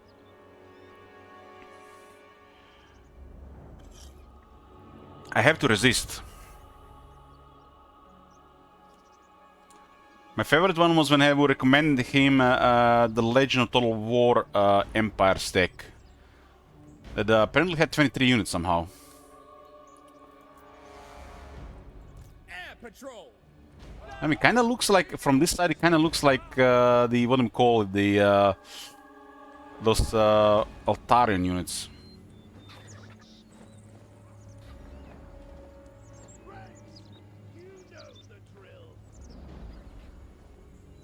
Those birds are big.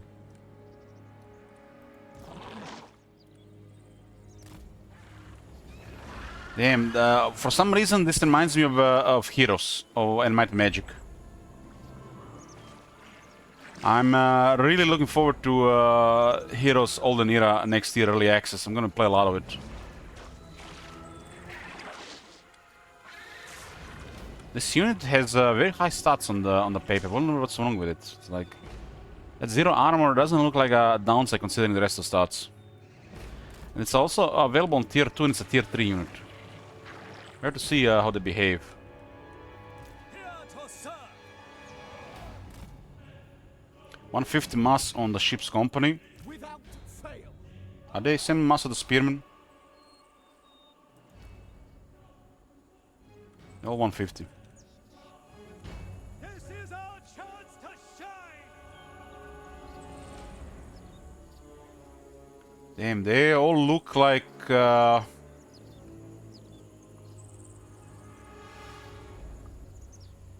I don't want to say it, guys, but I'm gonna say it. They all look the same. Strength of limb. They're look like they've been made in a clone factory. They're all.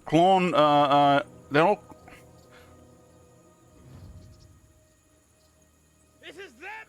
Damn, see, I could have put them in some helmets. 2 hairstyles. So the only difference is like the shade of the hair. It is them. It might be inbreeding on the Ulton, guys. Is there inbreeding on Ulton?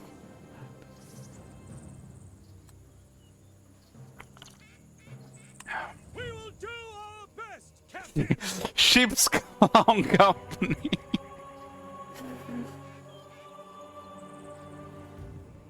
Warship. This is the way the helmets should be a thing. Like, they go in a battle and they have no helmet. Like, no helmet, like... We have faced worse on. Man, to get technology for 10 armor, no helmet?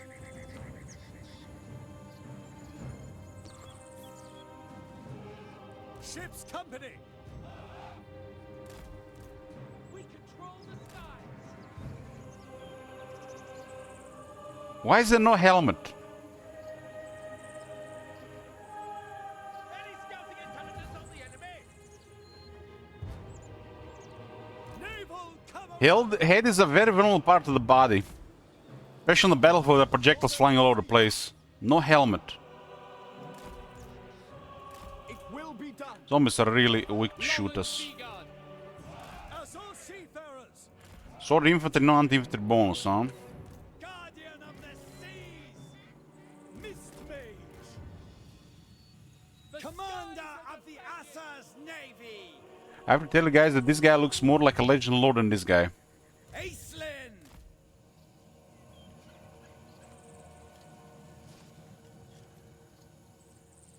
Ancestors, stand with us. I guess they got very good reflexes. They're elves, so they just put a shield in the pet, right? I mean, you can find a way to argue this. So the guys, we are on a temperate island, right? Why is there a lizardman buildings here?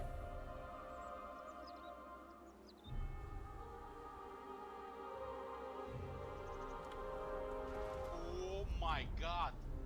Have you seen that shit? Holy shit. What the hell? Okay, we're gonna have fun with sky cutters. They do have guns, but we had them outranged. Sea Lord of Ulthuan. Keep them at a distance, really. We rule the sky.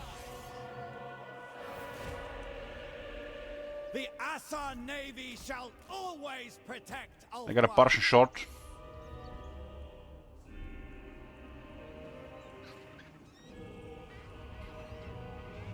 This unit that feels weird. It feels stiff.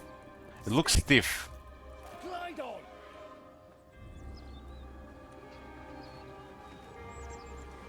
Some weak ass magic being used on those thingies.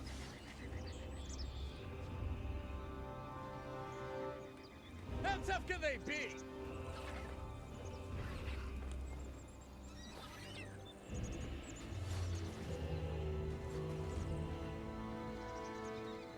Rocks and Assa.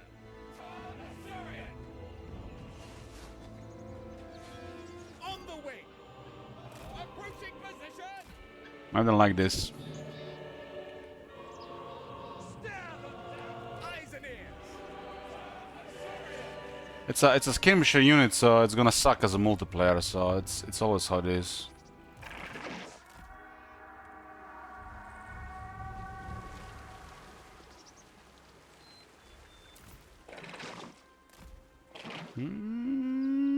Not super responsive, but responsive enough. Patrol. Aerial maneuvers. Moving out. Fly over. Without question. Can't believe he starts with two of these. What turn is this? 55. Mist Mage. I command the waters. Lothern Seaguard. As you say, death to all! Fly over.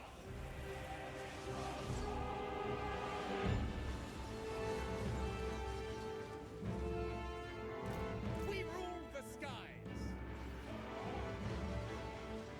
No place for doubt. Most likely. Let's have it. To battle! Test their metal.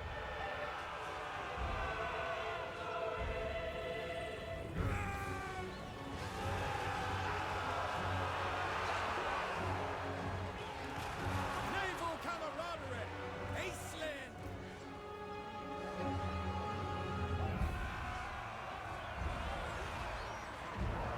Rocks and Assa. This is a chariot with no anti-infantry bonuses. I just noticed. On the wing. They're definitely way better performing at as a melee unit. Attack. It's a really poor as a range unit. Mist Mage. Winds. Obey me. On the wing. Looks like no attack animations are happening.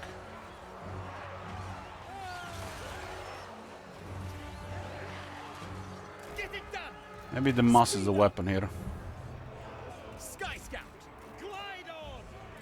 Speed up! Moving out! Approaching position! This is on this tier. It's really lacking. Approaching position!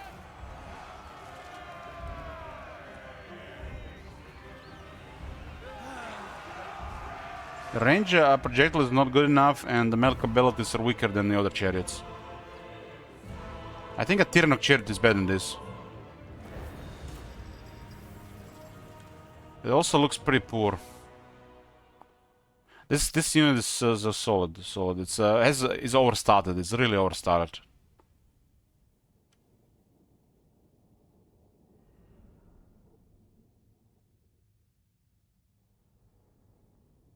For some reason, they got 30 fizz resist and 20 missile resist. For some reason, they give them deluxe demon treatment. Even if the unit was good, I don't think I'm gonna using it. That stiff animation, it looks really poor. It's just like it doesn't look enjoyable to use. Remember that video they were using that woman in the video of the CA, which gave me some kind of fake excitement that you know, was excited about this unit. This is a terrible unit. Like, just use the ground chariots. They look bad. They look bad.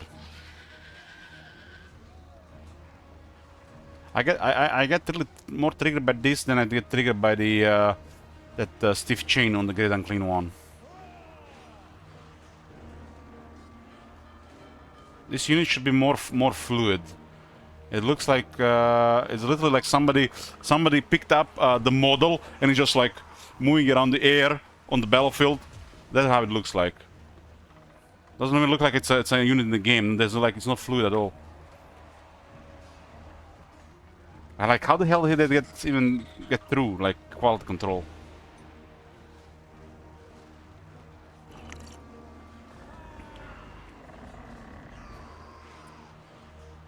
We got 2 favor of the Phoenix King. Where do we see this favor of the Phoenix King as a currency here? I haven't. What is this one? This might be the supplies thingy. Maybe it actually might have something else. This may be the for this one here.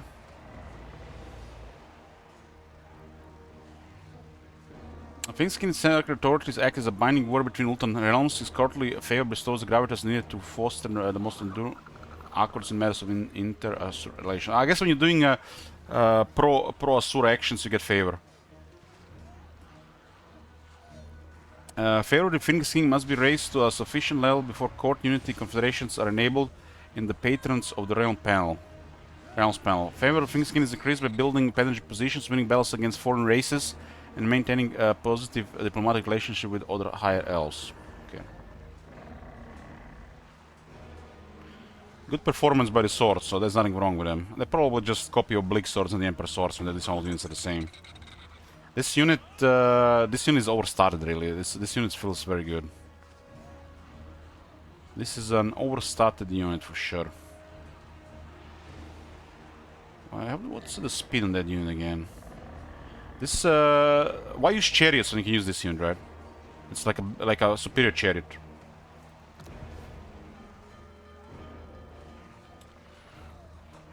You may now establish an outpost. Before establishing an outpost, you may choose a major high elf faction to gift the settlement.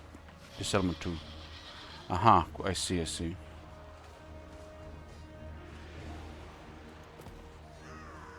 So we don't own settlements, we have outposts. So we work for the other Asur. That makes no sense why this guy can confederate. So we know 2 of them, huh?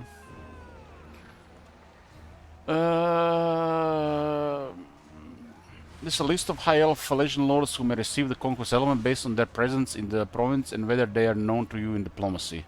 Each outpost constructed within give the settlement grants access to the owner existence, access via Ultan's leader stabbed in the Asur domination panel. Having more outposts with legend lord will sway them towards stronger benefits.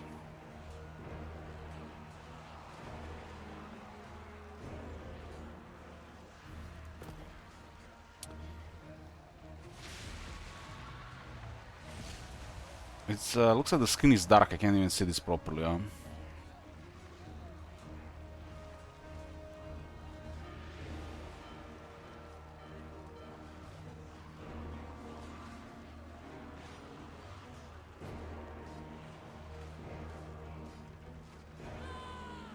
This is the colony, yeah. This is really good for both of them. I'm gonna give this one to Teclis.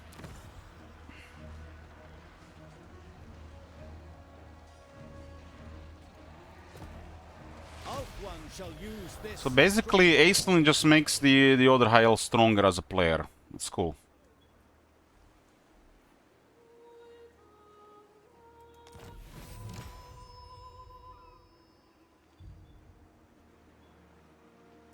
We got another one available, huh? 100 trainer and hunt.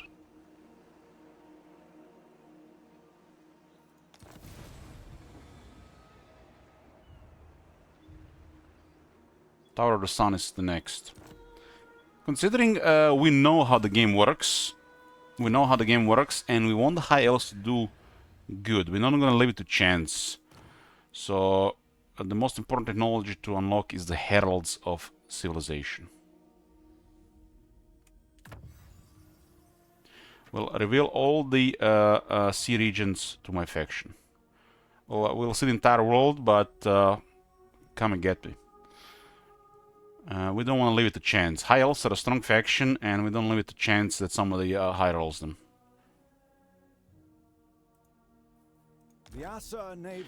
If you guys don't know what this means, if you don't see stuff around, which is very likely without that, you can have unpredictable results.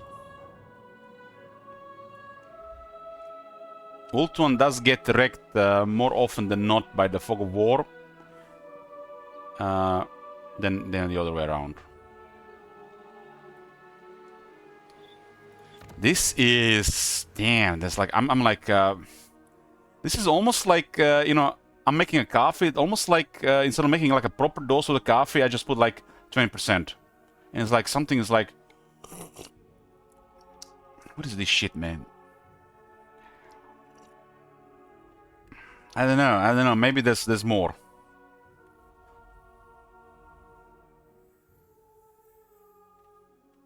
There's some okay stuff here, but I don't know. Like these two are just like, I'm like looking at these two.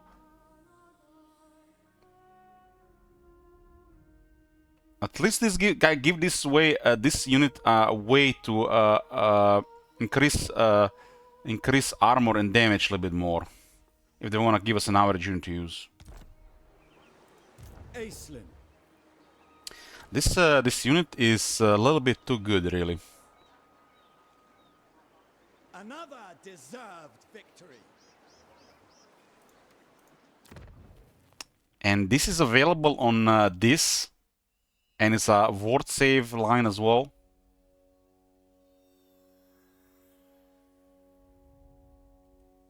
Like, what is this? What is this? Strider immune to con effects, perfect vigor on this type of unit. 30 fizz resist, 20 mist resist, 20. What? 54 speed. It's like troll speed.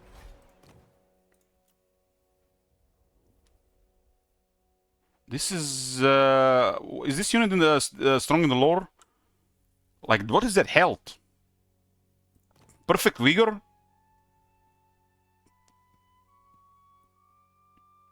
Let's compare it with the rest of the elementals. So these guys have 30, 20, 20. I guess 20 fire because they're water, but they got 30 and 20. There are a couple of other elementals in the game. Like, this is an elemental. This is the elemental in the game. Elemental bear. 25 fizz resist, 0 missile resist. Elemental.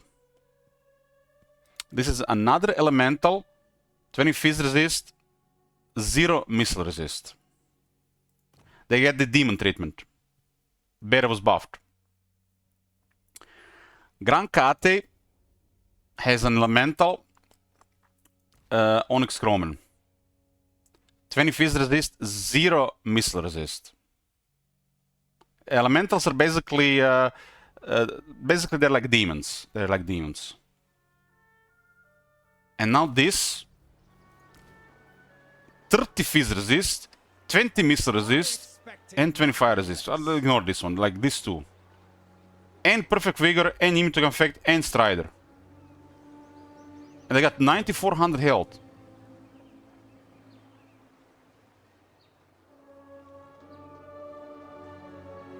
That's really overstated. 55 defense.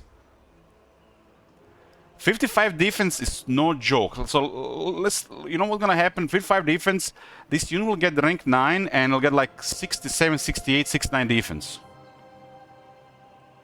And it's a tier 3 marked unit, and it's on a tier 2 building.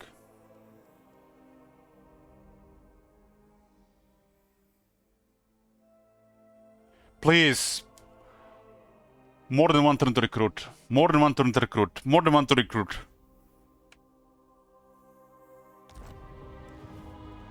Commander of 24 melee attack. So they have perfect vigor. Their melee attack will never get lowered from exhaustion. again. 24 plus 35. So they have 59% chance to hit against enemy defense. There's a base hit chance. And they got 14 anti-infantry.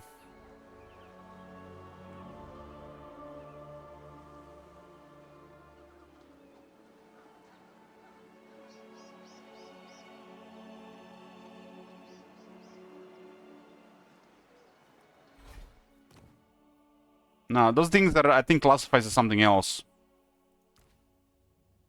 They're a bound fire demon. 10 physical resist. Bound fire demon, 10 physical resist. No, they added missile resistance to this one later. This one did get buffed.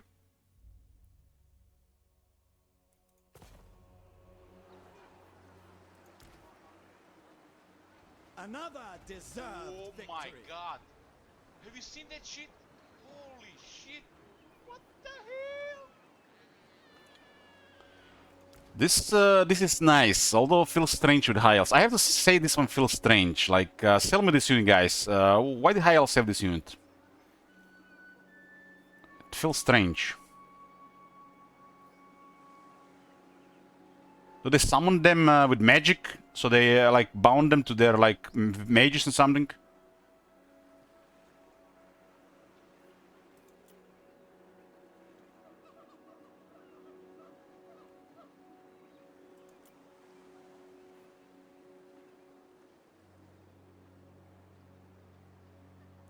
Their stats are really too good, and they got immune to con effects, perfect vigor, strider, can even hide, and then this. They really hate demons. They really hate demons. Triumph again. Like in my mod, when we were working on it, I gave all demons plus 5 fizz resist and 15 missile resist, and only then they started feeling good. And now the CA is literally making better demons, and who gives a shit about Warhammer 3 demons? Victory.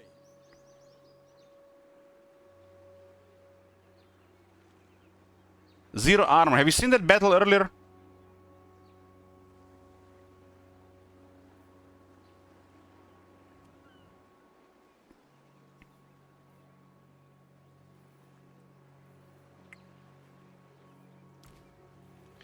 So the units do base weapon damage and armor piercing weapon damage. And this unit has fizz resist. So unless the unit has a really high base weapon damage like Forsaken, this unit has nothing to worry about. They only have to be worried about magical attackers. If the magical attackers will destroy this unit. This will be nullified, and then their zero armor is really bad. You know who has zero armor as well, Grand Paris? Let me introduce you to, you know, another zero armor unit. Savage Orcs. Savage Orc Biggins. And they have only 25 is resist.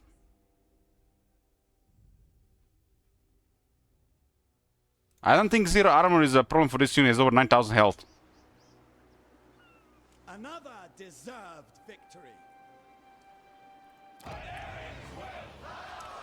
Okay, so this is now Teclis's place. And we got a Sea Patrol outpost. 3 slot.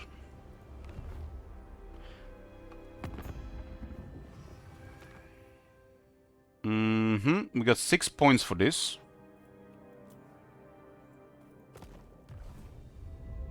I wish this option, you see, you guys seen that option when we picked one of the high elves and we give it a faction, gifted a settlement. I wish there was an option on settlement occupation with your allies and vassals. So let's say we are allied with, I don't know, we are allied with Last Defenders. And we are playing, I don't know, Khalida, and we want to occupy a jungle in his territory.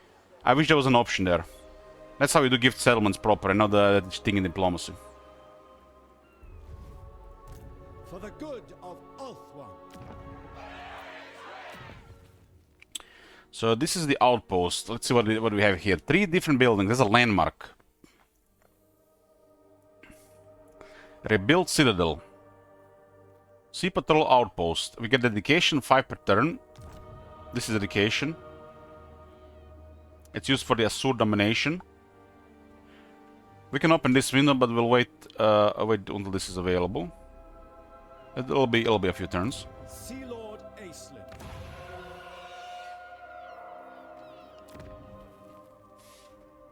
Settlement garrison can be controlled by Aislinn in settlement defense balance local region. +2 influence, +2 control, -2 corruption. Does this does Teclis receive this? The 2 control and 2 corruption? He does receive it.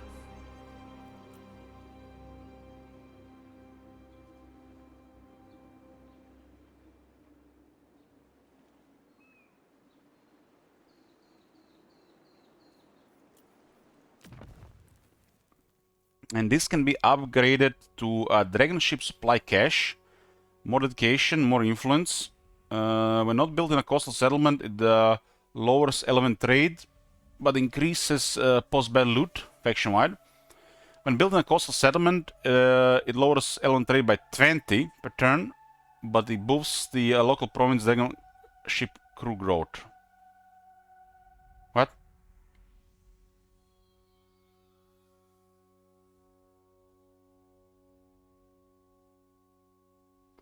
I think, guys, the CA doesn't know that the seas have nothing to do with provinces. Again, as it should be.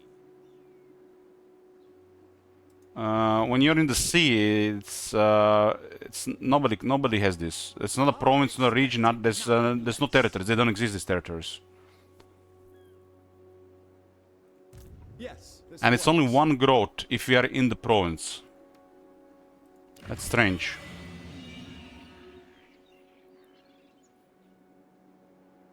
Replenishes 5% campaign moon range when exiting a sea lane faction-wide. I guess you get a faction-wide bonus at least. This is useless.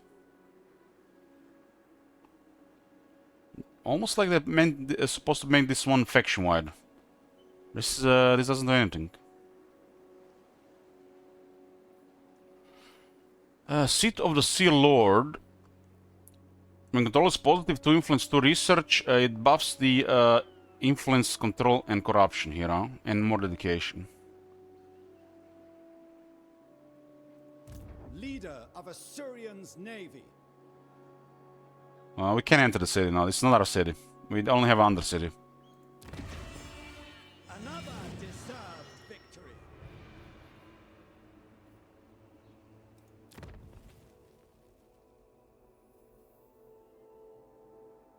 So why is this X here? What is this X? But here I can click it.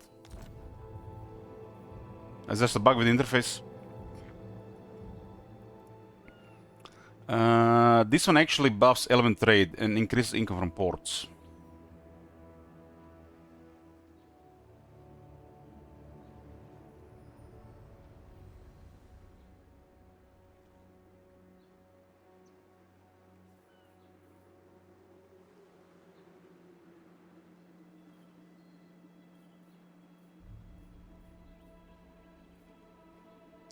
Rebuilt Citadel, unbreakable during siege battles against Dark Elves, all armies.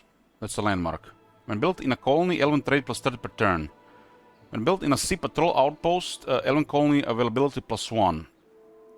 Provides 2 Lord and Sea Guard with shields garrison.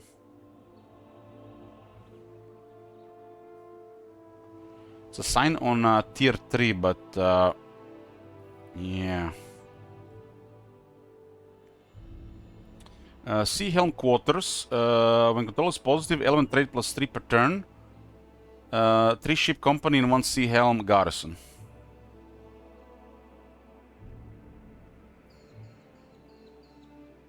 This is a Sur domination thing required. Even better garrison, more trade. Even better garrison, more trade. There's some really big garrisons on the left. Damn, actually really good garrisons. What the fuck? Like, what the hell, man? Like, the game is lacking garrisons all over the place. They make a deal single sudden as like garrisons under garrison, and you can even get more garrison. See that shit? Holy shit! What the hell?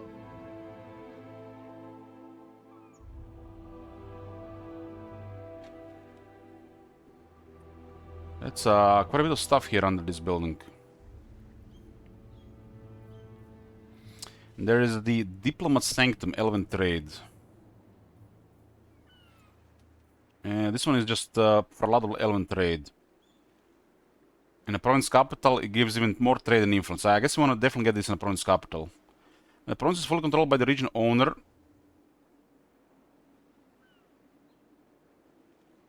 So if all take lists, we get even more.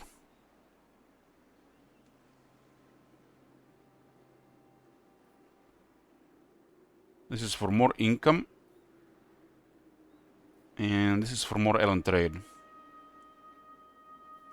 This is all locked behind technologies. We can get dragon ship supplies on this one.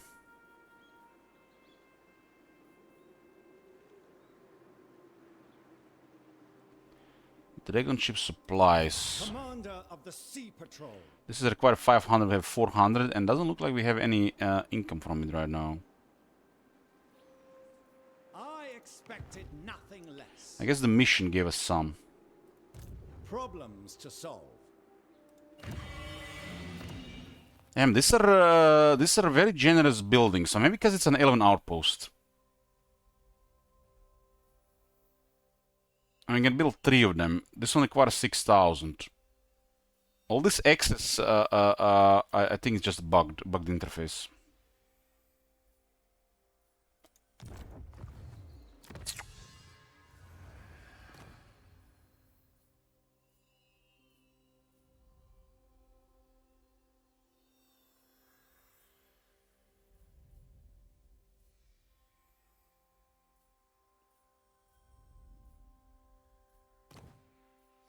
We'll start with the Heralds of Civilization, doesn't really cost us anything.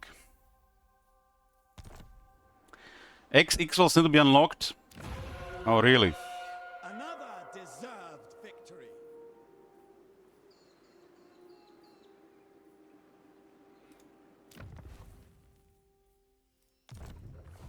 Master of Mists. So the hero in the army did remove our movement again.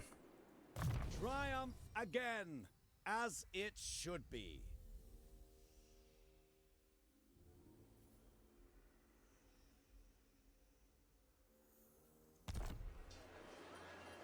This does double dip with Lot and Seaguard.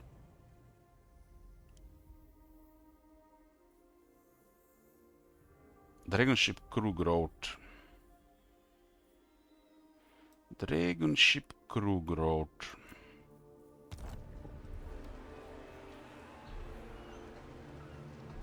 I don't think the growth is gonna be problematic. It's their supplies looks like it's gonna be more problem than the growth.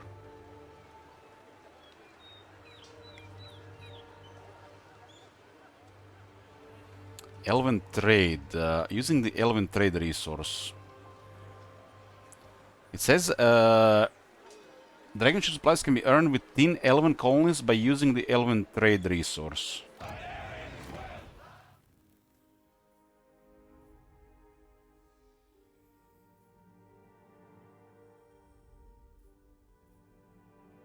Elven trade.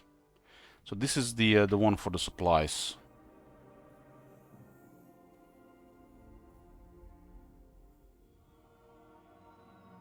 There's like no supplies coming in right now, other than the mission.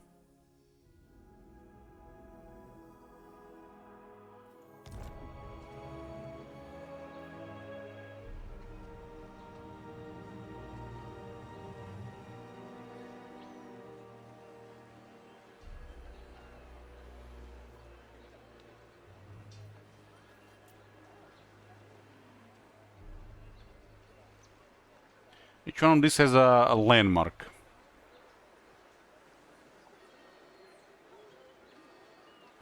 We'll see with the next one. What is the next one? I have to capture the Tower of the Sun. As this is the next one. This guy's in the water. There are two treasures next to each other, damn. Report.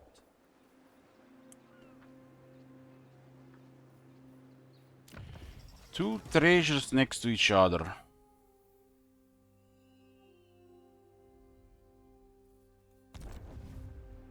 They moved the sea lanes closer to the ports. Another deserved victory. So the first province here we get 3 landmarks. 3 landmarks. You know how many landmarks we got with the Kala? Ah, summons.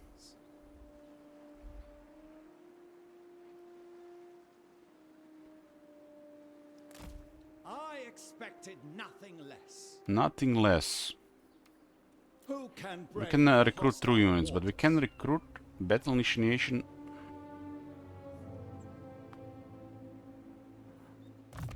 Triumph again, as it should be. This guy has a little bit of everything, huh? It does look like this army is gonna be really I cheap. expected nothing less. Patron of the Realms is turn 5, and our also domination we have 500 dedication or 2 settlements gifted, huh? I'm guessing we might be occupying this one and make this one an outpost. We'll see. Maybe we keep Imrik and both Imrik and Teclis alive. For the good of Ulthuan, in the Navy my word is law. This is a lot in Cigar, but requires 500 of these things, and we get another 200 from this one. Again, as it should be. I mean, the zombies are pretty big to whatever we got.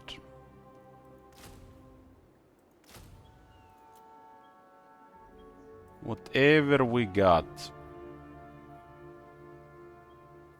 I expected nothing less.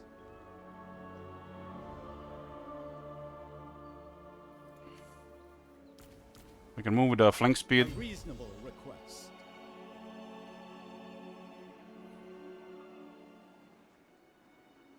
All hands on deck. Relocate our position.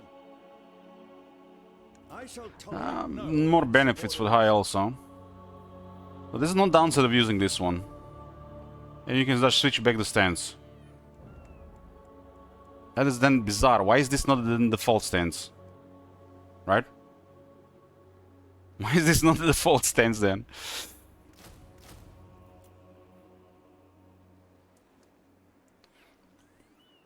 Another deserved. I guess you can initiate combat with that one. But you can still switch around. I guess you can move, but you can initiate combat. So it's a little bit different. It's a little bit different.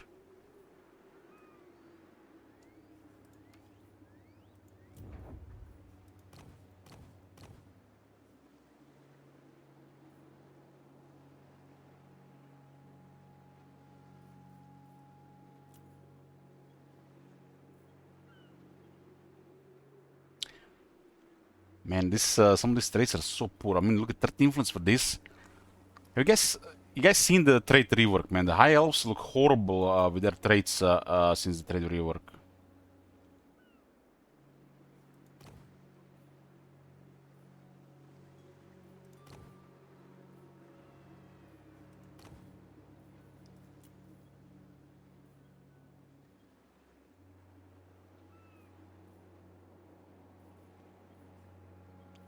So Lord doesn't have the Lord of Mists.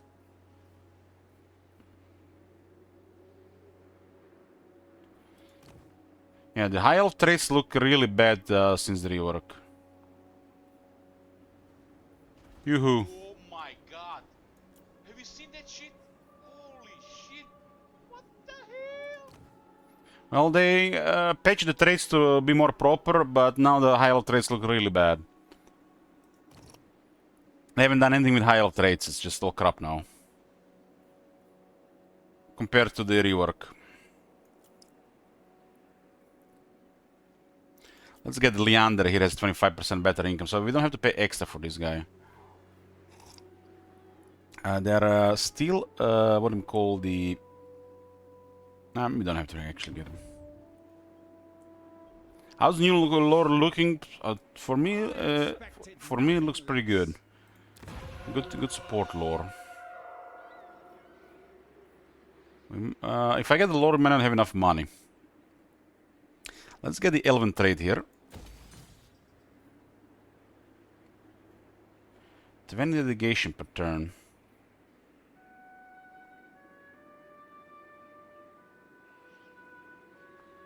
This is really poor, I think. We're getting 2 influence here.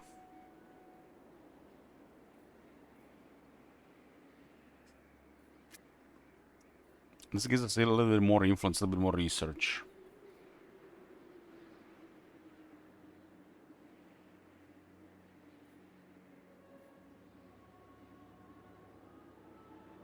This generates 20 element trade because of coastal settlement. I guess we'll go with that.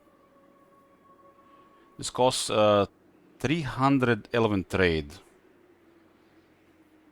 300 element trade and 600 gold. We need the element trade income.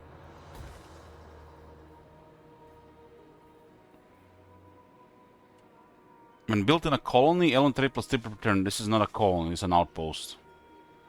We actually just unlocked the Elven colony, right? We didn't have one before. So now we can get a colony.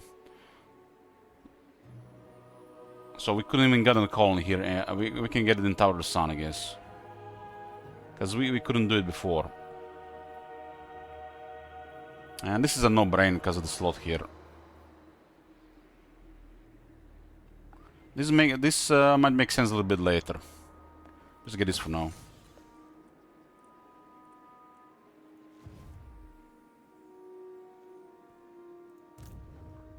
Triumph again. The replenishment works. This was patched. Sea Lord Aislinn.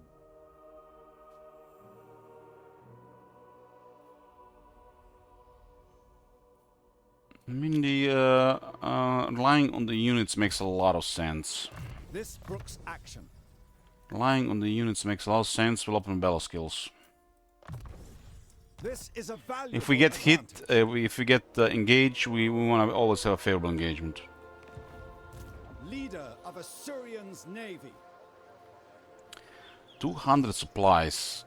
This actually starts draining supplies, huh? Another deserved victory.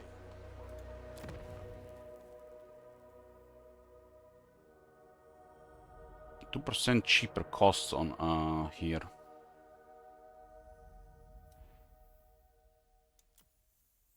This is 20% upgrade reduction from 5. Let's not build anything really. I expected nothing less. We'll have to see what happens with capturing that one. Because we can get a colony, right? We can get a colony. So we want to see what the colony offers first. We all have an idea what the outposts do, but not what the colony does. I'm getting colony just gonna be a settlement.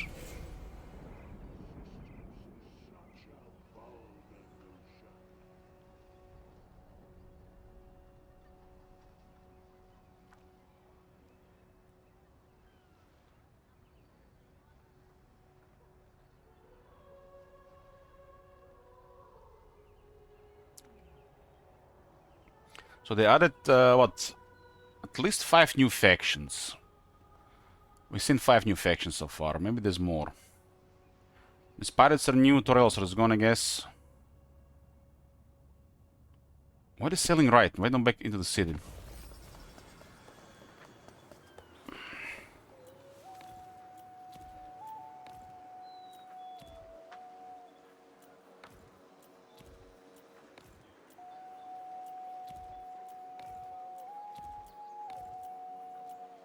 We got Heralds of Civilization. It was the first technology.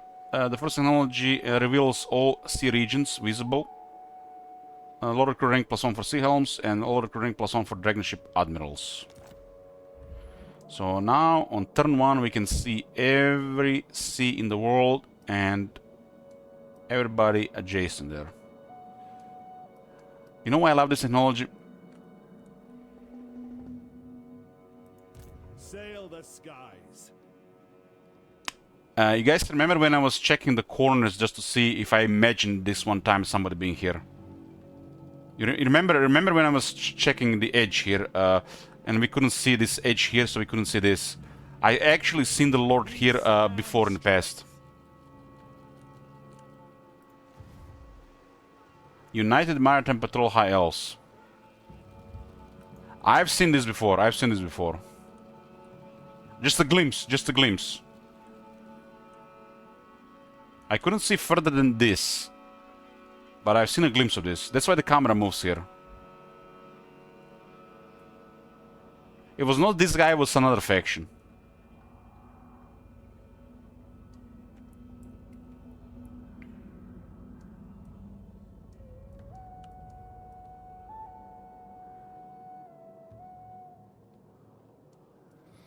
This is such a powerful technology, man. Like, look at this. Just like this. This is like mega. This is like mega. Just like, I love stuff like this. I love to see what's going on in the world. Dark sea.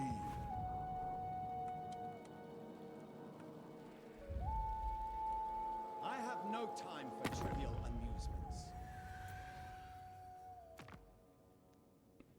Who are you? Ulthuan strives for fairness. What say you?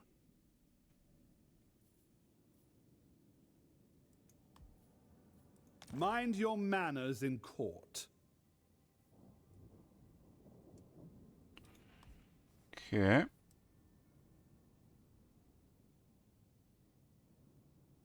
He's on a standby.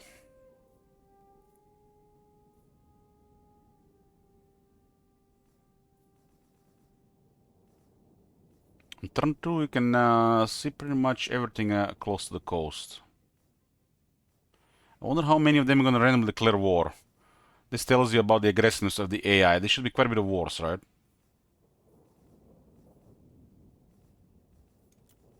I have 20 aversion with the Empire for some reason. 20 with Ostland. Marienburg 60. Marienburg doesn't like the high LC patrol. I guess we shoot first and ask question later.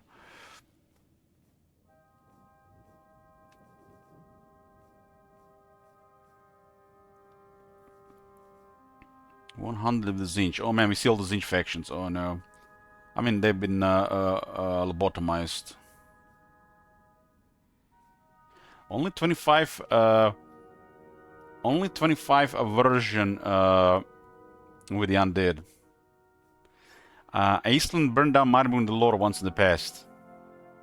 I mean, the high elves really don't care about the other races for most part. It's only Teclis that seems to be invested. So they don't really care what happens, as long as the Astur are on the winning side.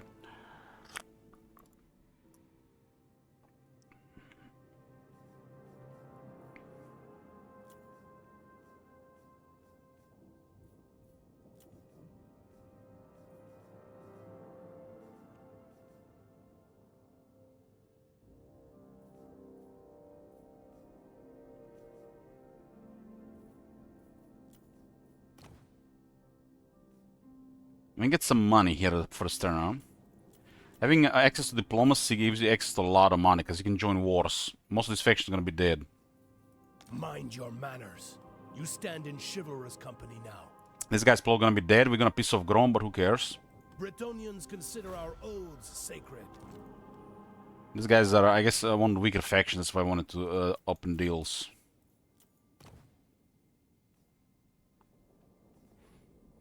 That's Skullcrag.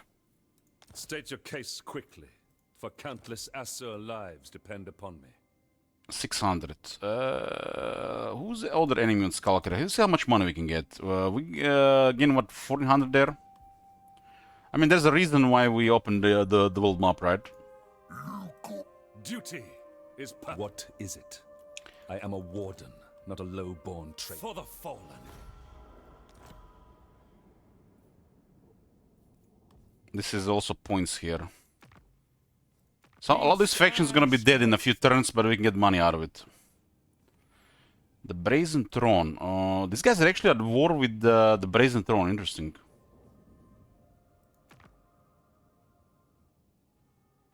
These guys already seem to have taken some damage. Welcome. What brings you here?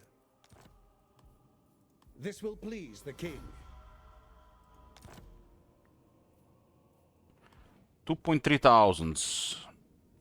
Make this quick. I have important matters to attend to. I am at your disposal. I don't. What are the some of the sound lines don't sound like them anymore. Scourge of Cain. We have much to discuss. Come, join This me. money you get from them doesn't really matter, because they only tend to spend the money in the military that's available around their income. So anything that goes above that just getting piled for diplomacy.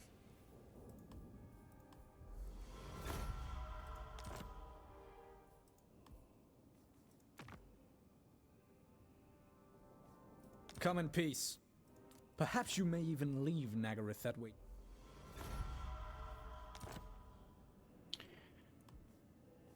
In some of the previous games, when you have like a diplomacy available, this is like usually like turn 1, turn 2. See where you can get the advantage in diplomacy, and usually just try to get money. I tire of you already. This guy's wrecked.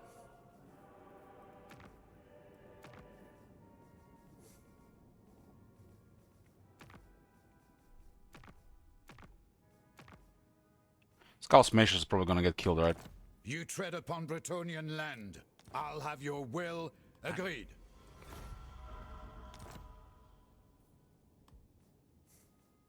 These are all enemies of the Order, so by just joining wars, everybody's gonna like us a little bit more.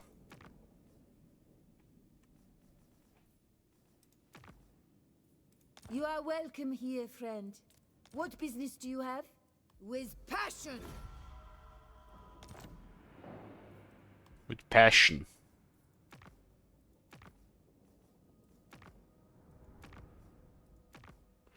Most of these guys are gonna be dead. Maggot King is also the one that gets selected at the beginning, right? We do have stronger minor factions turned on. I mean, they're gonna have a little bit better potential, but we see a lot of it.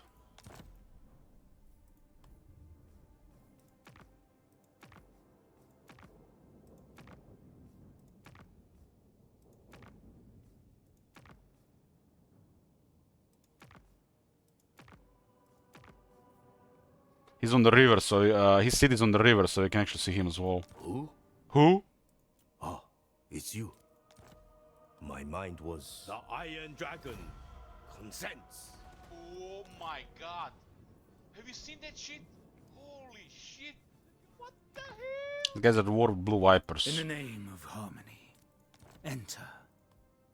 A pleasure doing business. Hey, Palher.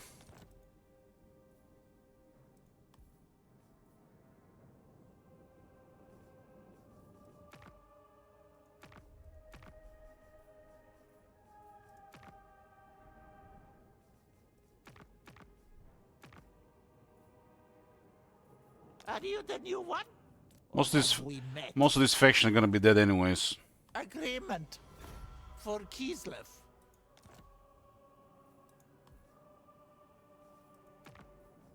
Respect the motherland, and there need not be a toast to our partner. This is a kind of unique opportunity because we have discovered the entire world seas, right?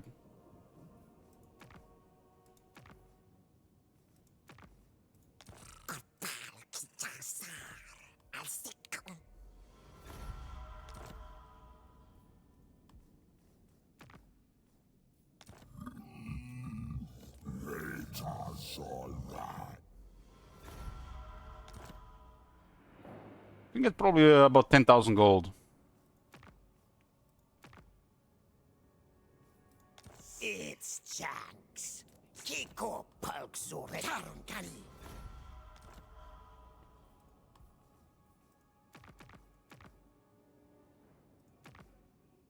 Take advantage of revealing the entire world.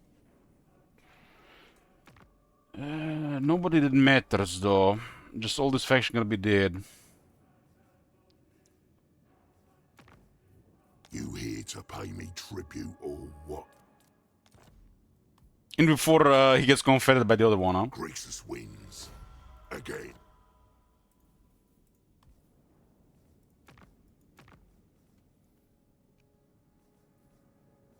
Okay, this looks good.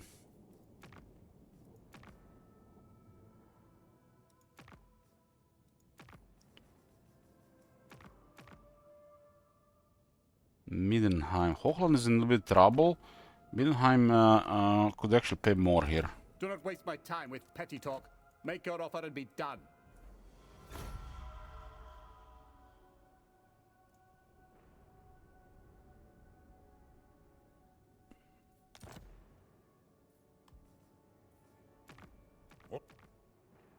Caldo Sigmar is at war with Doom Kingdoms. They don't survive. If I had my way, you would be dealt flame and I bow to wisdom. We have gained over 10,000 gold. There's advantages of revealing them up.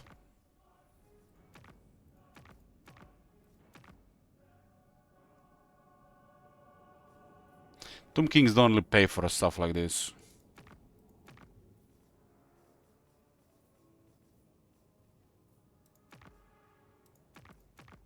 What brings the uppity Aesir down from their gilded towers? Show tolerance, Ara. 16,000 gold. If I did all these factions would be lined to me. These are all factions that die in first couple of turns. I picked those factions exclusively. All these factions, they usually die in first couple of turns, but this time we have a minor faction potential, so they might actually live a little bit longer. Who knows, maybe they get upper hand. But I picked the factions who usually just die in the first couple of turns. And if they come towards me, let them come. I'm on the other side of the world and I got a boat.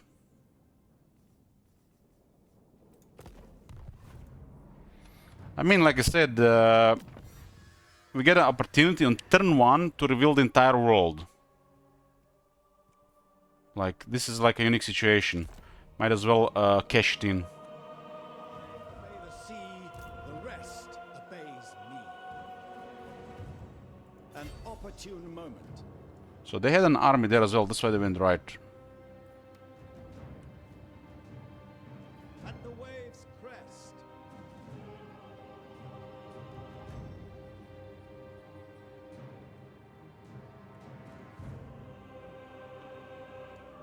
We could get some buffs, you know.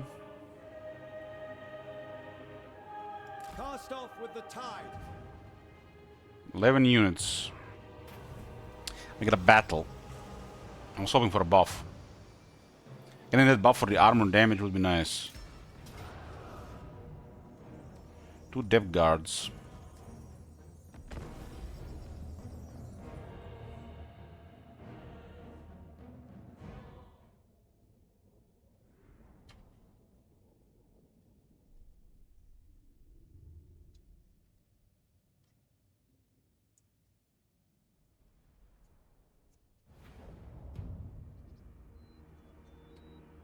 I don't know, Paul. We haven't played Warhammer 1 in ages. Depth guards, they had grave guards. I meant depth guards. Sea Lord Aisling!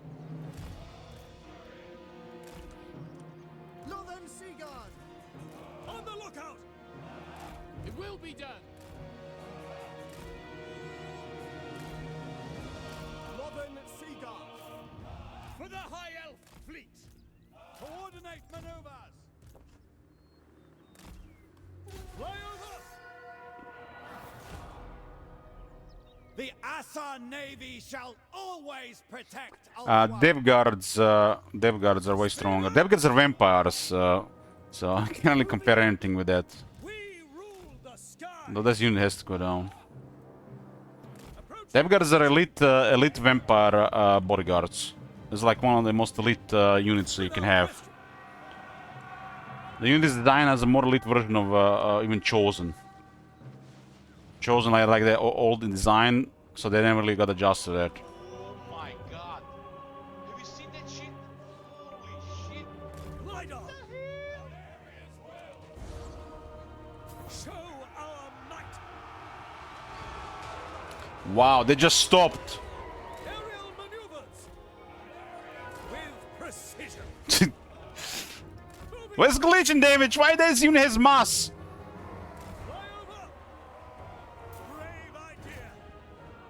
They just stopped. They just stopped.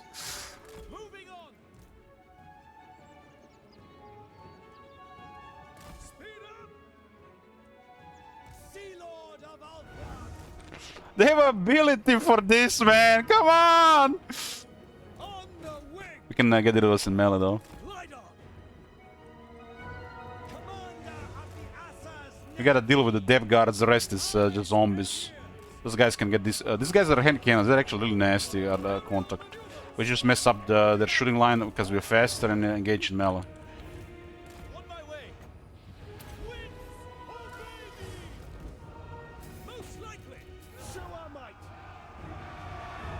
They can't fight back in melee. They just stopped! Collision! They exist! They just stopped!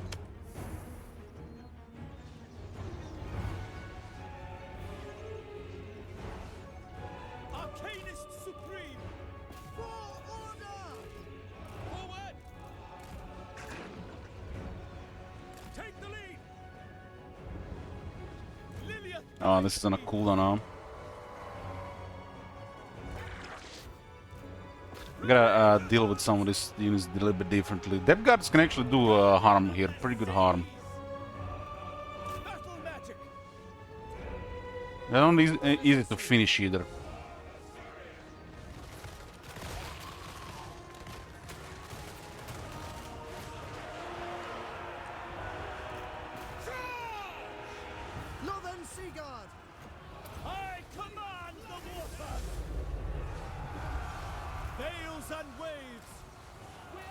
It's a very good effect as well.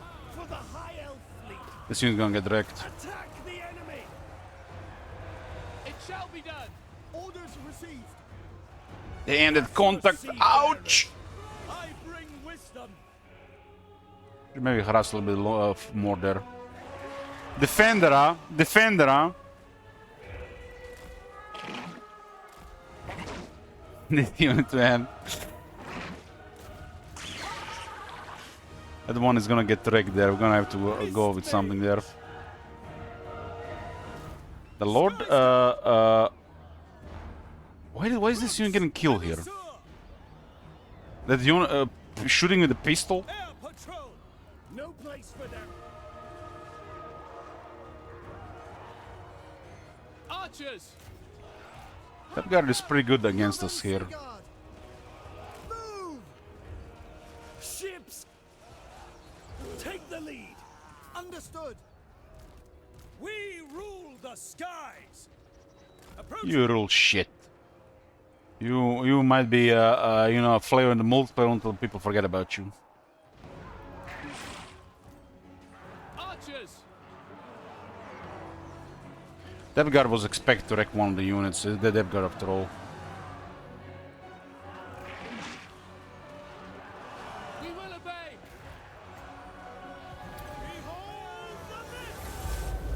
Weapons ready.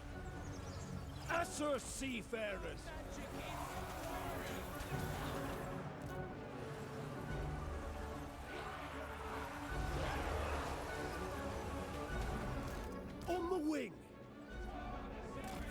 over. Aislinn! This unit has so much health for some reason. Because they have a lot of health, also very hard to kill. Especially about the regular stuff.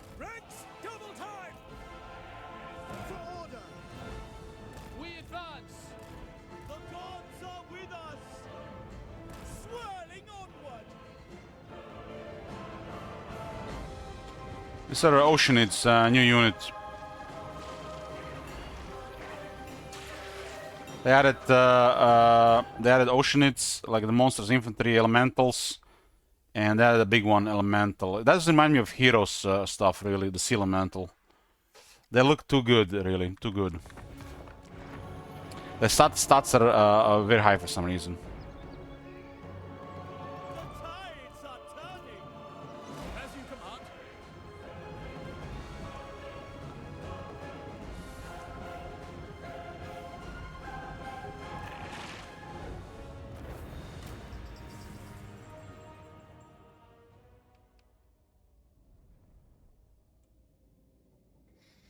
And keep in mind, this unit is just rank 1. This unit has very good stats. Very good stats. I think this unit is started around Minotaur Plus, just not on the offensive side.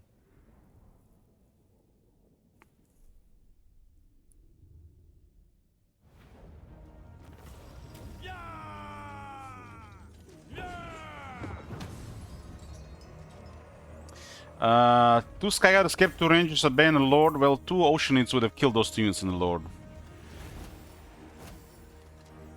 Okay, we got Execute Captives, still poop. Forced Labor. And we got Ransom Captives. They actually doubled the influence here. It was +1 per turn, now it's +2. And they left this one in the... This is so bad, this one. 1 turn, 100 experience. Still no replenishment single entities. They're using the Warhammer to replenishment.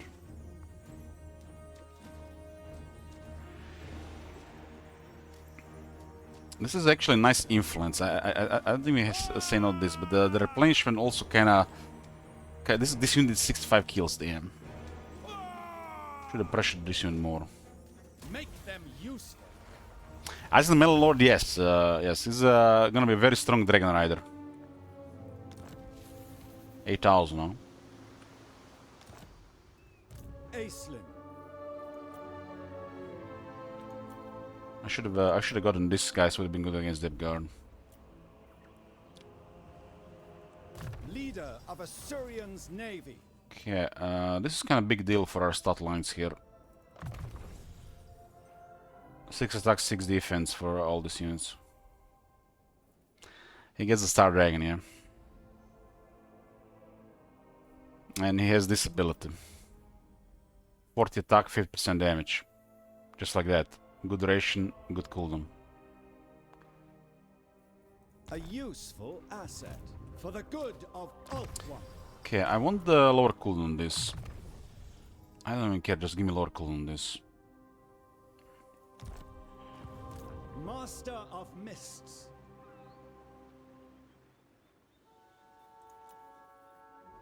133. The Navy demands fresh recruits. Problems to solve. 2 battles? Why is it 2 battles? Where are the buffs? That would be too much damage, I think. Another deserved victory.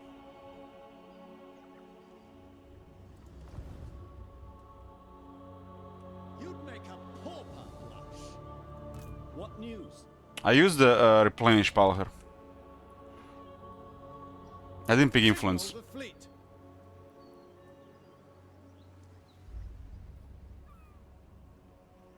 Are you ghosts? No, that one would be too much casualties. They have 5 units here, another 13 there, so that's reckless. It's reckless. A summons.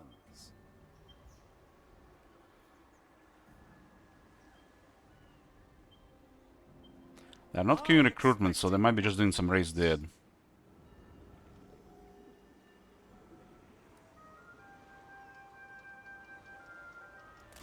sail! Oh, that guard lead the infantry, and we have just foot soldiers. Who can brave the hostile waters? The archers are very good against zombies. We just need more bodies here for the fight.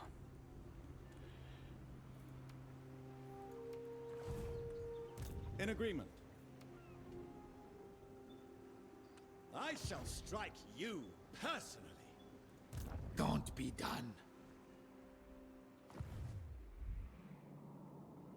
Still not single target replenishment. Every faction uses the same type of replenishment post battle, and they're using two different ones in this game still. Sea Lord Aislinn. There's the you have the Warhammer 1 replenishment, where it was just small replenishment around all units. The Warhammer 2 replenishment with just replenishment ignoring single entities, and then Warhammer 3 replenishment offered proper replenishment and affect single entity units.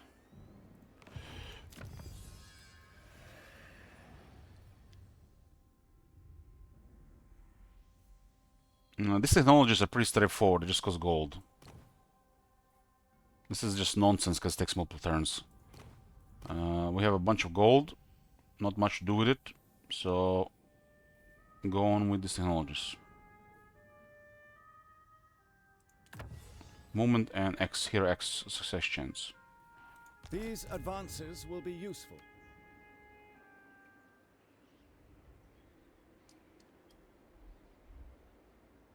If I had their lord closest to my army, we probably had more damage on infantry, so that lord was better to stick there. Because probably cast a couple spells.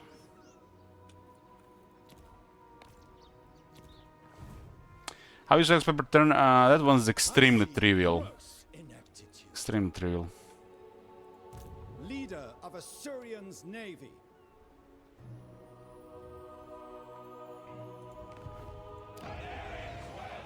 So we're now gonna generate Elven Trade. This requires Elven Trade, so we gotta spend Elven Trade to get more Elven Trade. We get 30 Elven Trade now per turn. Additional 3 Influence per turn. And we provided Garrison here. If they have positive control here, which is we have to remove corruption for, we'll be making another more Elven Trade per turn. So this place will be producing currently 33 Elven Trade per turn once we remove the corruption.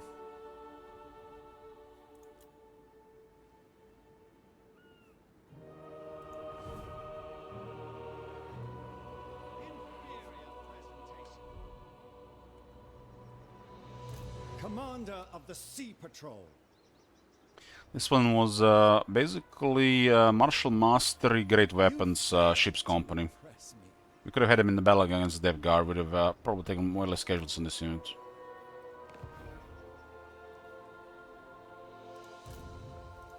I expected nothing less.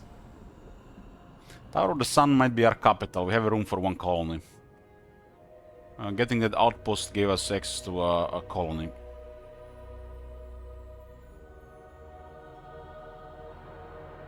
Those two treasures would have been better if they bought buffs and not a battle until we capture the settlement. One of those battles could have been really obscene. Like if we can get an regeneration entire army or 25 resist. Use some raise dead here. You see this faction are dying. This is basically the faction we joined war against.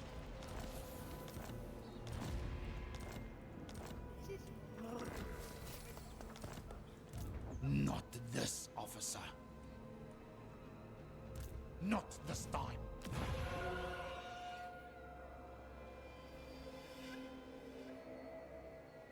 So it reinforces the top settlement. Interesting. Hopefully this will be no issues with that. Report. Mathlan engulfs us all.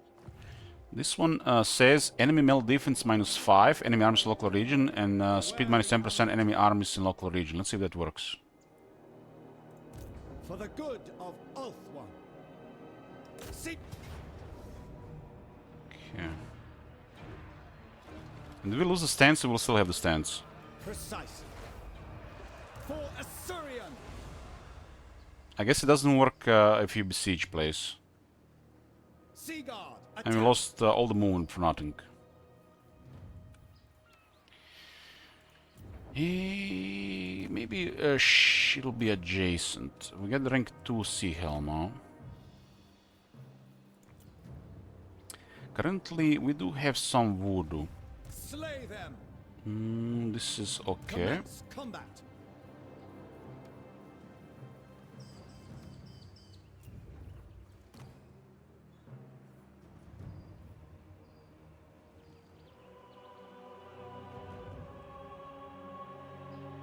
That thing works like an underground stance TP. Yeah, I noticed. Yeah, let's get Sea Helm because his novelty. Let's see what he has. I don't expect much. Sea Helm. Sea Helm. Model looks good. That weapon, look at that weapon, man. And it's more base damage than AP. What?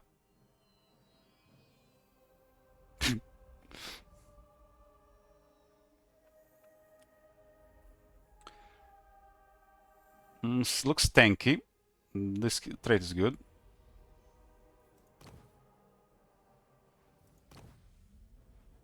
For Assyrian. I'll put back his shield. Protecting Althwan. Okay. So what does he have? Great Eagle Skycutter Chariot. Oh no. At least has an eagle, huh?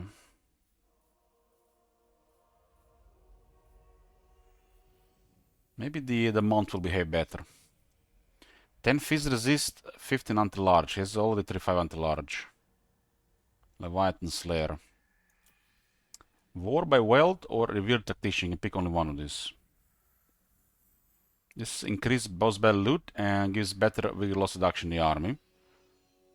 This is actually a good buff. Plus 10 movement while at sea, 10 movement always, and 5% more production of resources.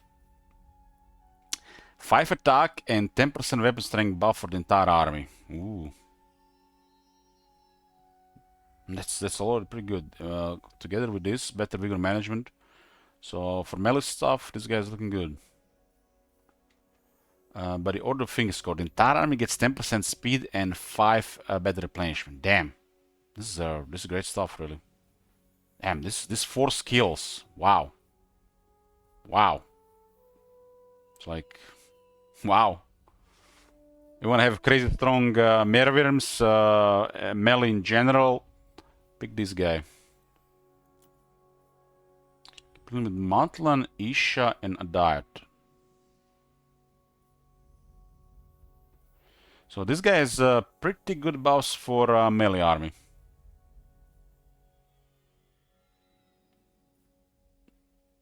As a tactician, range buff, lower upkeep, better ambush chance, and Ulton's finest. Melee defense plus 5 character army when in own territory. Ulton's first line. Melee defense plus 5 fighting at sea, armor plus 2 in the Lord's army. So he does have a couple of sweet options here, this guy. I really like the top line. This is really nice. It makes the units even more exceptional. Especially all the quality units. 5 attack and 50 AP on the first skill. Used to be just 5 attack for most factions, so now it's 50 AP on top. It's 80 base leadership and still has another leadership skill here.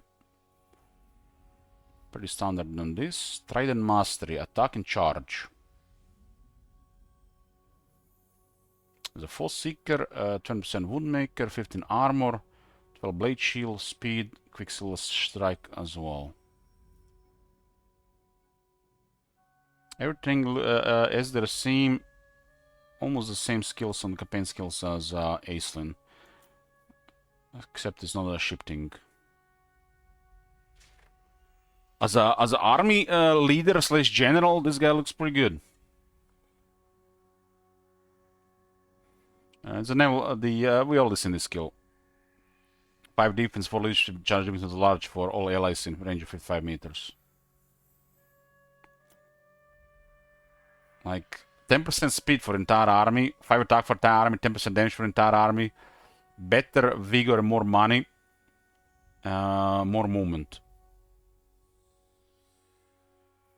It's like if you're gonna use if you're gonna favor melee combat, either infantry, cavalry, monsters.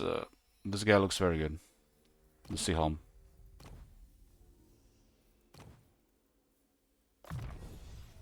Strength of arms and armor. Okay, we're gonna battle here. I'm gonna be a little bit careful here because of numbered. Don't wanna go. Oh yeah, this is one of those we can bamboozle them. This guy almost looks like the same unit card as Sea Lord Aislinn. Look at this. It's literally Sea Lord Aislinn from the left side.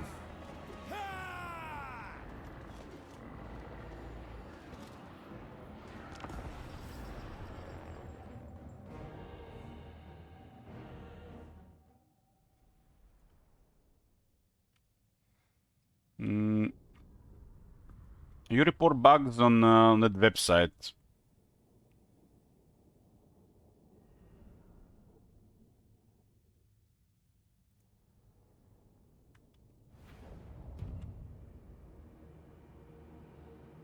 We can't see.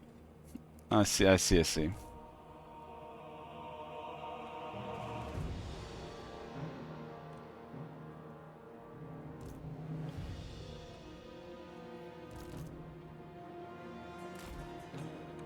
This is very strange.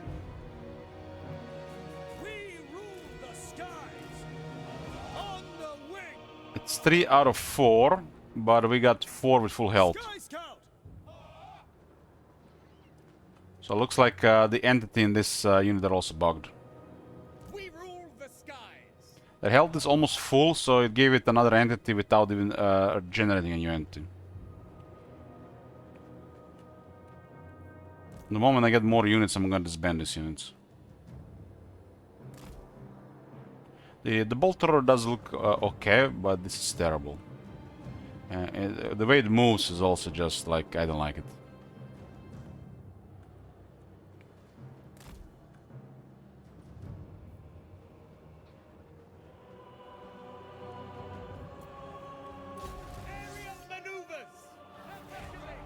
How it moves.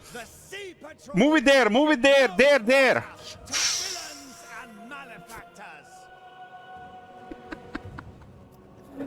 This unit is such a bad movement. I mean, look at this, man. So stiff.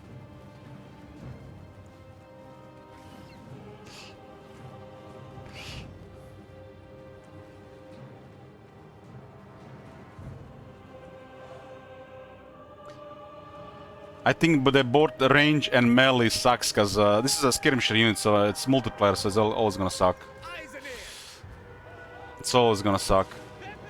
This type of units are balanced to be both melee and missile, while they're missiles, so they're never gonna really be good. So you gotta put 100% effort to get any performance.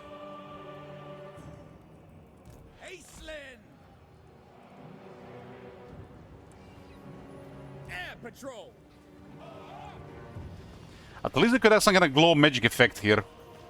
But look at this. This guy replenished without the extra bodies.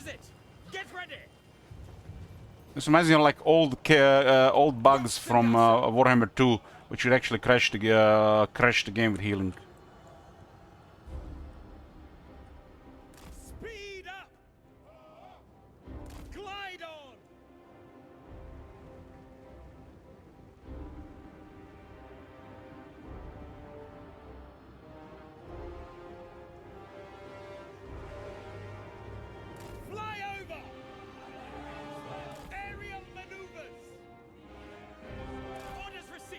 I mean, flying units that have some medical abilities are always going to be useful.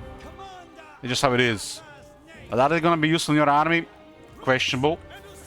Especially if it's not a melee unit and not a range unit, it's both. Like, you know me, guys, I'm a big fan of Harpies. But this... Look at this, it lands, no collision. And it has a buff for a charge.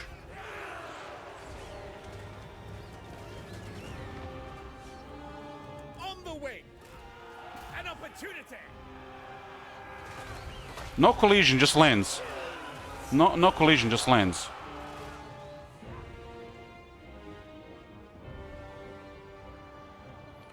The advantage of flying units in melee is that they get it first attack. But this one looks pretty poor. This is what I was talking about. Look at Aislinn. Aislinn, and this is the Sea Lord. The Sea Lord is literally Aislinn just from the left side.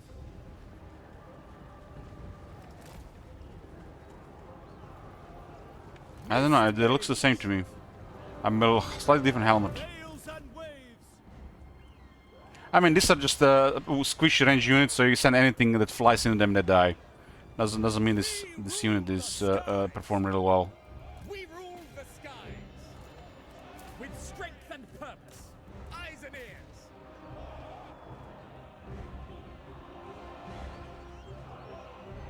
On the wing. I have turned off fire at will, and they're still firing. You can hear the bows. This is literally like some kind of half-assed eagle unit. On the lookout. Literally like a half-assed eagle unit. Storm that place. We will obey. Setting forth. Fly over.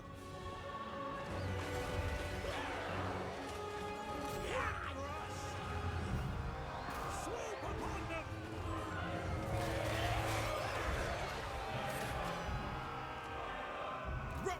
These are some of the squishiest in the game, the zombie shooters.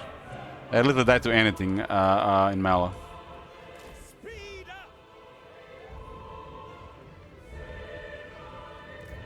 Master of the Mists. Asa hero.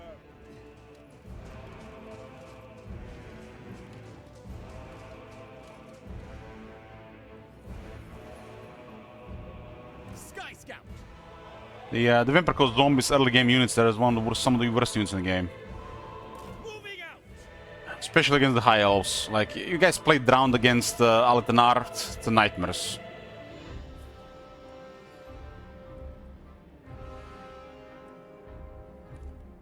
Northern Skycutter. Fly over. Most likely. Those guys are pole arms, so we're gonna shoot them.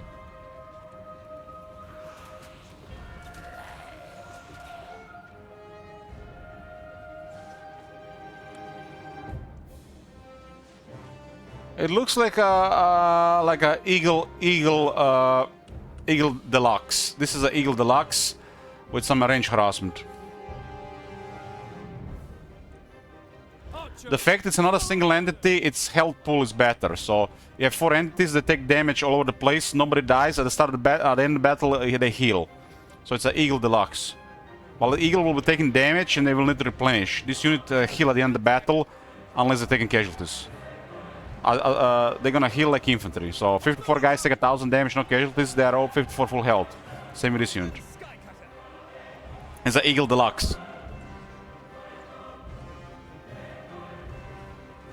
So better health, range harassment, and more damage. It's just the Eagle Deluxe.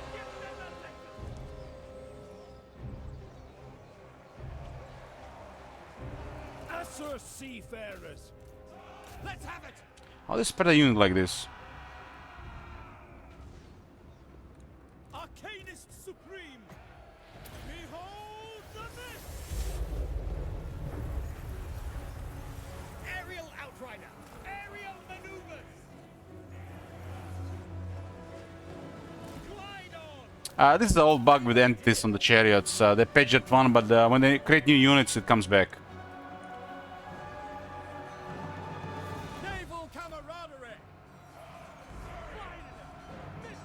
I like this. Lord and Sky Gatherers is better than an Eagle.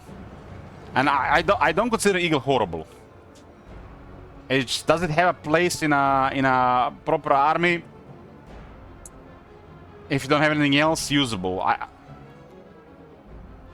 I find the Great Eagles usable with Durtus army.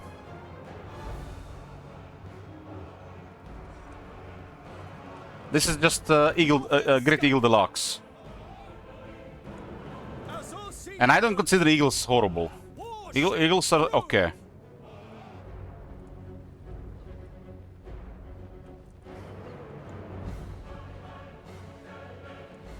It's like it looks so stiff. It looks so stiff. I don't like the.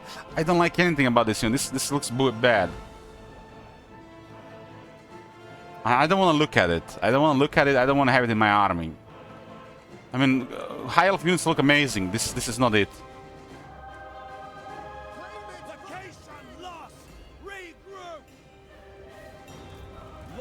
The fourth entity is not fully replenished. Might be intentional.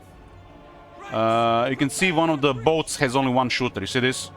So this might be intentional. It's how the replenishment works in chariots.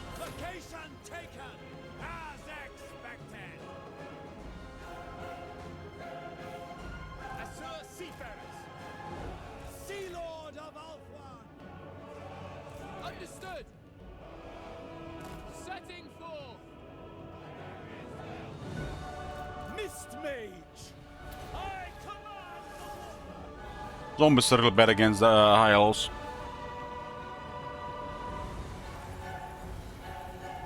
Aquatic spellcaster, surging ahead. Naval camaraderie. Our mages are here. Our mages are here. I think the back of the unit needs to be like some kind of magical effect. They do mention there's some kind of magical effect on the back, like make it like more sense. There's a magic keeping it in the air, and the eagle is just moving around, right?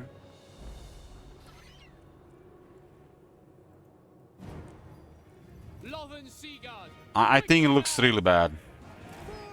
I don't want to look at it really. I want to look at it in my army. It will be done. Loven Seaguard. We will obey. Aislinn. This is the Lord of Mist, Matlan Spite. We went over the lore, and this actually has some really good stuff. I like it.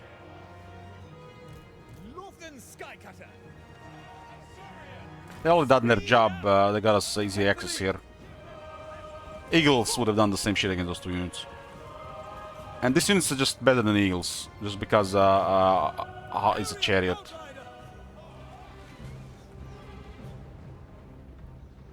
The Eagle would have taken too much damage in consecutive battles compared to this unit.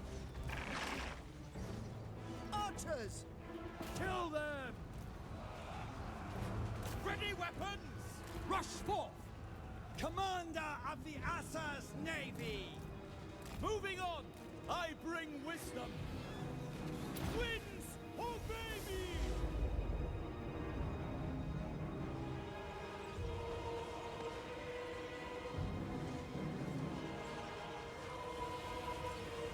For the High Elf Fleet! Proceed! Ship's company! Bear your blades! Nails and waves! This assault is danger, no evil! This is the same face, right? Aislinn! Guardian of the seas! Lilith guides me!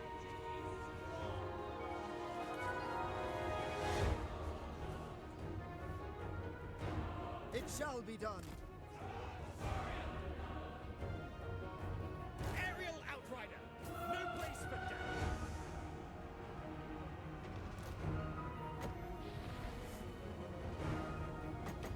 Just, oh, those guys are actually a good target for the Sky Cutters. Approaching position!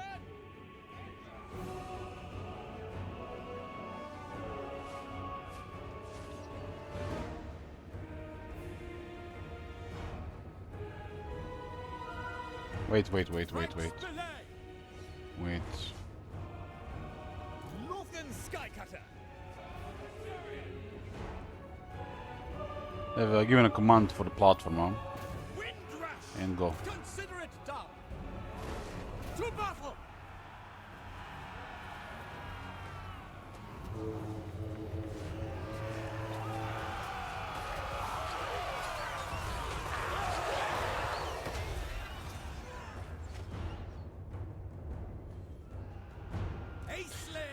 me, this unit doesn't feel like something the devs have done. It almost feels like some modern unit. Like I feel like I haven't seen some units similar like this. Was that the barge thingy with the Tomb Kings? I don't know. It's like it feels like I wouldn't say like it's the official job. It cannot be official job. That is just.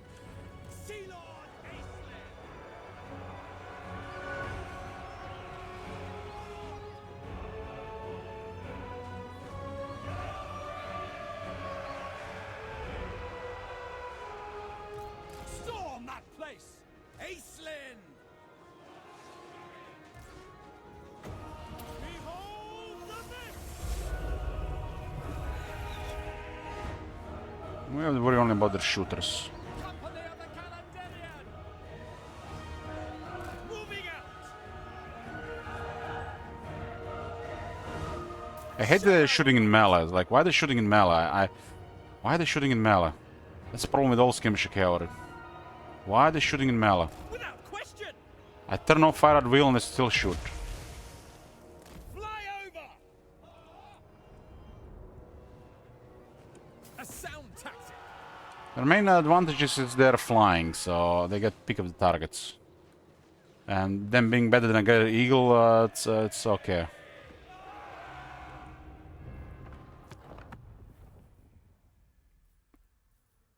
Yeah, they're definitely better than a greater eagle. This is basically a great eagle on a higher tier. Aislinn! Proceeding!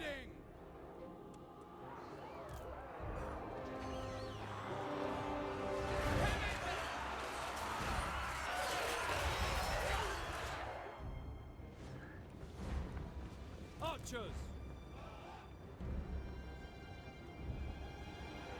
Location taken! As expected! Just regular stuff left. Pass the great pattern! Mist Mage! Archers! Acknowledged! Sea Hell!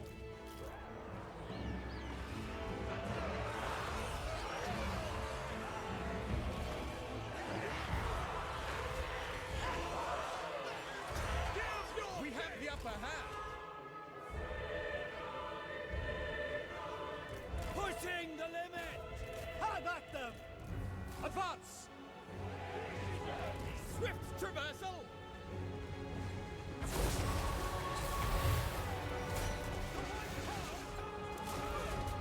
Mist Mage! Hostile sorcery! Take cover! I command the war! You guys are 8-3 defense. Spellcaster! Clear skies! Onward! How was the call? Did you like her? Yeah.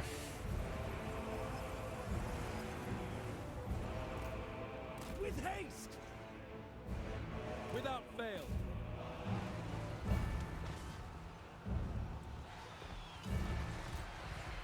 Path to victory! I was waiting for the Sky Guiders to arrive to see some melee in the air, but they're bombing us.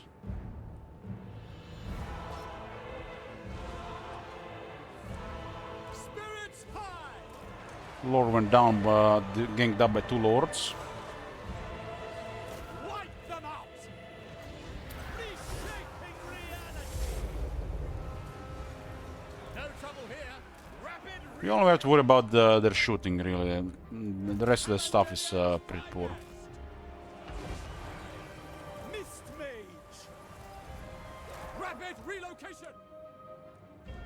Victory is assured! Pierce their ranks! For glory!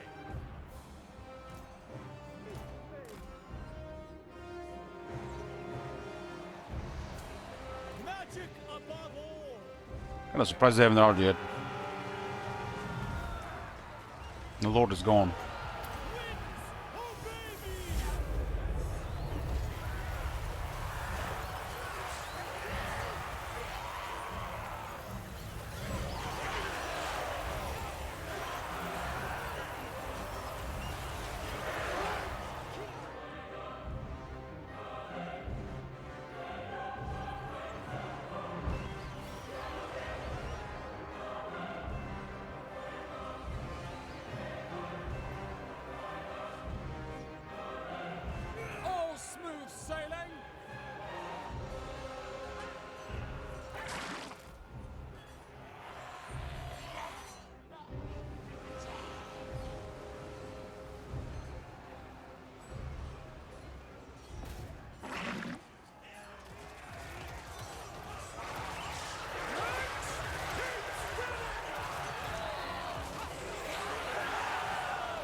One went down. They managed to shoot through the unit. The guns do tend to focus target. Mist Mage!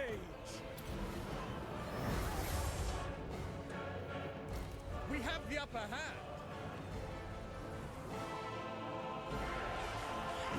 Calandarian's finest!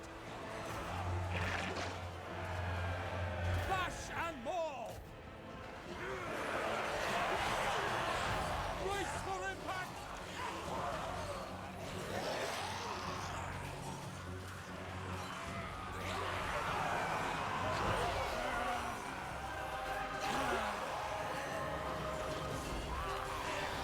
I'm not sure what I think about this. No trouble here! Sea hell!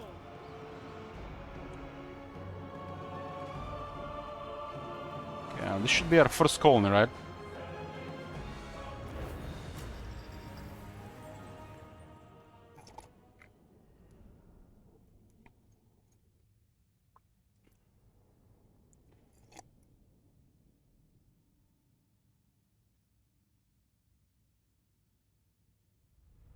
Yeah, the Sky Cutters as a starting unit is pretty good. Having a air unit that can fight is always good on starting on the campaign.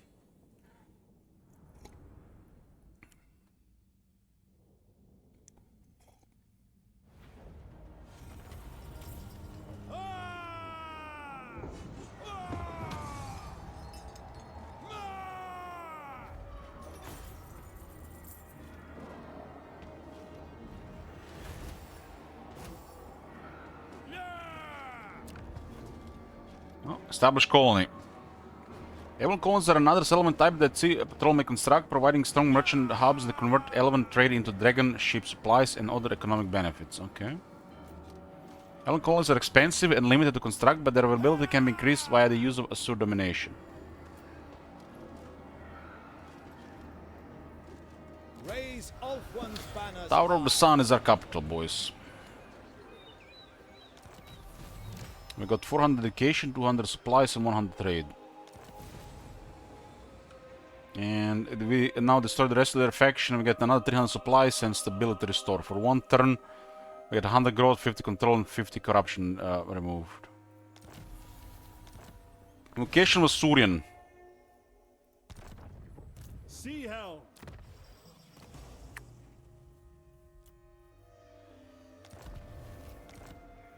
Aislinn.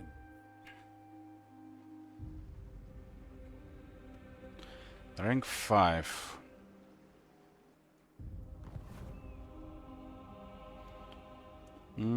This faction plays a bit differently. They build outposts and they unlock colonies, and then you make a colony. A colony is basically like a settlement.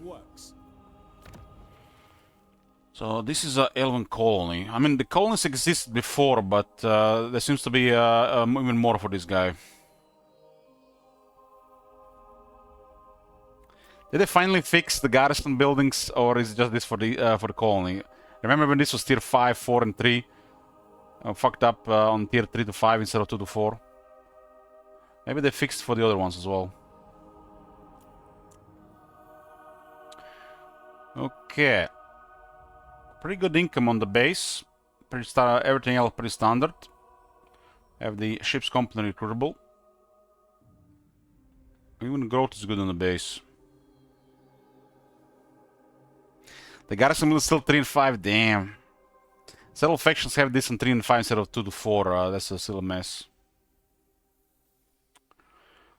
We get dragon ship supplies on the port. We have one garrison with growth in income. It's pretty good port and core building.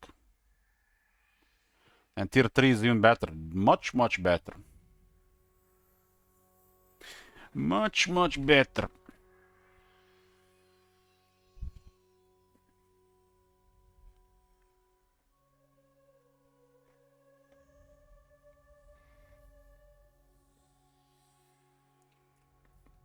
When we get the colony to tier 3, we can build another elven colony somewhere. If this province is the site of an ancient high elf colony, elven colony availability +1, so we get another one. And we actually get 2 control here as well, because of it. There's an ocean in the garrison.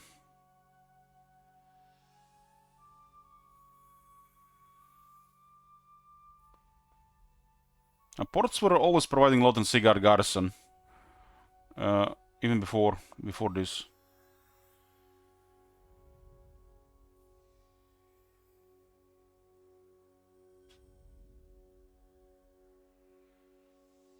Okay.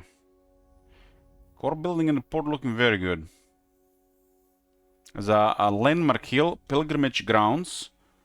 A recruit rank +1 for dragon units faction wide, poor.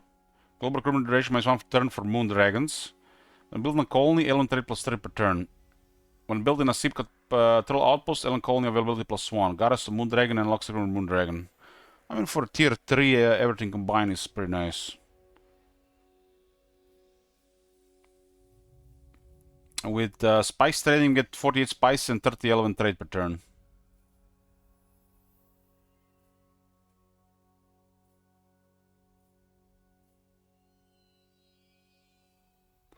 The rangers are better than the ship's company.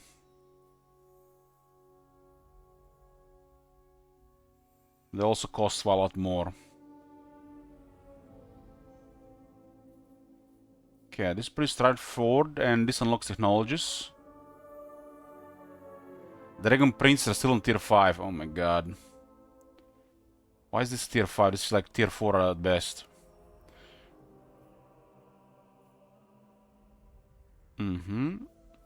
Recruitment pretty straightforward.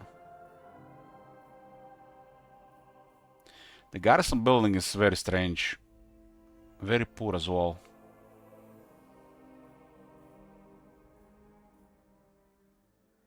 Hate it when there's a 1 unit per tier. Should be at least 2 units per tier.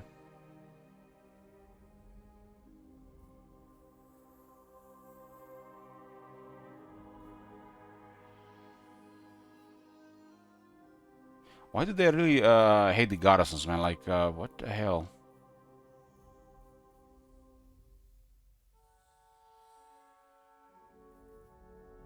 Okay, on colony infrastructure. It's quite a lot of income as well. Eastern trade contracts will be available. This is like unlocks technologies with 300 or more element trade -300 per turn. Buffs tariffs and produces some resources. What the hell is this?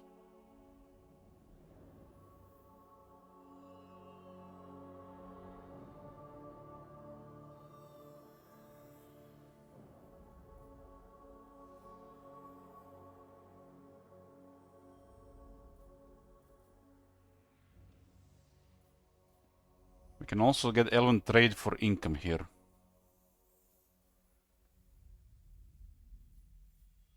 I guess I expect us to have a lot of outposts.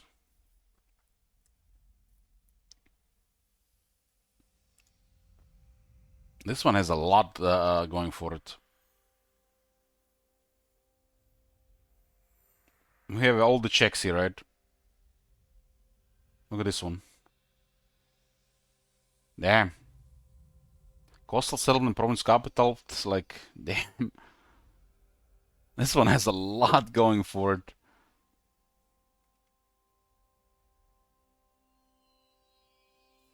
And there's the entertainment. Elven trade for supplies.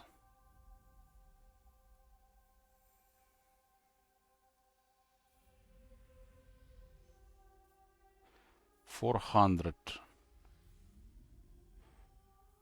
This is literally the only thing that gets us proper supplies. And at the end, there's a coastal shipyard. Dragon ship supplies. Dragon ship supply construction costs for all dragon ship buildings, all dragon ships. Chance to gain magic item 1% per turn. 1%. 2%. 3%. Per turn. So there are 2 buildings for dragon ship supplies. That seems more important than anything else. We don't even have that much. We have to get more outposts.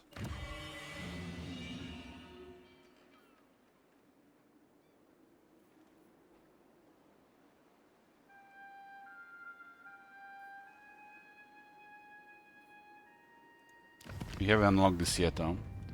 This will be actually we can see a sword domination now.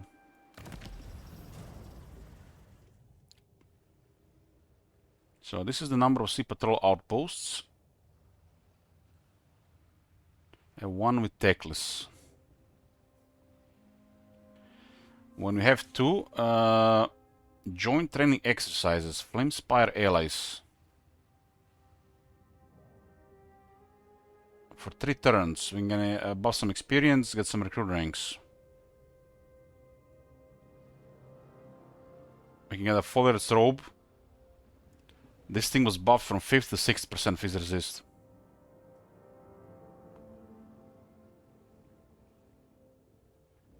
Book of Hoard.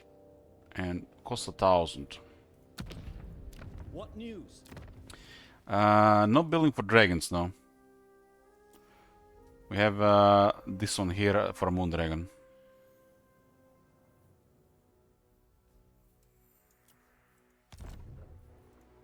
Sea Lord Aislinn. On the ship, we have a building for dragons.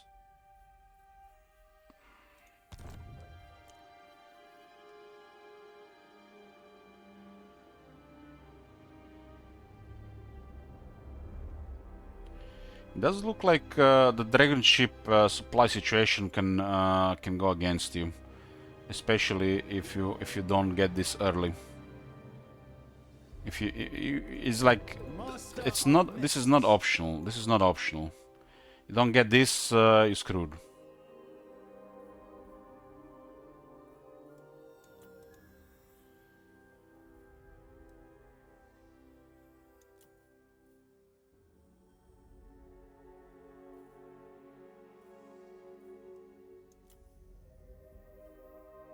The growth really sucks until tier 3 from the looks of it.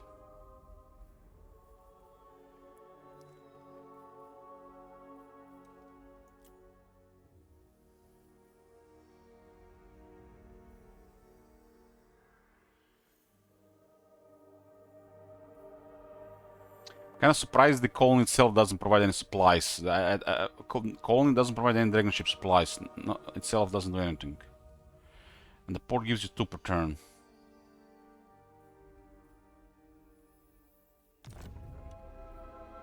I like this one here, but this requires this, huh?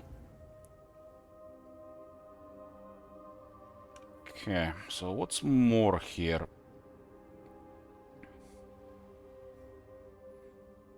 Flamespire allies at 2.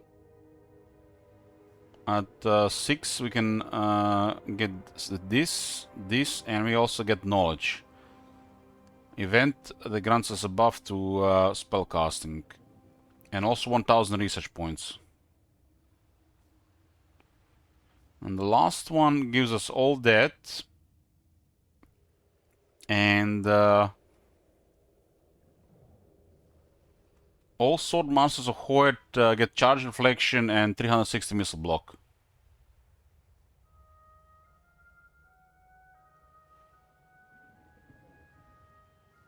So we upgrade the sword masters.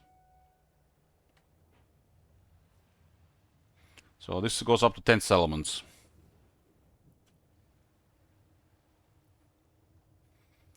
Tyrion has cavalry command, so same by the cavalry.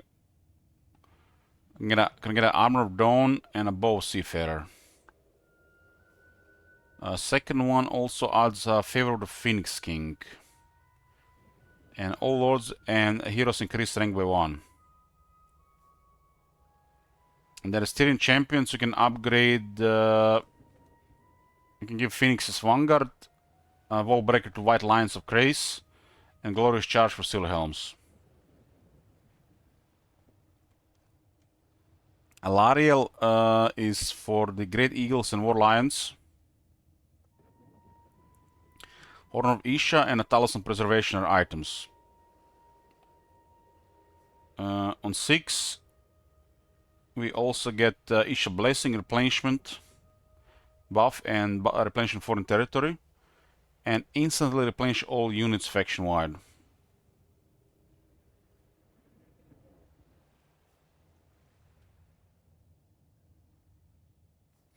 And the last one upgrades Sister Alron, grabs the Woodsman and Vanguard. Alitanar has Shadow Warriors and Archers, Ranger's Quiver and Forest Cloak.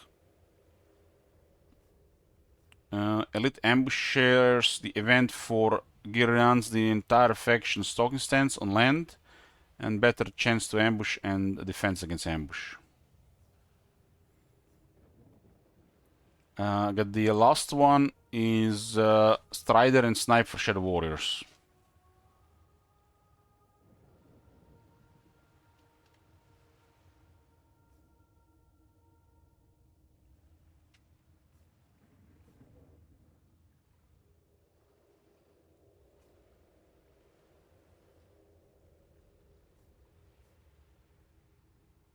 Well, if you have a stock snipe, you can deploy your archers only to shoot the enemy at the start of the battle. If you ever played Wood Elves. It's to begin harassment the moment the battle starts. Obsidian Blade and Obsidian Pennant for Eltarion. It does buff Spearmen Rangers. His blessing is 8 turns, all colony regions are covered in the mist of Ivarus, and the standard stuff here with some other benefits. There's the mist attrition, reinforcement time delayed for the enemies. Mist mages get higher recruit rank, and you got ability envelop in mist, which is unstoppable stock and snipe for units for 43 seconds and 35 radius. Champions grants immune to flanking for Silver Guard and Vanguard deployment for Silver Guard. Imrik is Greater Dragon, same this for dragons, Armor of Kalador, and Banner of the World Dragon. If you go get the second one, you get a buff for 15% rampage for 8 turns. Which means Iceland can have 65% rampage. 65% rampage, that's like literally corn stuff. 10% speed for all armies and 3 more uses for Dragon Breaths. It's also for 8 turns, it's like no small amount. So Imrik looking pretty good here. And the last one for Imrik will grant Perfect Vigor to Dragon Prince units and Devastating Flanker to Dragon Prince units. Yeah, that's pretty good as well.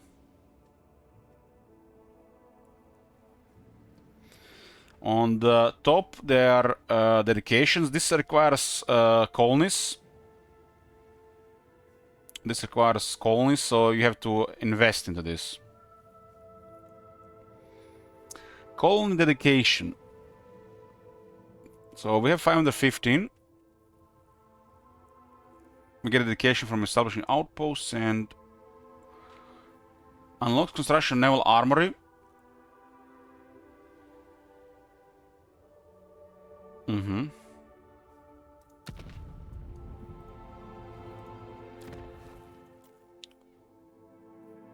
And this is a tier 3 one here.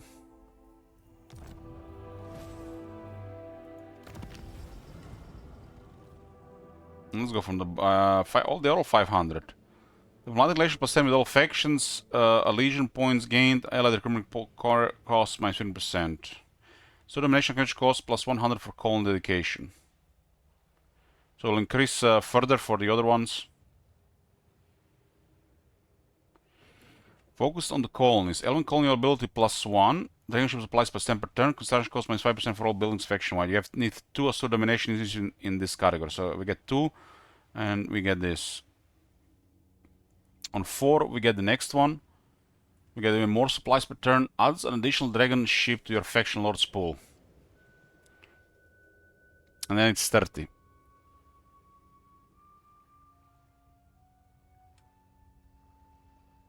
Mm-hmm. This is 6. leader of Assyrian's navy.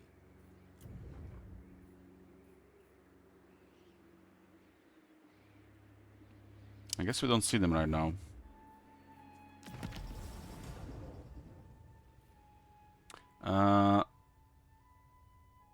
Okay, so this is to upgrade the more ones. Thinking from Ports faction wide, Merchants Guild, all buildings. Okay, this is pretty straightforward. Elven colony availability +1.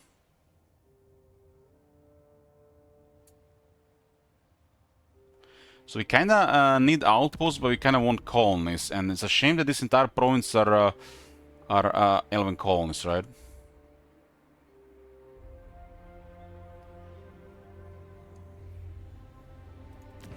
Oh, it's you.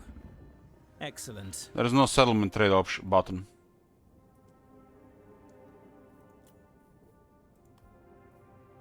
Yes, this will do.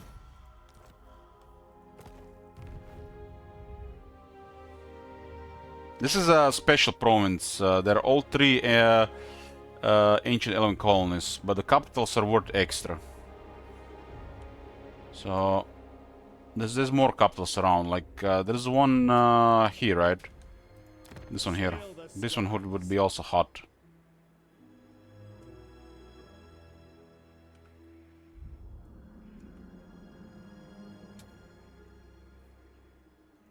For the good of Ulthuan.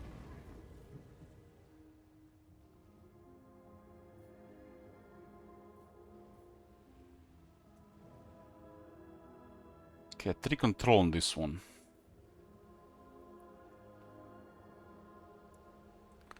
Income from trade artists plus 100% faction wide. Isn't it like the third time that is a 100% buff? Finally they realized the Taris don't do shit, so they put some proper buffs.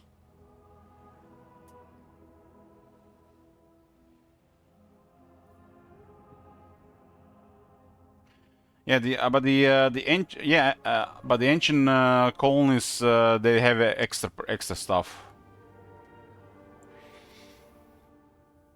like landmarks and extra bonus on the core building.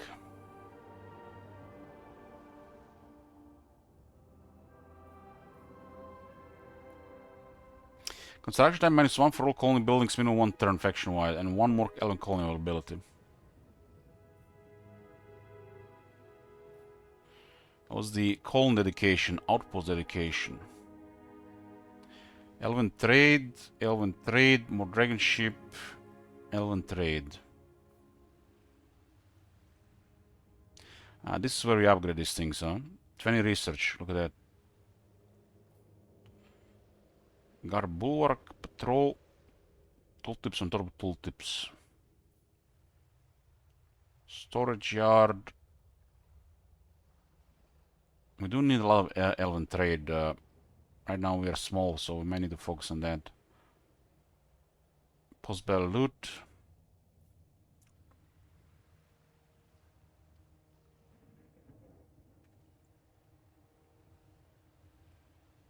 Vigor loss reduction -5% all armies. Leadership +4 all armies. Hero action success chance +10% all characters. Enemy hero action success chance -7% all characters, so it goes to 30 now. That's actually a lot.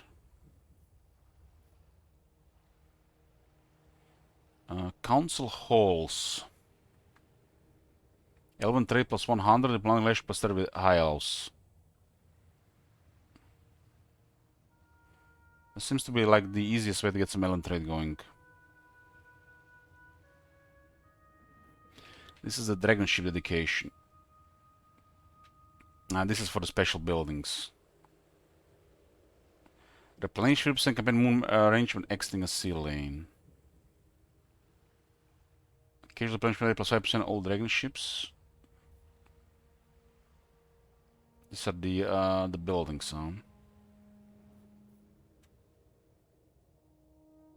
Up -5 for all armies, recurring from all units, all armies. A bunch of this is unlocked with Assur domination. Add an additional dragon ship to your faction lord's pool. Upkeep +2 all armies. Fills credits by 5% all armies. Also, there's definitely a lot of stuff here. The only I can see that people are giving mixed feelings about this because everything has a requirement for something, and some things they have 2 requirements, and then you need a resource which you might miss. Other people don't really make some of these connections; they just want things to work.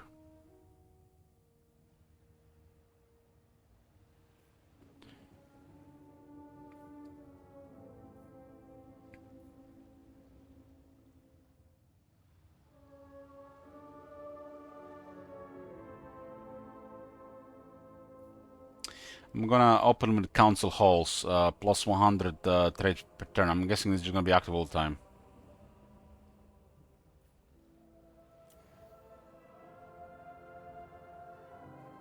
The next one costs now 600, and this now generates additional 100 Elven trade per turn, and 30 relations with high elves.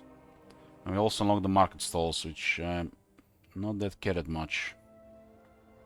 But I wanted this 100 Elven trade per turn.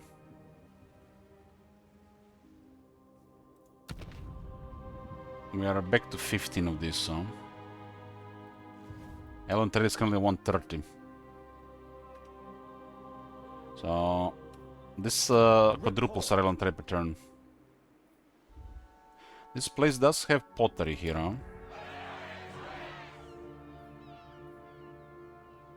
So, this thing is gonna be very good as well. So I'm thinking, definitely prioritize this. And the second one, you get... this. I think this is okay to open. This one first feels like a no-brain. This could be a second one. Secure some easy elven trade, so you can start getting some dragon ship supplies, so you can develop your first dragon ship. Prioritize this to tier 3. One of the buildings should be the noble consulate, and another building should be dragon ship supplies.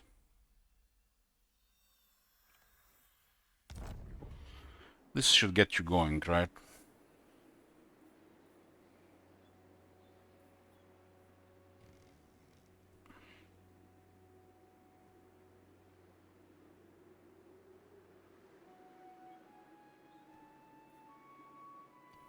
The growth right now is priority, so we'll get growth. Tier 3 in this place with 2 tier 3 buildings that I want. Ah, a summons. Upgrading this immediately starts draining dragon ship supplies and increase the cost of further buildings, but it does provide 20% upkeep reduction. And it gives access to tier 2.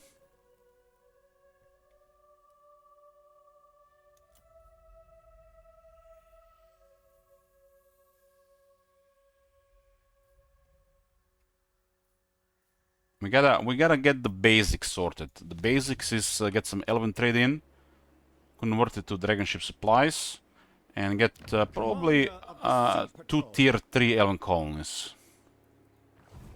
Sea Lord Aislinn, Master of Mists. We have a militia master, so we get +6 attack and 6 defense on the ship's company, spearmen, silver guard, rangers, archers, and lone sea guard. This is primarily at the beginning just to make our units better in melee. Satisfactory improvement. It says here on top we can get up to 5 dragon ships. This brooks action. We'll finish these guys here and then see what next. But it looks like you have a lot of freedom with this faction. Okay, let's get movement. You have a lot of freedom in this faction. The Navy demands fresh recruits.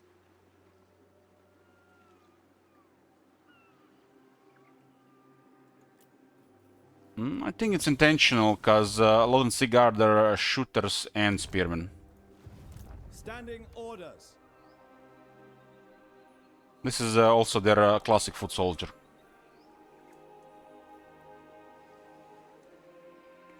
They're started as a spearman and archer, but they have the bodies and health of the archers.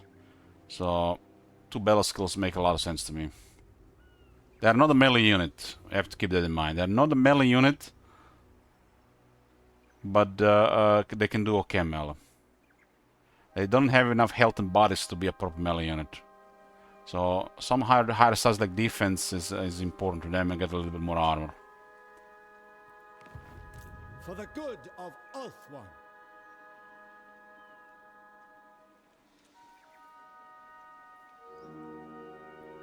I can see 6100 health. That's pretty poor for a melee unit. They don't have enough bodies. Might as well get 2 rangers before we remove the barracks. 2 rangers could be useful.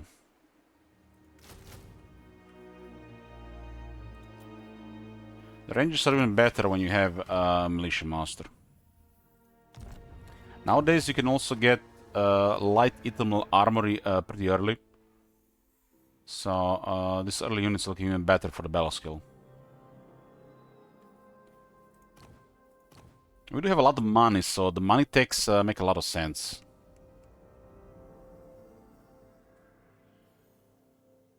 I mean, this one is like, I feel like focusing this one is the way to go. Get the earlier this as early as possible to get for extra 5 lands per turn.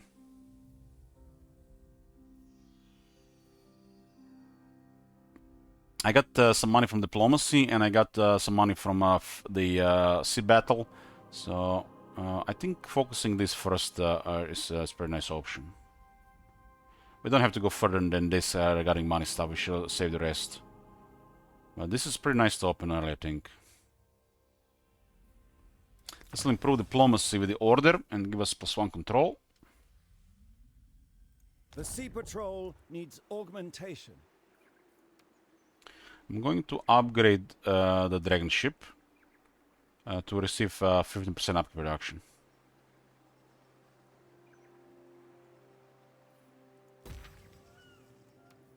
That's been my first dragon ship upgrade. I'm gonna go for this next. We also have this, but it probably doesn't count. 5 influence, 50 cheaper construction, 4 control. It's there's no reason not to get this. As this should always be if it's available, just click it. The invocation Surian.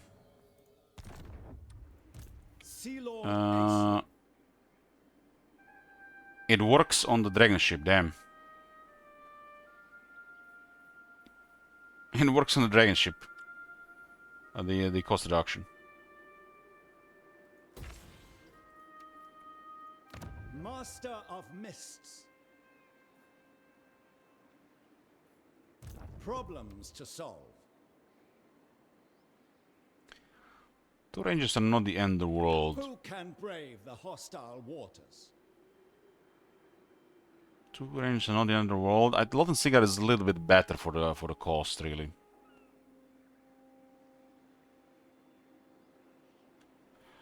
But I'll get 2 rangers that are fast. They're fast and they can do some wonders against some units.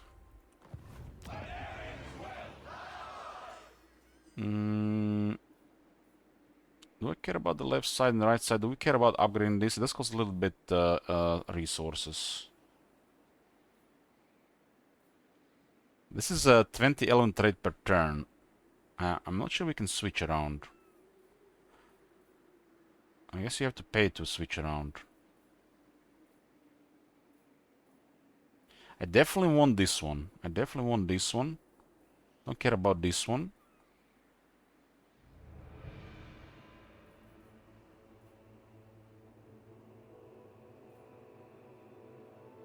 I don't really care about this one. This one should be in a very specific place. I definitely want this one. This one is just... at the opening, we need this. I mean, look at this. We're currently making 130 per turn. And this costs 100 per turn. And on a tier 2, 250 per turn. What? That seems like so high. And without this, we can continue building the ship. This guy needs a lot more work to get his stuff going.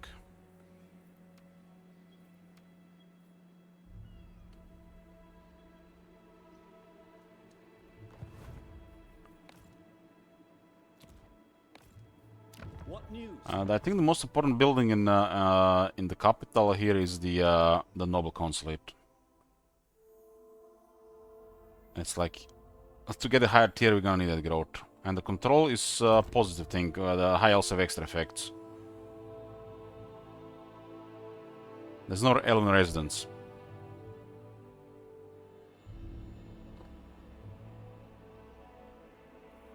So get the rangers here and then remove this and get the dragon ship building. Dragon ship supplies building. Outpost upgrade available. Turn that off. There are 2 outpost upgrades available. Which one is which? One is for the actual outposts, another one is for these outposts. Should these be called allied outposts? Turn both of them off.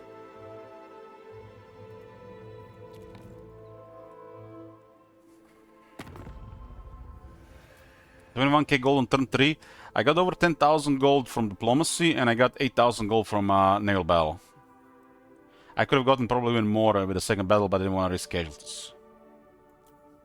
You have a technology which you meet the entire world, and everybody has a weak enemy at the start. They can pay a little bit of money to join the war. That's why we had this many wars. But most of these factions are gonna get destroyed in several turns.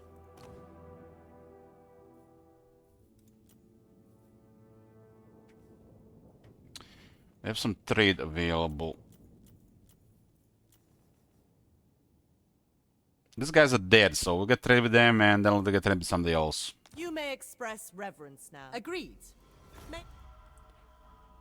Probably get another trade agreement. The loyalists, huh? Target the ones that are gonna get destroyed, so we can refresh trade agreement with somebody else. Celestial General, speak with conviction. And a compact, then.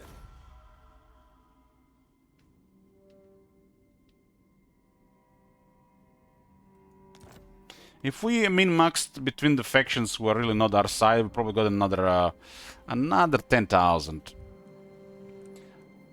I mean, it does look a little bit off, but meeting the entire world gives you an advantage. This is basically diplomacy. I didn't want to join enemies of Chaos, Greenskins, Skaven, you know, other factions. Didn't feel like those. Having the entire world open in diplomacy gives you option for money.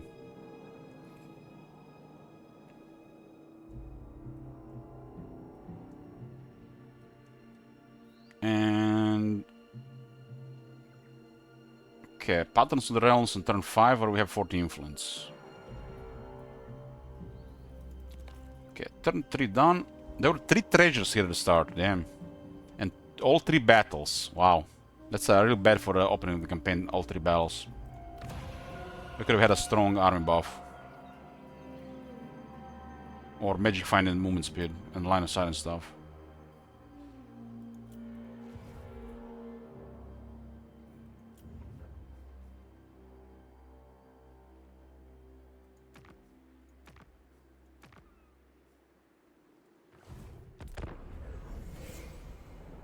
This faction has a lot going. It looks like definitely made like a unique high elf faction.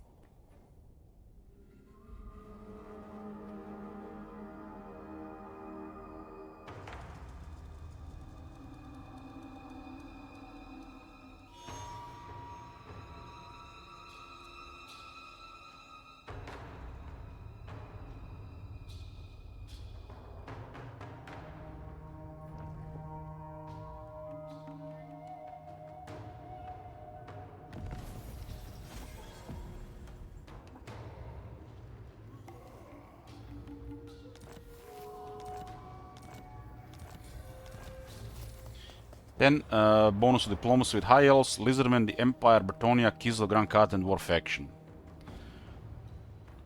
This list of factions, they're not supposed to be ever your enemies. These are the factions you work together with.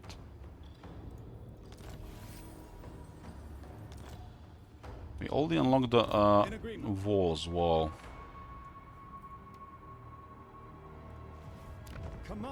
Okay, we'll get rid of this. We're getting 10 here, huh?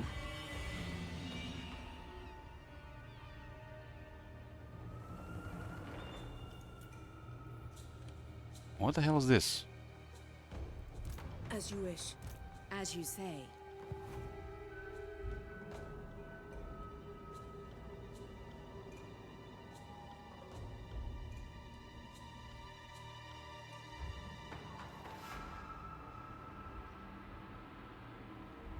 This faction does have a definitely longer first couple turns, because you can meet the entire world, so you can get some diplomacy going.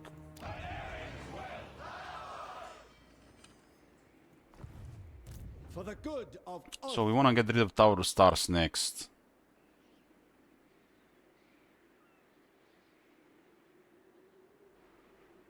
So we had 110 movement, and now we have 165. How does that work?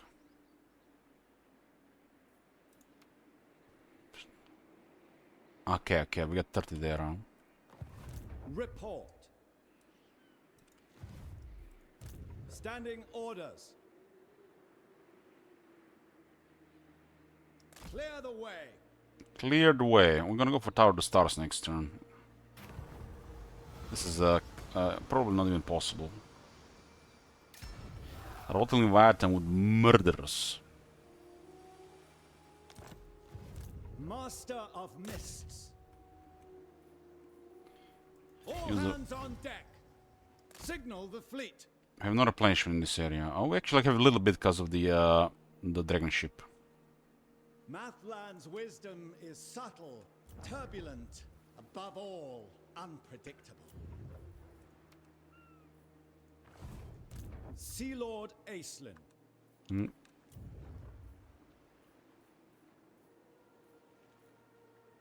And here. Problems to solve. Oh, look at this! The flanking. We got stuck in this one. This time. The rest obeys me. This time we can switch. It's not always going to work. Surfing prow, proud and tall. I guess so if you switch something, it does work, but you have cancel. But we have nothing to switch here. Aha! I see. So if you had something to queue, it would work. So you can change the. You're not supposed to change out of the stance. Once you move it, it's done. But I think if you can queue a building, you can switch the stance. It's kind of like a feature.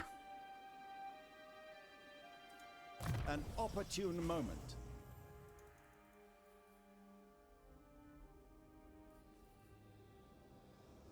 Okay, we'll go with the Bowmaster next. Commendable craftsmanship. Lost the recruitment this turn.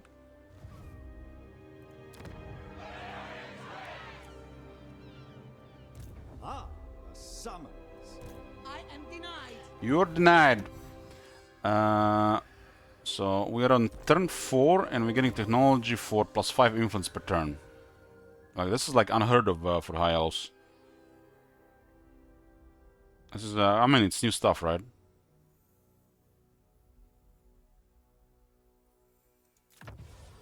I shall effect changes.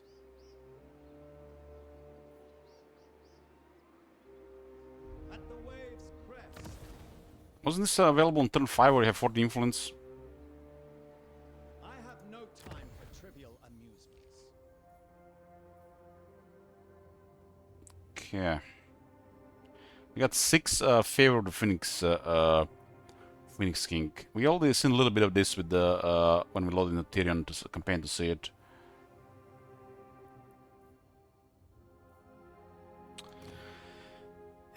Foreign presence. Ultron is threatened. The highest level of favor with the Phoenix King cannot be reached until all of Ultron is under high elf control. Favor of the Phoenix King -315 to the maximum capacity. -135 from foreign occupied province capitals, -150 from foreign occupied minor settlements. -3 from foreign occupied fortress gates.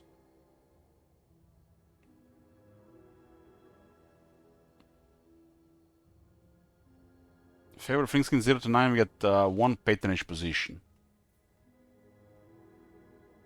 It's 40 influence.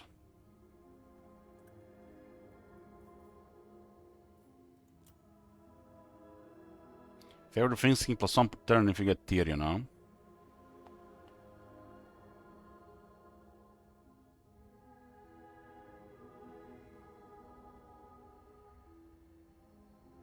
You can even get another 10 attack and 15 missile resist on the Phoenix Guard. Khalidor is there. Khalidor has it there.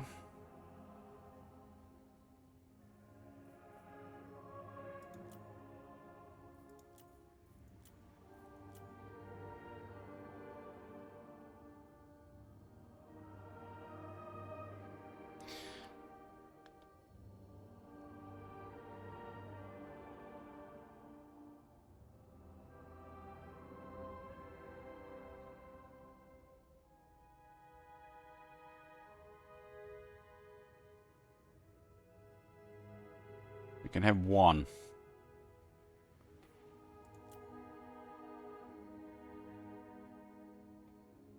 Amendel the Just. This is that guy from the corner.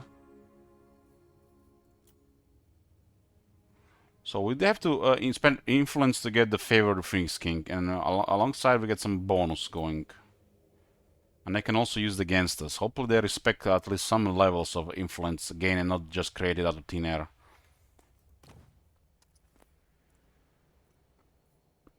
Develop your patronage to tier 3 in the following provinces: Kaldor, Tiranok. Reach the following favor of the Phoenix King level 5. To Confederate faction here. So looks like it's it might take way longer than the dwarves. As the dwarves, depending how they're doing, right? This is more of a influence thing.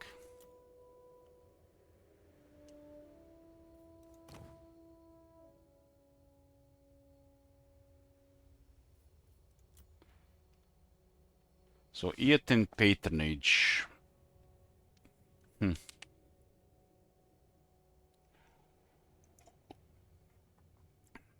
So we do need influence. We need influence and we need favor of the Phoenix King. So influence is even more useful than before.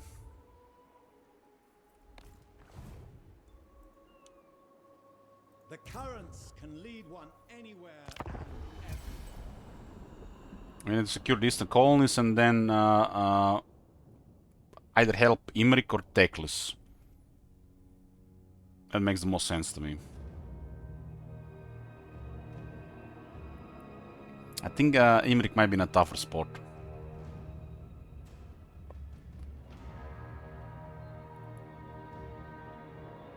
We're in a position to help either Imrik or Teclis.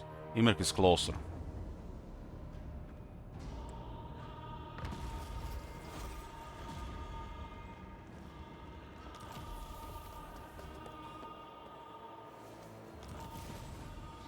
Use influence to acquire a provincial patronage in Ulton with one of your lords with the patrons in the realm spell. We have 43 on. We're at 13 now. Or 13 is the of all Ulton combined. We are at I guess this is a combined pool, huh?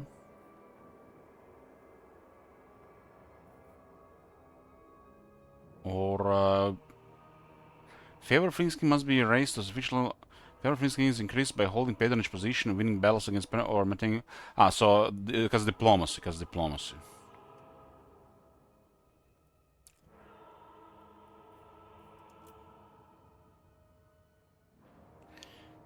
We get more favor if we take a patronage. Magic item drop chance from battle plus 10% assigned lord. Armor piercing damage plus 15 assigned lord. We can get rid of this guy. It's 3 turns minimum.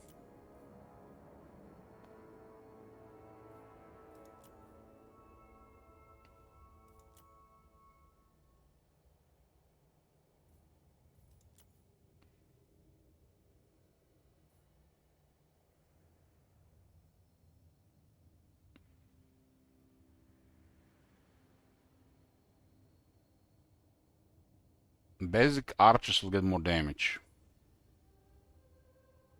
Currently don't have extra replenishment, right?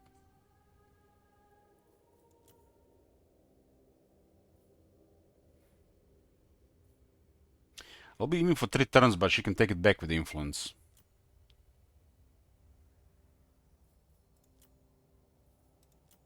I kinda like this. But 30 magic item drop, huh?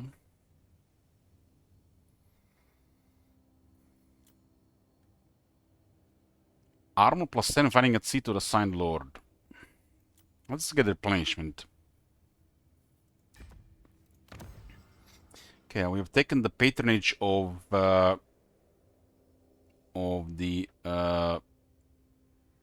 Gain Vale. Avalorn patronage. To get to the next level, we need to spend 100 influence. But we also get more favor of things king per turn now.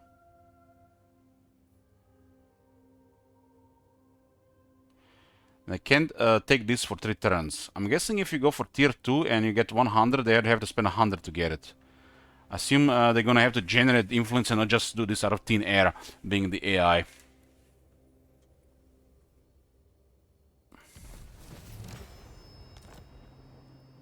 It's always 40. But 3 turns immunity, yeah. But what if we spend 100 to upgrade it? Does this mean when we take it again, it's all gonna be 2 again, or we have to take it again and upgrade it again? Leader of Assyrian's navy. A reasonable request. Commander of the Sea Patrol. They can't kick you out if you upgrade it. Okay. The Sea Patrol stands watch always. They're gonna be an event. Sea Patrol, engage!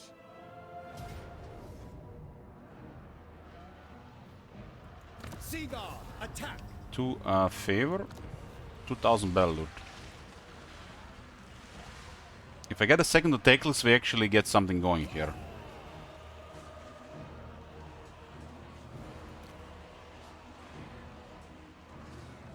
Aha, so you can't just mix it around. Interesting. One shall use this stronghold. So look at this. When you're fighting other factions, you get +5 leadership against that faction. But for the Vampire Coast is unique. You actually get additional 5 attack. So we only get additional 5 attack when fighting at sea, just because we defeated Vampire Coast. Vampire Coast has an extra effect. And then you can get also another 8 when fighting at sea, so you get 13 attack.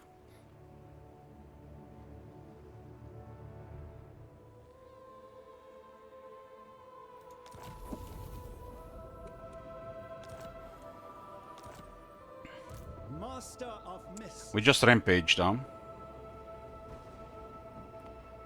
Drown them.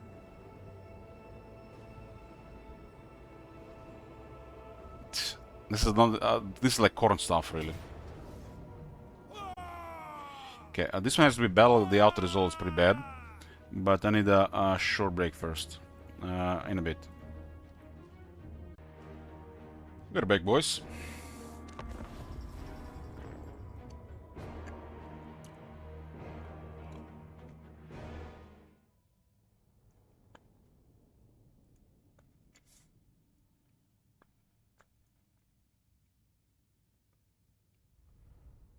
This is, I think, the last force.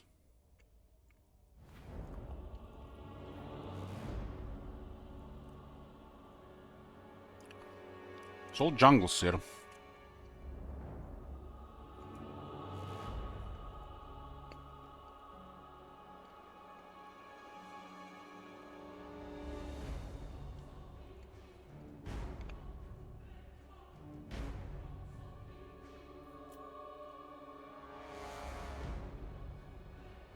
It's pretty straightforward. There are a small force. Titan ranks. We hold domain over the sea. None shall thread it without our sanction. We control the sky. On the wing. They do have this blow the chorus to shoot at. Although the guns will blow them up from the sky. It shall be done. These things do blow up the other stuff. Moving out to the next objective. Approaching position. Speed up. Fly over. Moving out.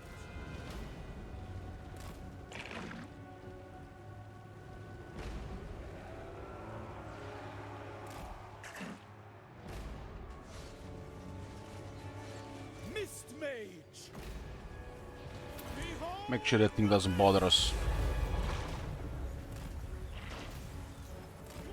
They have one damage unit there, plus the corpse. Corpse is gone, let's go.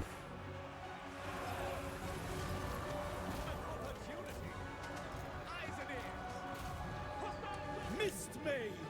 Changing position! Commander of the Assa's Navy! As you say! At once! Air Patrol! Skies! This guy managed to shoot before we engaged. We will obey! Sea Lord Aislinn! I command the waters! It shall be done! Ancestors! Arms! No! Mist Mage! Here to serve! The end of these pirates, what are they called? Dreadrock Privateers. Dreadrock is the capital of Dragon Isles. Acknowledged! Weapons ready! Magical bombardment! Storm that place! Spellcaster! Behold! Reshaping reality! Guardian of the seas! Arcanist supreme!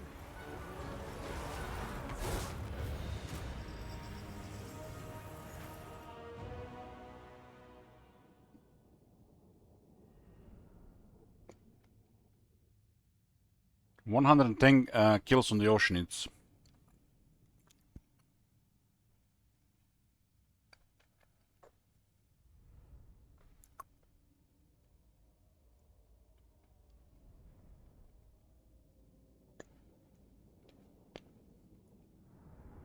I mean, they're just zombies. These things thrive against sport infantry.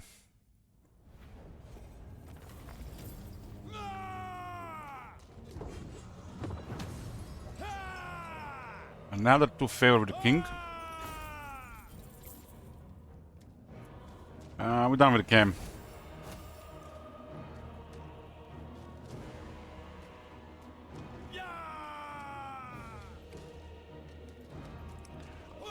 Seaguard, checkboard formation, man.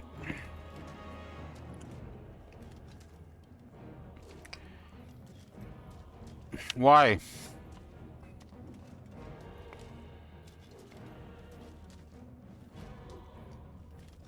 Be thankful for my clemency.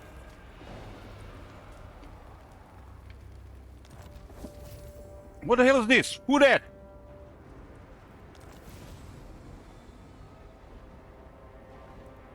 No. What the fuck, man? They just appear next to us.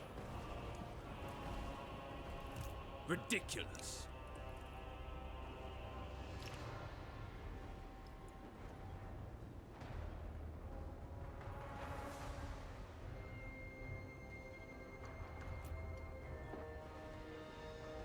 I'm guessing it's not gonna move.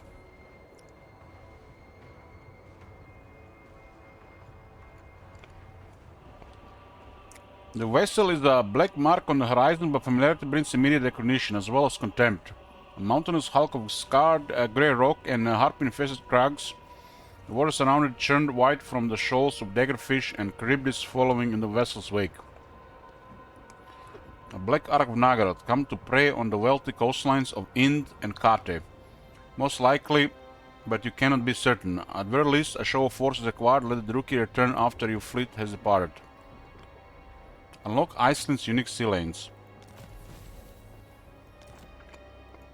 Ill considered. They're called Dark Elf Slavers. Report.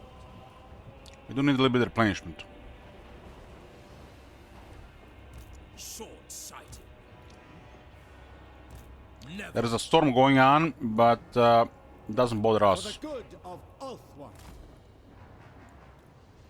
Ridiculous. leader of Assyrian's navy.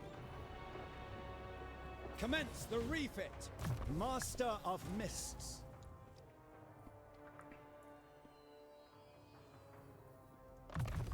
Bowmaster, more This is a ammo and better valuable reload. advantage.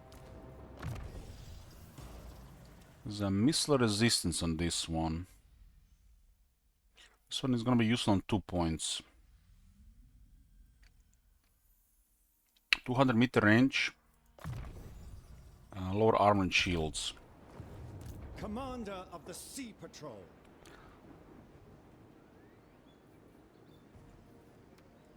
So you can get a benefit from the stance if you leave a building option open. Who can brave the hostile waters?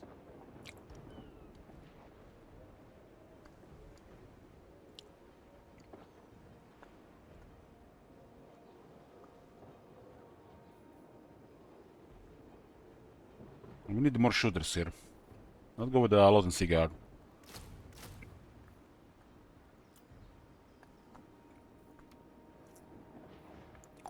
To get this thing, we need 100. We need the growth. We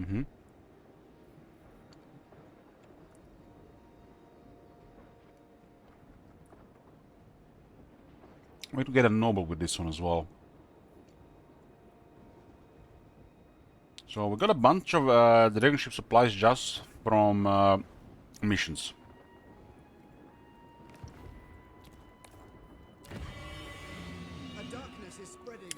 Tower of the Stars is our, another outpost. We can immediately build the landmark, huh? I guess you have to build them because you get the element colony availability. We have currently 0.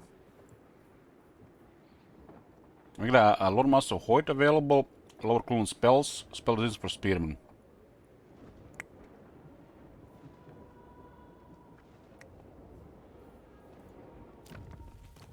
And Thor Elisor is also element availability if you need it.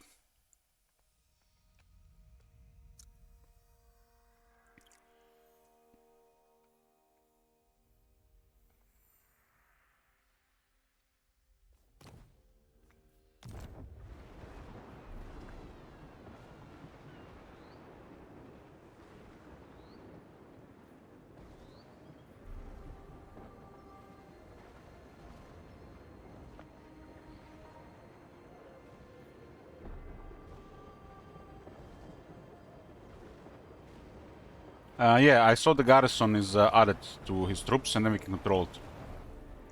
It's basically our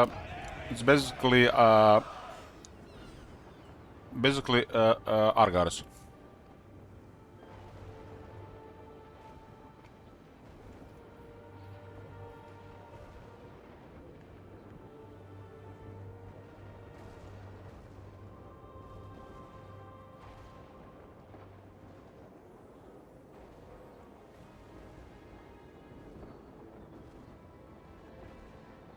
I think this is only for Aislinn and St. Isaac.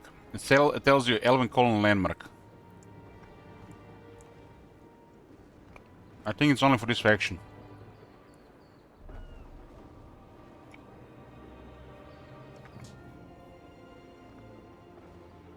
I'll pick this one for the Elven trade.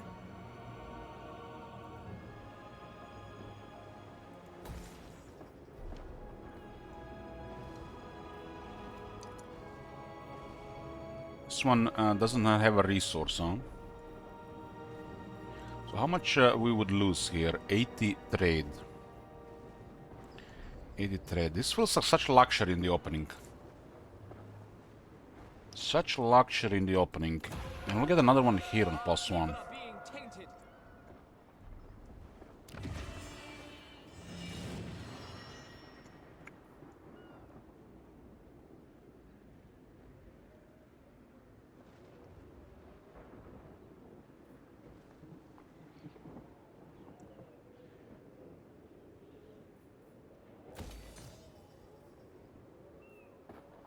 Such luxury in the opening.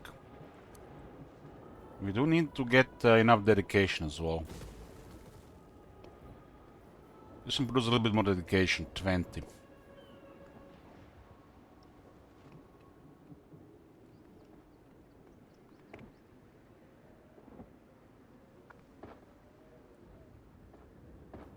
We need a lot of these things. This one will activate when it's positive.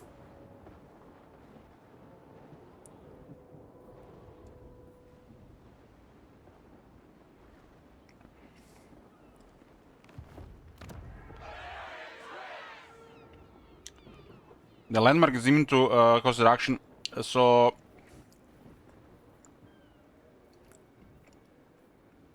it looks like yeah. The cost reductions don't seem to work on undercities. They never really worked on the undercities.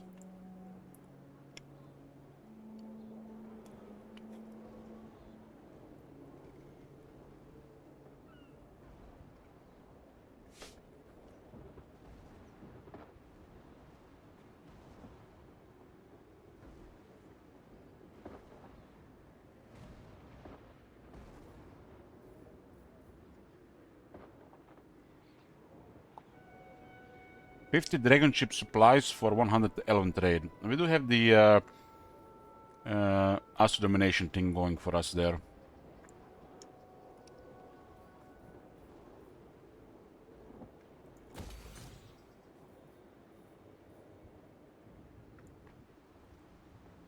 It's gonna take a lot if you just keep getting these ones. Let's get one of these. We get even more influence, and it'll be easier to even increase control.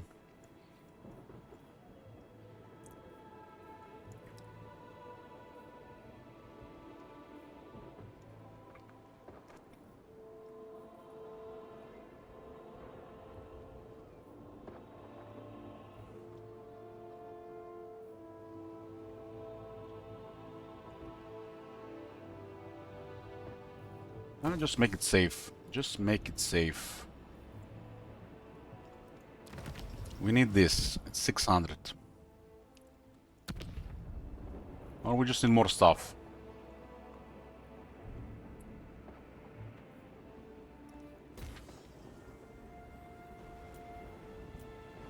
Take this, go to ports. The corruption's about to go away.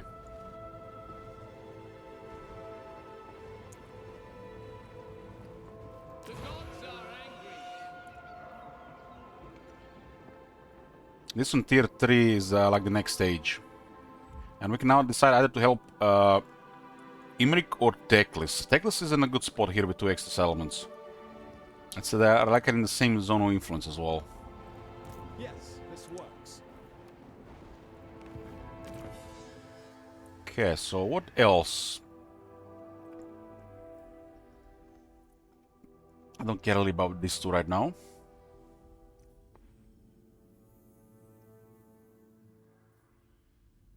The rest here, not really worth right now, the money.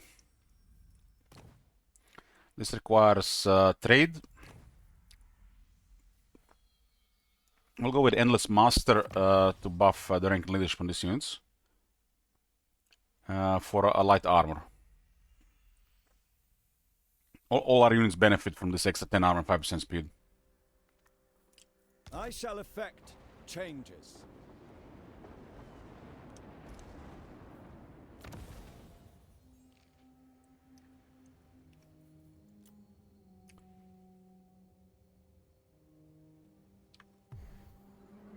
Money is pretty good, but there's not much to spend really.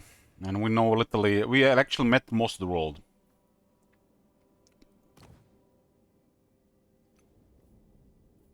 I can spare you a little time, but be quick, friend. They've changed Teclis' voice. Aha! A good sense of elf kind. It looks like the same voice actor, but it doesn't speak the same as Teclis from before.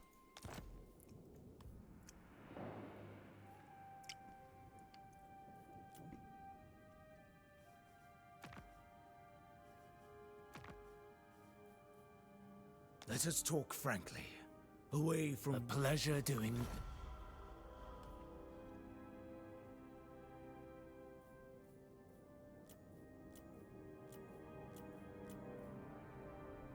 Even as we speak, My ancestors are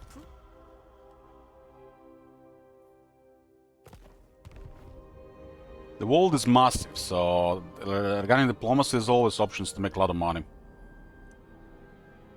And doesn't look like our faction is gonna need a lot of money.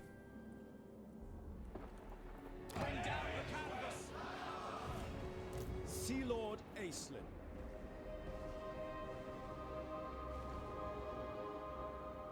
I mean, we can have another force fall around Aislinn, but they won't be able to keep up. That's the problem. Aislinn has extra move, and plus rampage thing that will happening. I expected nothing less. It established 3 colonies.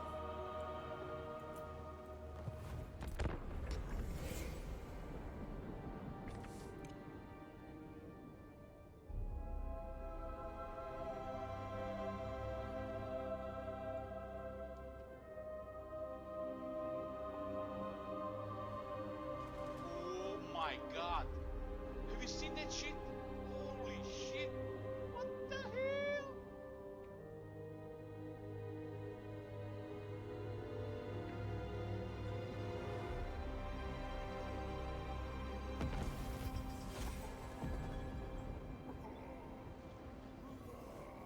'18 influence this turn.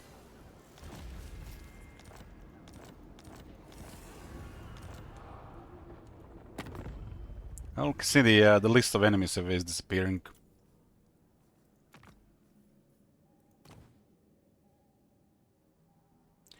Nordland, they'll pay.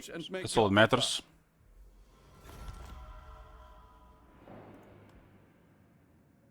We accept payments. Lothan's, you are a beacon of order and virtue. These guys are strange, I don't like it. Sail the skies. Oh my god. Have you seen that shit? Holy shit. What the hell? Tectus has currently no enemies. They're actually trading with this is me, not the other guys.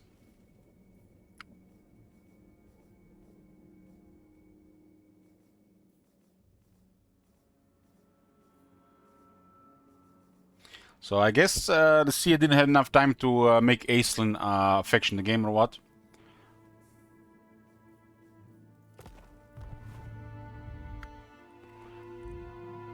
There's always somebody here, but we have vision, so we can actually see them. We are brave, mighty. In Arat the Insane, Clan Ferric. They've been replaced by the Challenge of Corn, right? Nerves of it, Dilmar.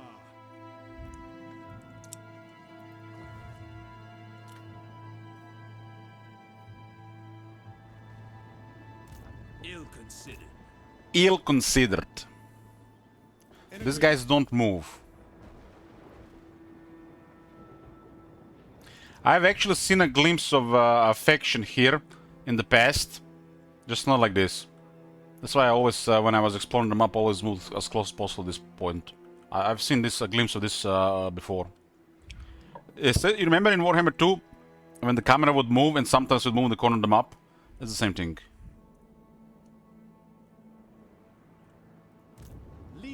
So instead of generating something, they keep them somewhere on the map so you don't see. Alt One needs stern defenders. No. Standing orders. I wield the wind. Upgrading this one makes sense. And this will go up. We got 1 for control, and we got 1 for extra element trade. And we are starting to generate dragon ship supplies, so we'll just not have enough element trade if we decide to upgrade. This is unrealistically expensive at the start of the campaign. Super unrealistically expensive.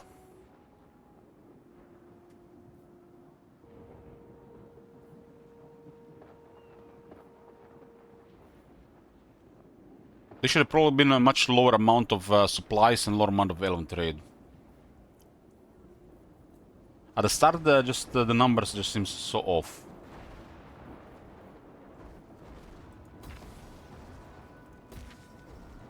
Keep upgrading this, and eventually we're protecting their colonies with outposts, and we're getting some benefits out of it as well. Problems to solve. Problems to solve. We do see a treasure if there's any treasures.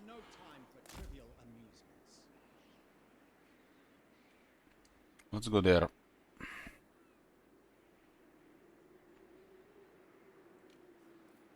I think we can do this because there's a queue. It's also very small though. So you can, they actually change, maybe because of the extra movement. Strike at the creatures of the deep.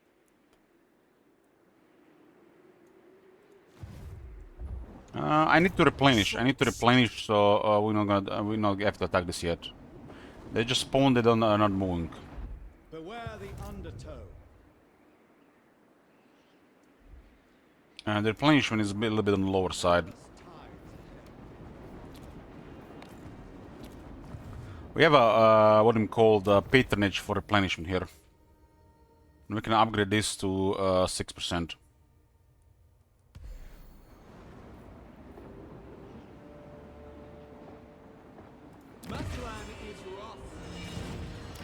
I mean, the early game, there is literally nothing happening in vanilla on a lot of factions. Like, you have a lot of freedom. If this was the AM mode, the army's printer goes crazy after turn 8. You know the difference between early game vanilla and the AM mode. Like, there's non-existent military on here compared to the AM mode.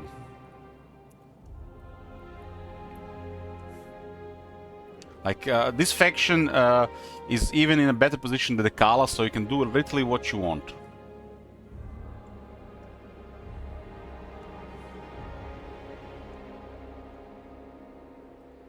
Master of Mists.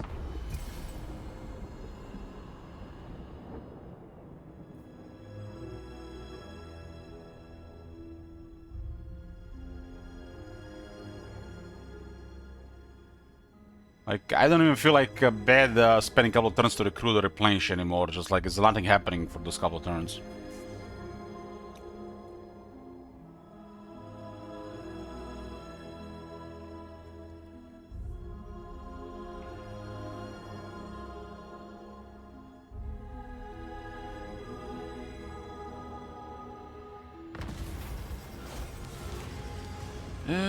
Okay, we got an event here. Looks like the events still suck. I'll get the influence.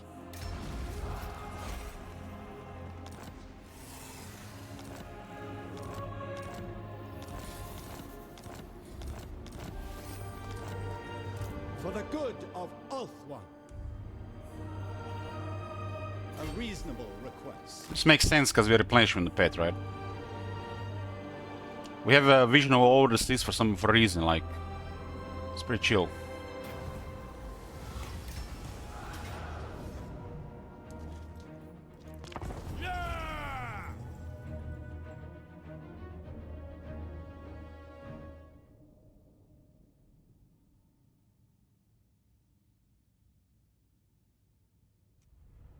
I always said that these factions are really not really good fit compared to the last two DLCs. Like, I'm hoping that at least they get good sales for they're expecting.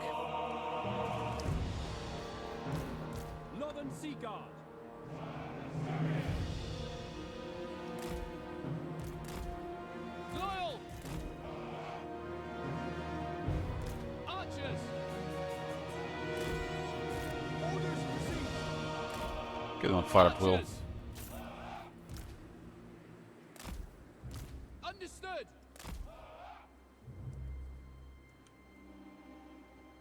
Warship crew.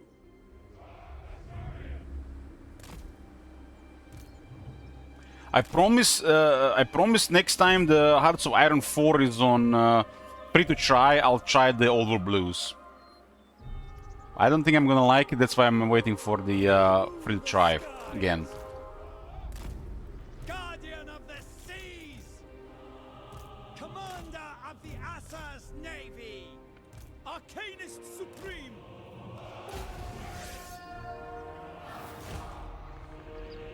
Guards of the Sea Patrol. It is your duty to vanquish the enemy. To me, Paradox games seem like so boring compared to Total War.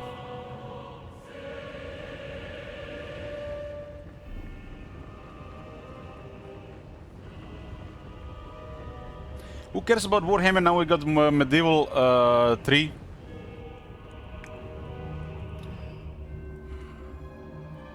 Pratik. Well, I'm super excited for Medieval 3. We gotta live for another 5 years.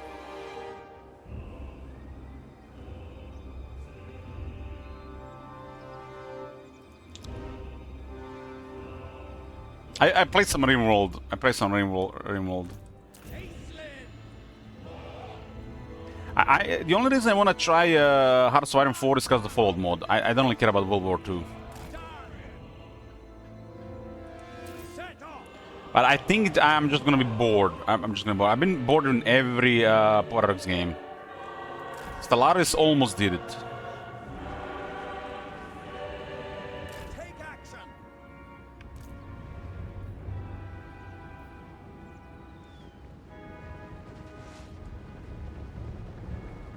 It's how the replenishment works. So basically, you see one model is missing a couple of archers.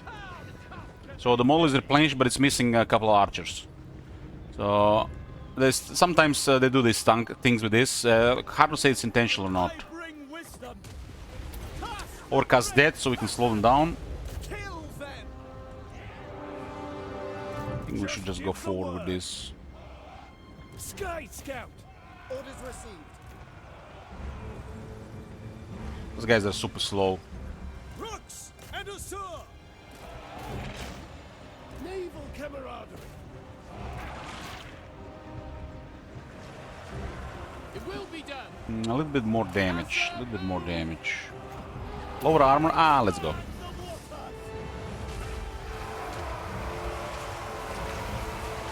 the lookout. Leave it to us. We will obey. Consider it done. Aerial attack. Move out. Advancing. Transferring. Ah, they go direct with the lower armor. Eyes and ears. Lilith guides me. Orders received. Lilith. Loyal. Oh, the Rangers did it with the low armor. Forward. They've been here earlier. Archers. For Assyrian, can I be praised? Behold the mist. Without question. Rocks and Asur. Those guys are causing trouble there. Without fail. For Assyrian, Asur Fury. Mist Mage. Moving They're healing while they're in melee. Guardian of the Seas. Aquatic spellcaster. Fly over. We go. Rangers can do a good job, but they're just an average unit. Dev Guard are just way above them.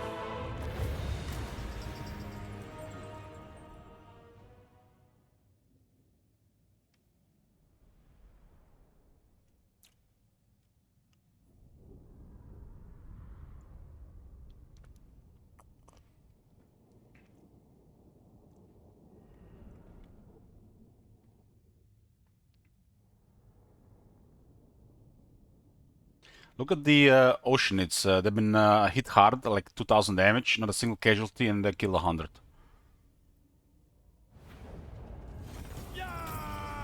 Should be damage taken on the statistics as well. Be thankful for my clemency. Got a 6,000 enchanted shield. Aislinn.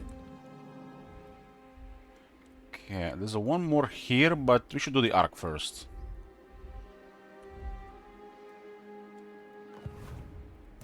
Report. We shall continue after resupplying. Are you gauche or simply barbaric?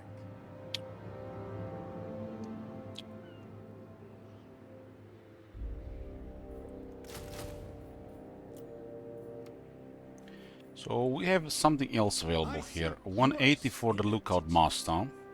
Does save us time. We are generating these resources now. Maybe it's actually better to save for this. This is 5 growth, 4 growth, 5 growth. The growth is definitely on the low side of things. It makes even this worth considering.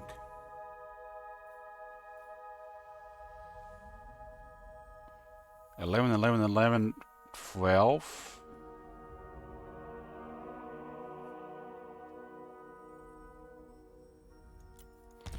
But we also restricted by the other stuff.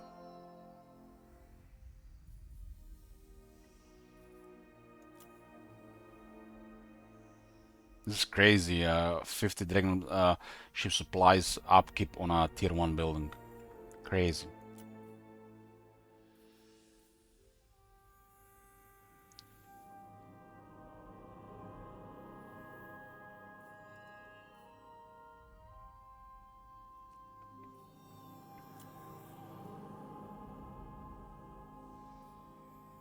I think we gotta consider this one.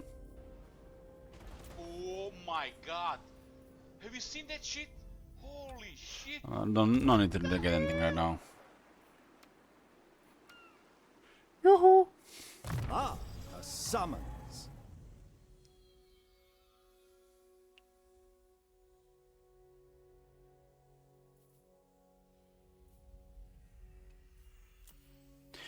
Guys, I've been following the chat, but you guys saying bloating for Warhammer 3 or what? Where do you see bloating in Warhammer 3? Finally getting some proper polished factions and you guys call it bloating? Damn man, we should have had factions like this from the start. Imagine Hexoatl had all this shit, 3 different window mechanics and stuff. It's not bloating, it's just faction identity stuff. DLC just, they put a lot more time into it. This is not bloating, this is how things should be. It's a problem that we got used to very simple stuff. About Stellaris, yeah, I can see that, Don't mention bloating in Total War, man. CA can't put that much work to bloat anything, man. They're allergic to extra work.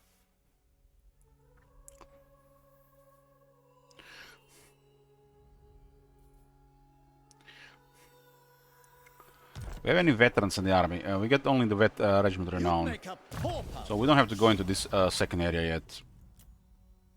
This is pretty basic for the high elves, Bowmaster and Militia Master. Just makes your early units a little bit better. I think I feel like ignoring this is just makes no sense.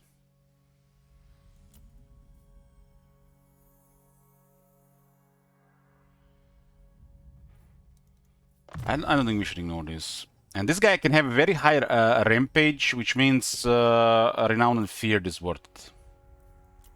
And lightning strike. I shall raise the stakes.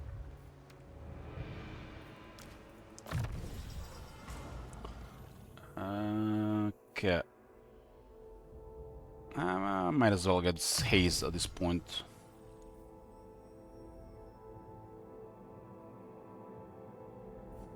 This provides missile resistance to the entire army when he casts a spell. They actually did a good work with this guy. Damn, just still can't believe it. I expected some, you know, crap, but damn. Standing orders.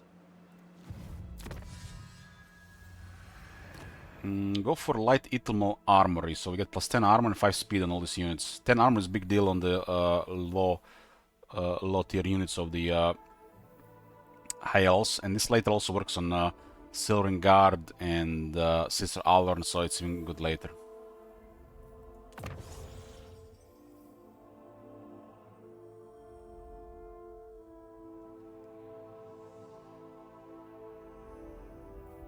I shall effect changes.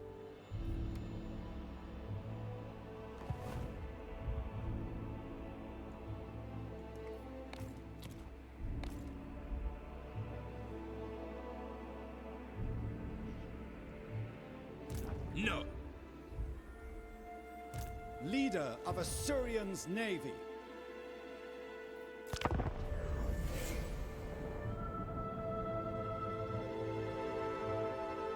I value our cooperation. Defensive alliance with Teclis, huh? we do get outpost, huh? Defensive alliance. This means we get pulled into that world.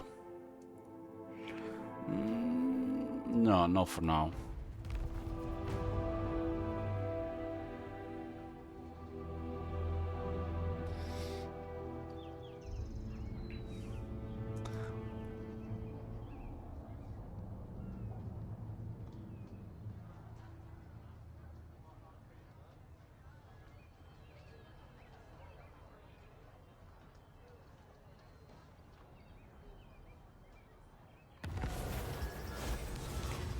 We got an event again. I think we only have a creation scout. But we get another one for the hero, we won't be able to get ambushed.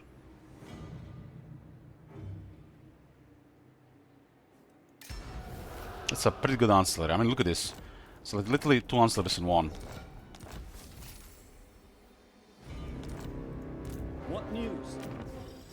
You can get a creation scout when you get attacked by the pirates. In agreement. Only goes on a noble and a handmaiden. Does not go on a mist mage. Okay.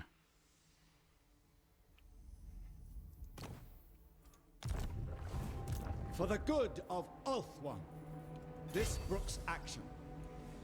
180 movement. This is our last turn of extra movement. I think this is messing up our stance changes. Oh my god.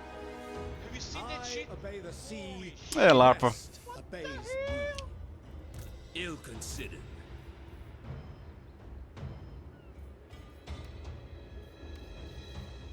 Bring us winds. Foul winds ahead. Avast. Master of high magic.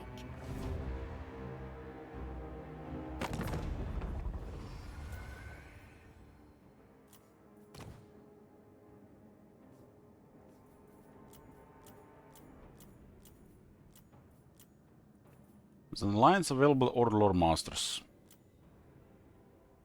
And we can get a piece here already. Do not waste your breath, villain. Agreed. Don't call me May you villain. live long. It's all calculated.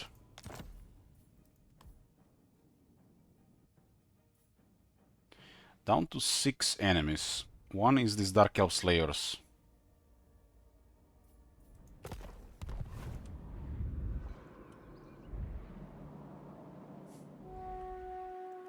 So I'm curious, Valio, why are you even watching this? Because you obviously, you know, have you obviously seem to hate it. I trying to check the wait to see if any of your opinions, if I agree any with your opinions, so you can feel better about yourself. I know I'm getting real negative energy from you.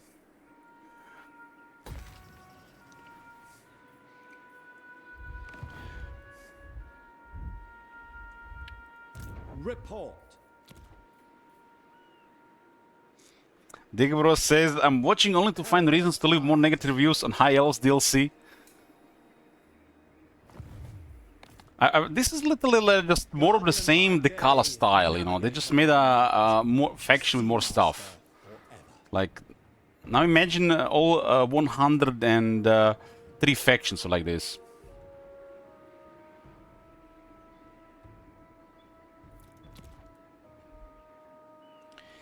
I think there's a issue, 2 issues with this faction which will not please the casuals.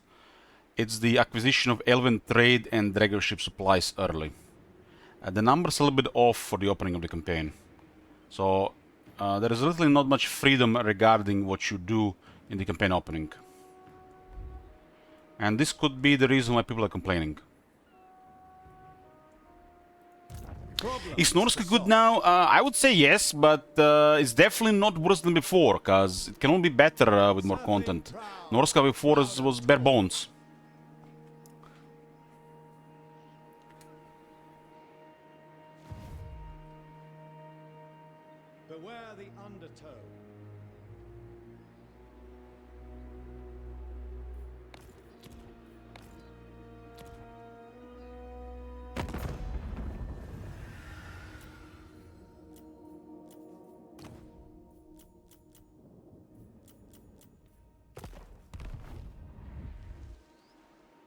the wave's crest. Okay, we'll clear this next. There's 14 units only.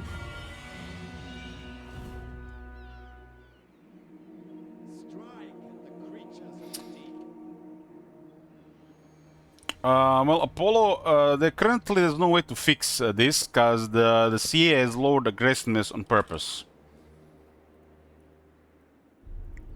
So I recommend really to install this mod,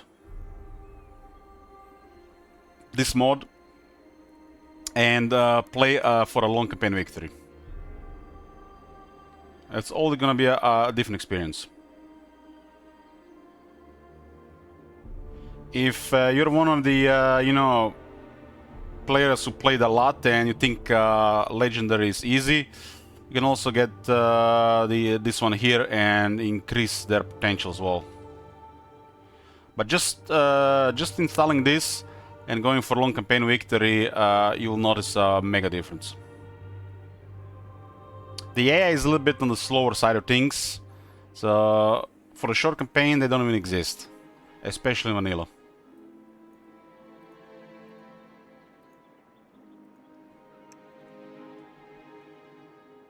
I have no time for trivial amusements. Sea Lord Aislinn. For you, it's more about battle AI. Well, that's a different story.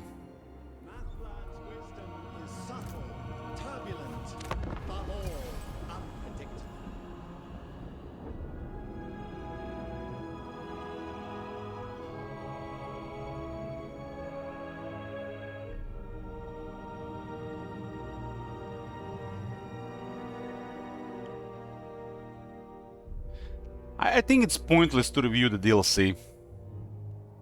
I already told you that I thought that I think it's gonna be the worst Warhammer 3 DLC.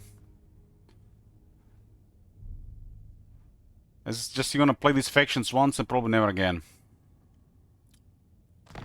There's only so much content in the game.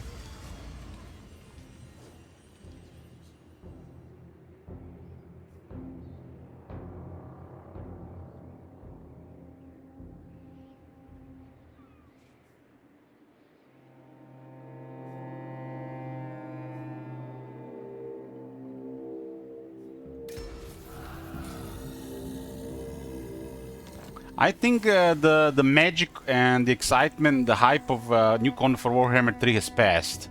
The CA has detected this, that's why they are doing less content. And the end is nigh. Unless they add some core changes to the game, I don't think it's gonna be much excitement about DLC anymore, especially for us here, old fucks who've been here for years. Doesn't mean some other people are not enjoying the stuff they release. Maybe somebody favorite lord is the Sea Lord Aislinn, and maybe this is like the best thing in the world for them, and they are really very happy right now about this. So it's, you know, it's subjective as well.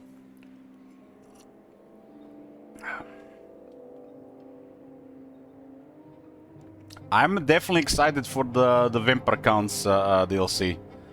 You know me, guys, Vampire Counts were my favorite faction, and it's been really a long time since they got some proper stuff. Oh my god! Have you seen that shit? Holy shit! Again with this anonymous gifter. Are these people coming to the channel just to get the emote?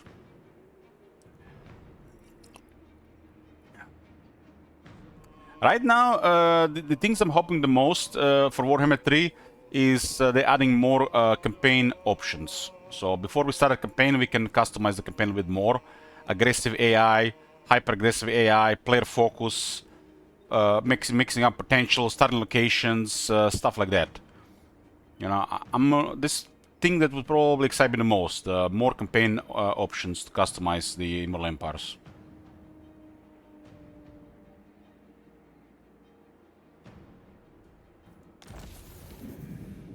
There's no way except for Warhammer 3 DLC. It's Vampire Counts, man.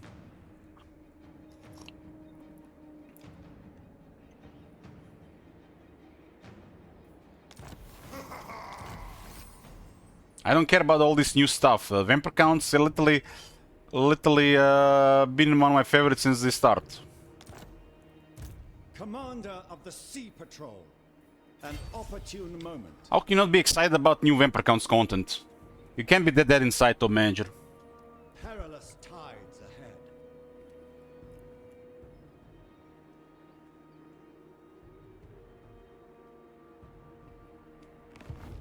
Master of Mists.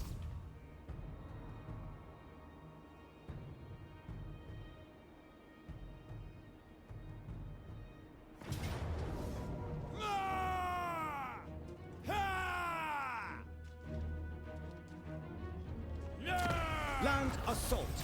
I grant you freedom this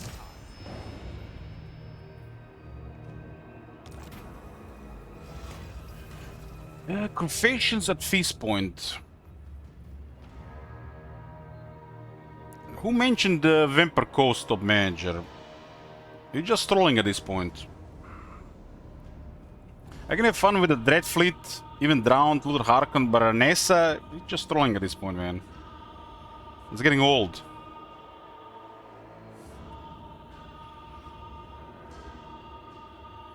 It's no simple thing, exacting an honest confession from the pallid lips of a Druki. They loathe their fairer kin far more than they fear death at their hands.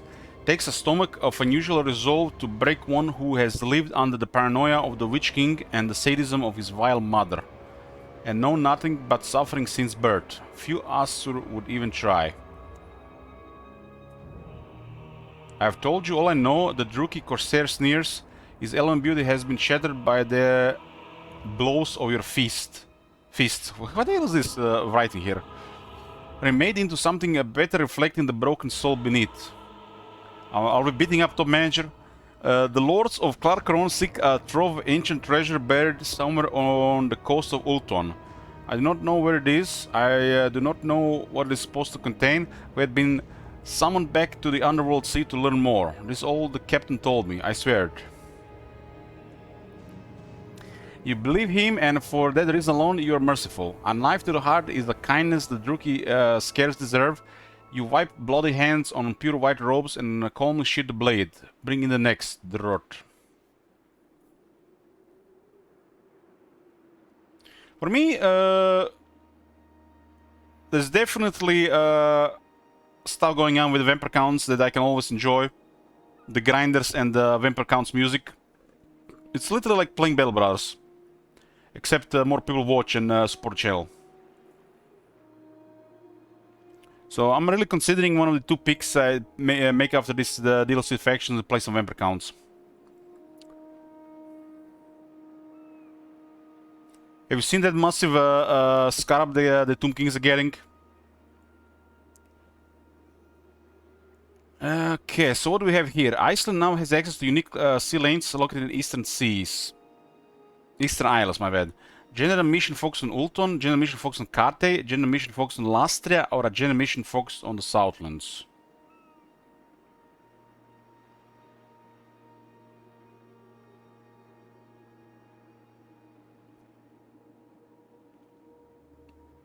I think we already played Teclis twice, so one of the campaigns will be something I haven't played in Warhammer 3 yet, and another will be whatever I like the most at the time. Or I feel like the most.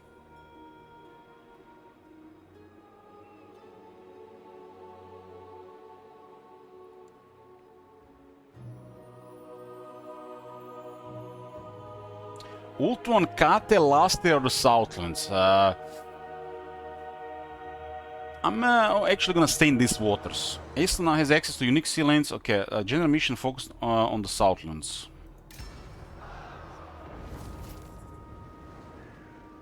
So these things appear out of nowhere, huh? Ulton fast travel. Okay. So they added more sea lanes.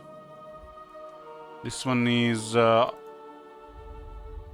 Damn, right outside Awakening? That's a hell of a convenient. And... Churning Gulf Sea. Right next to Teclis. Damn.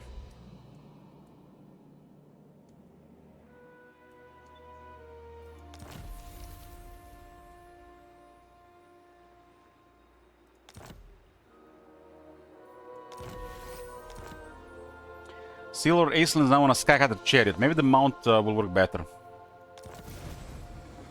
So we have destroying the following factions: Oracles of Zinch, Clan Morbitus, and Zlatlan. We get 500 dedication, 200 dragon ship supplies, and 200 alien trade. We also get the Kotikuan Astrolabe. It's an enchanted item that provides 5% ward save, 20% line of sight, 50% faster battle reinforcement time, spotter, enchanted spyglass, and buff to the range of the Lothern Sea Guard in the army.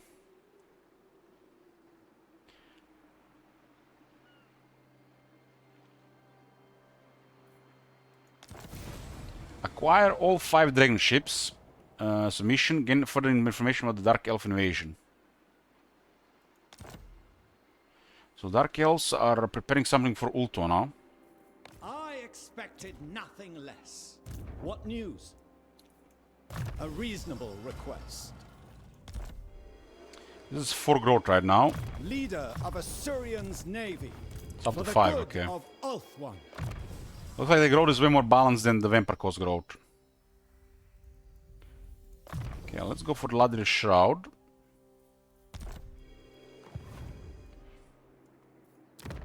Get tier 3 in the Tower of the Sun.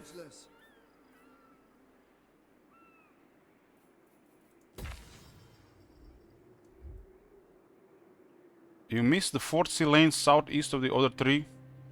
This one was here already. They just moved it closer. It used to be here. This is the original one here. They moved them closer to the ports.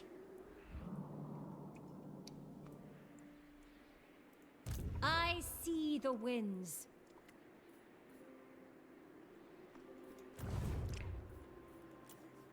So it looks like there's more going on for this campaign. Maybe a potential for the long campaign. Final battle of the Lost Cache. You guys see this? Lone victory achieved. Campaign movement range plus 20% all armies.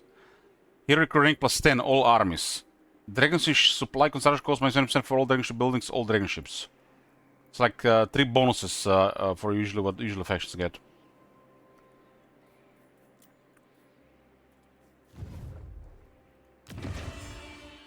Okay, we're getting tier 3 there, and we can sail.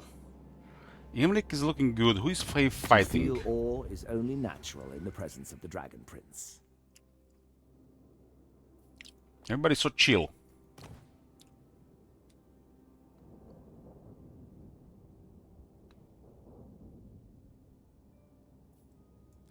I am against mini campaigns. I hated mini campaigns. I want them to work on a big campaign and work well. And not delays and slacking. And half-assing. I'm all about one map. I don't like mini campaigns.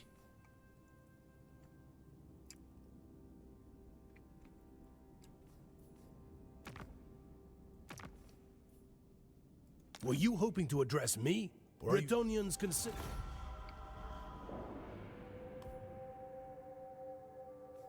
Yeah, the Warhammer 1 had a Beastman and a Wood Elf mini campaign.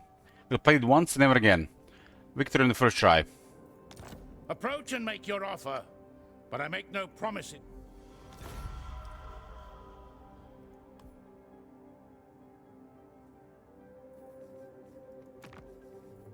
The Celestial Court looks forward to our deliberations.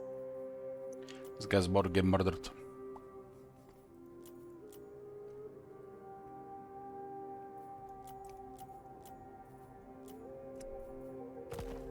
We haven't had mini campaigns in so long, but people are forgetting Realm of Chaos. I consider Realm of Chaos a mini campaign. You guys been so long here that you think that the mini campaigns are better. They're literally just gonna release then abandon it. As it should be.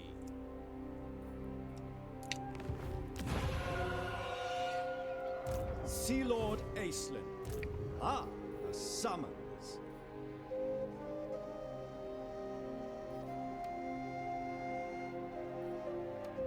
Yeah, we can get closer to Teclis, huh?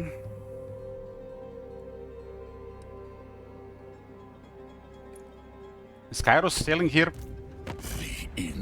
He hasn't dealt with Nurgle? What? It's turn 9. Hey, Lich, how are these flying chariots looking? Great Eagles Deluxe. Usable, but they look bad. They look so bad I don't want them in my army, but I'll use them since we started with them. Standing orders. All hands on deck.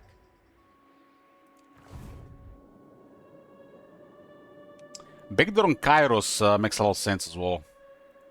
Problems to solve. We do have Isha available. Kairos is the biggest enemy in this area.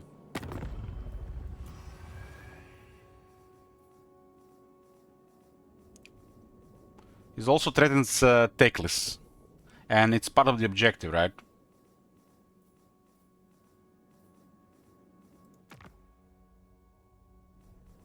Yeah, surprise attack on the capital and disappear makes a lot of sense.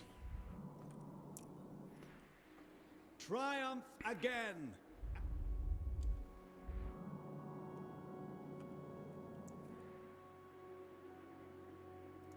What news?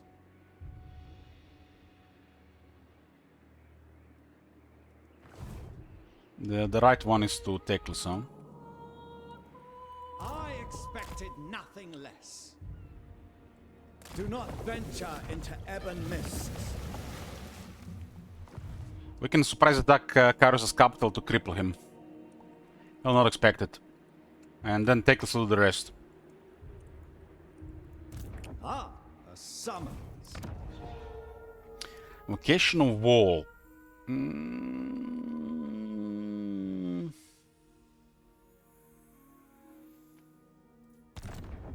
Report.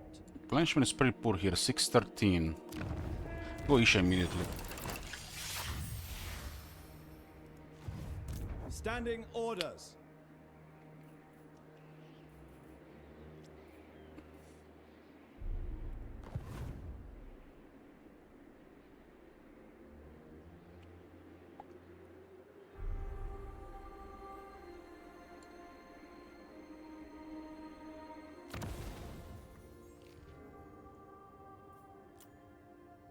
We have a 107 influence, so we can upgrade this.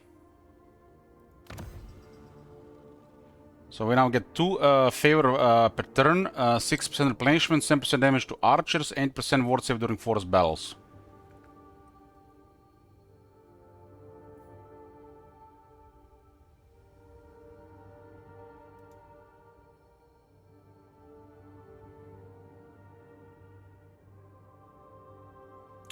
Replenishment is nice already. We don't have a noble. Commander of the Sea Patrol.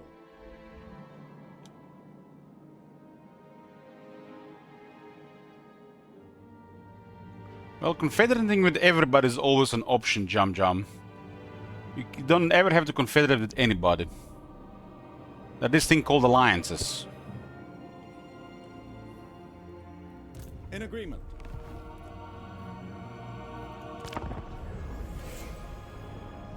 It looks like the replenishment is kept on the dragon ship, same as the Black Ark.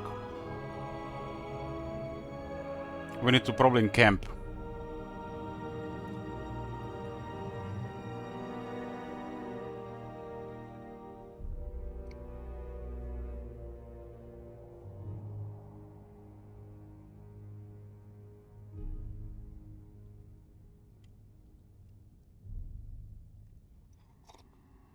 We're in a position to surprise attack Kairos. Quest battle is here. For a Mask of Merlor, it's a fight against the Dark Elves with reinforcements. This is a very strong item. You can summon a Merverm. I don't really bother with the quest battles I've done before until the army is much stronger.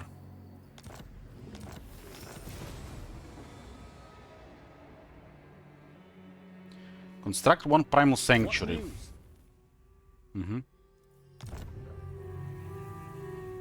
Caradrian, the Fate of the Asur. That's a legendary hero. Problems to solve. Away!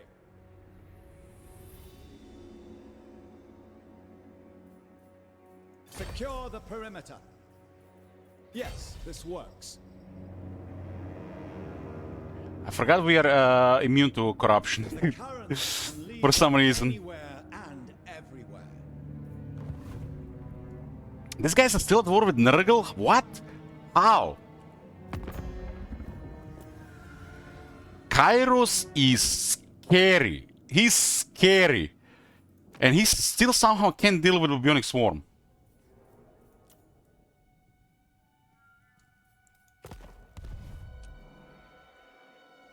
I obey the sea, the rest obeys me.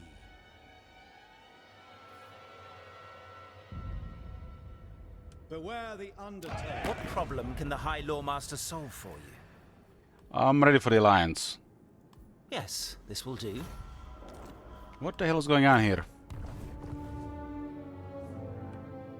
At the wave's crest. We ascend. There's a small army in this place. It looks like it's somewhere to the left. It looks like this was transferred. This is so bizarre.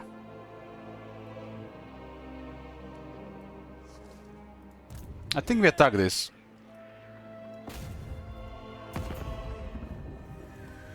That is not Surprise! how the game is played. That's not how the game is played. That's how I play the game.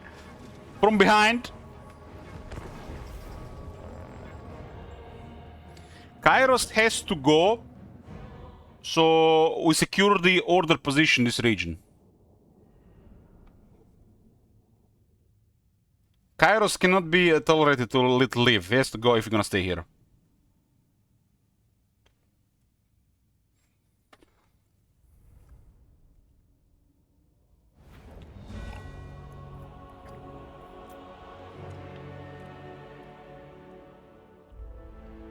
Got quite a bit of extra shooters now.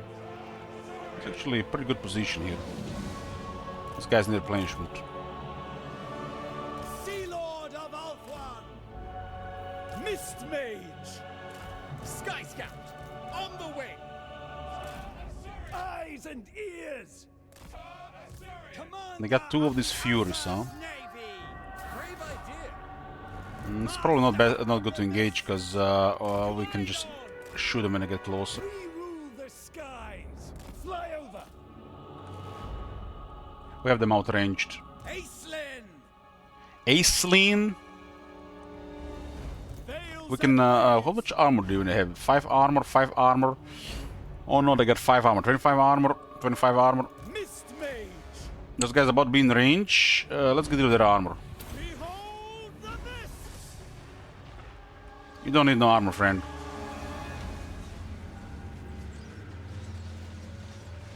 Just a pinks, huh? Reshaping reality! For the king! Sea Lord Aislinn! Archers! Aislinn! Weapons ready!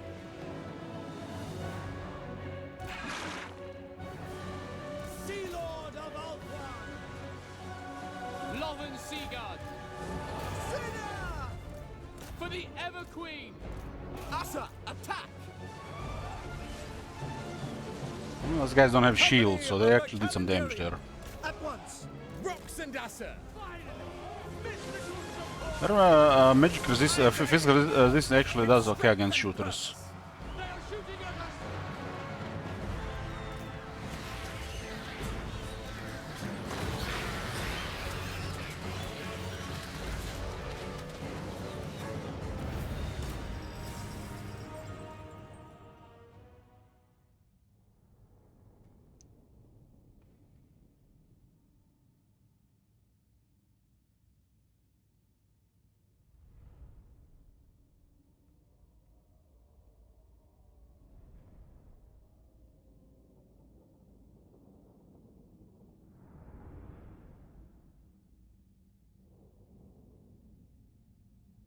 Maybe on the lower difficulty this is unusual. Shouldn't be the case on Legendary.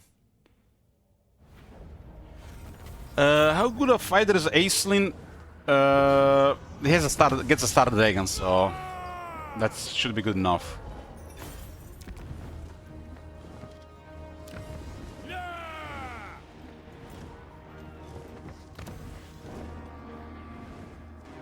The Aesir are better suited to govern here. Aislinn. Okay, we got another outpost, and we now invested Teclis here ahead of time. What is happening here is it's needless besieging. Needless besieging. We call it needless besieging when they besiege instead of attack, and it can go on for a while, even indefinitely. Ah, a summons. We do need more Elven trade. Garrison for sure. Nothing special here, huh? So with Teclis we do have 3 now. This costs 1,000 now. Only 1,000? Really? Only 1,000? How do we do this? Consult? 1,000? Only 1,000? Tower's aid is welcome.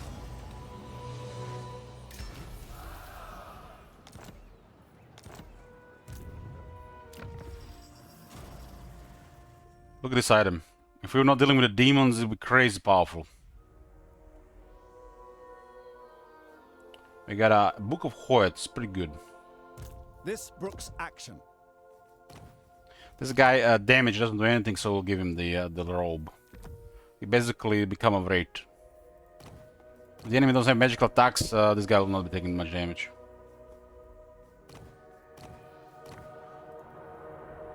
There's a heal here, right? This one upgrades to healing, yeah.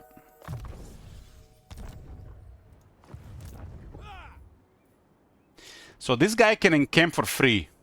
Another deserved victory. Free encamp. March is probably going to be harder to acquire with this guy, huh?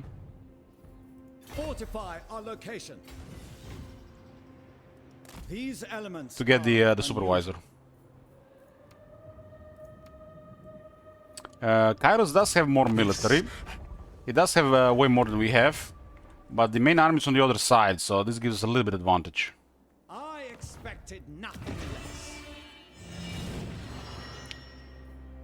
This thing has a poor garrison because CA keeps forgetting to add garrison to this port. They forgot it even with DLC. Magic in purest form. Yeah, get an outpost. Get an outpost in the Fortress of Dawn.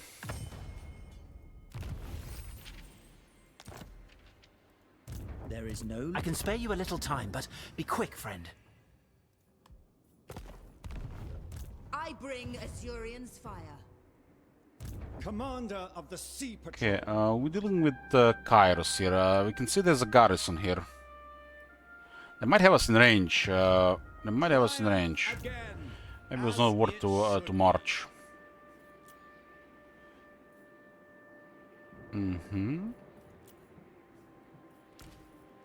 What news? What news?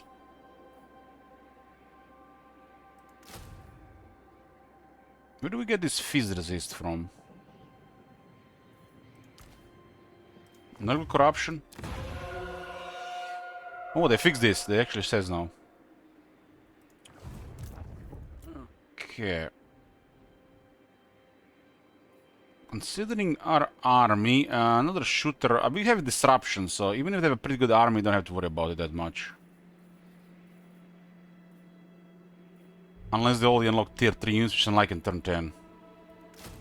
The Navy demands fresh recruits. Crippling Kairos is gonna be the play here. We probably have a window for it. Influence done. This requires 600 or 500 in another area. Everything else is good here. There's some construction available here, but we can't do it right now. We do need also growth. Master of Mists. Recruit the Lord and get me that guy, the unsentimental one. Sea help, peace and strength. Great relics for great times of need. So he doesn't have the special thing. It's just for the dragon ship. Sea Lord Aislinn. Straight as an arrow, stout as a spear. Gather forth, brave warriors.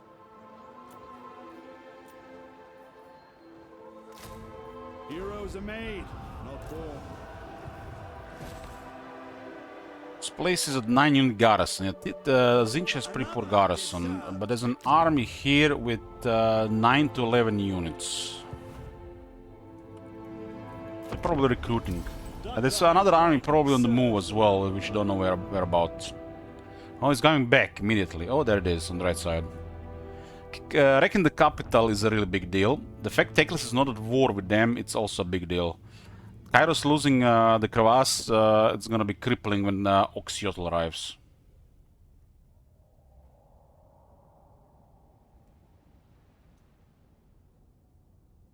We have a window there, even if we put our army under a risk. The Nurgle has won. Oh, there's a follow-up.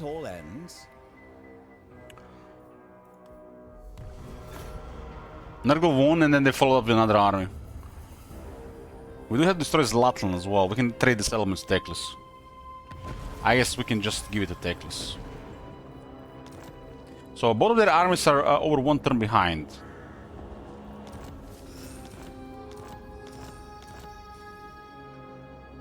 We all the rival combinations and work a political rival challenge the patronage position one of your lords. And we also lost 20 favor. Got 10 armor, 5 speed. That's gonna be useful in the current situation. Primal Sanctuary, yeah. I build no such thing, and the quest is completed. And we have to recruit 5 special units, the Phoenixes and Phoenix Guard. Problems to solve. This patronage will be taken by another faction next turn unless you protect it. How do we protect it?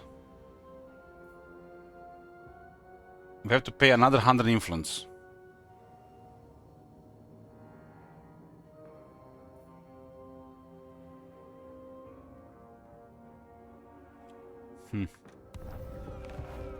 Standing orders in agreement.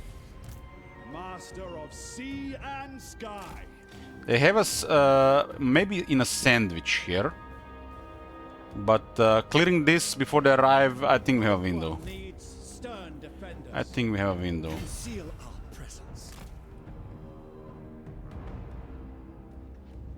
Kairos losing this is he's pretty much done for.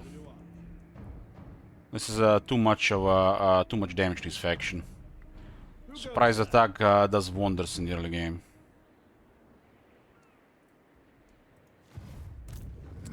So that mission did require us to destroy Zlatlan, Clan Morbrus and Orcs of Zinch. Teclis will not like this, but he'll get settlements, so he'll be quiet about it. As long as they don't get an alliance, it's good. Too early to declare war right now. Ah, a summons.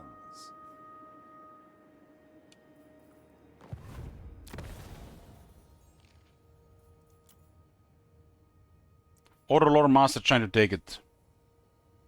So engage in intrigue. What this does?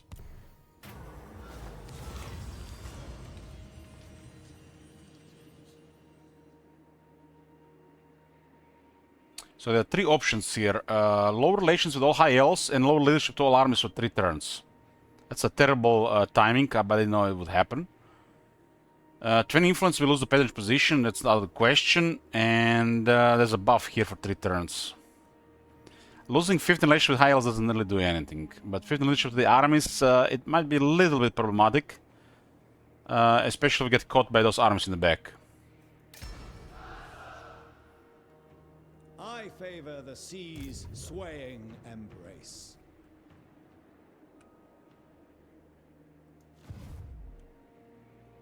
What problem can the High Lord... This is fine as long as they don't get an alliance. At the moment when I cripple Kairos, I can declare war on Zlatlan, and then Teclis should clear it. He's dealing with he's dealing right now with the Clan Warriors, but I can initiate some stuff here, so it lowers the odds of anything happening.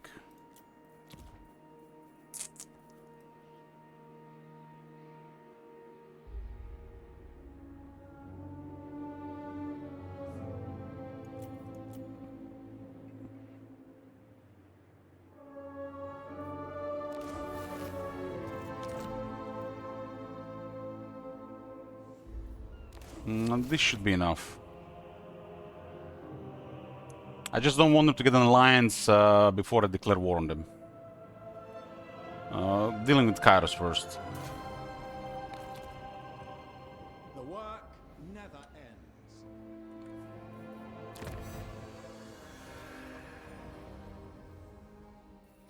This is a nice deal here, and a 3 leadership does prevent that 50 negative as well. Let's go more ammunition, better reload times here. I shall affect We're getting good influence per turn. I focused at influence technology early. My life is in service to Ulthuan. Okay, I don't want to upgrade this until we get 600 dedication, so they'll have to wait. This is under construction. Abyssal Glacier, get garrison. Teclis is now invested here, which means more likely for Kairos to declare war. We just arrived on Fate Weaver Crevasse before they got tier 3 building for recruitment, which means we're about to mess up their recruitment plans. They have us outnumbered, but we're gonna clear this and get the fuck out of here. Teclis will not be at war with him probably for 7 more turns, and we can whack them all. And this will permanently cripple Kairos. It's too early to recover from stuff like this. Basically, we did what Teclis was supposed to do because we teleported here. Teclis is dealing with the Skaven there, and this guy was dealing with here. This guy probably would have gone right to attack Teclis the moment the Nurgle was gone, which would probably be next. We attacked him instead. We're doing Teclis' job here to make sure that Teclis has a strong position. Okay. This is what has many units? Do we auto-resolve this? They got 5, 7.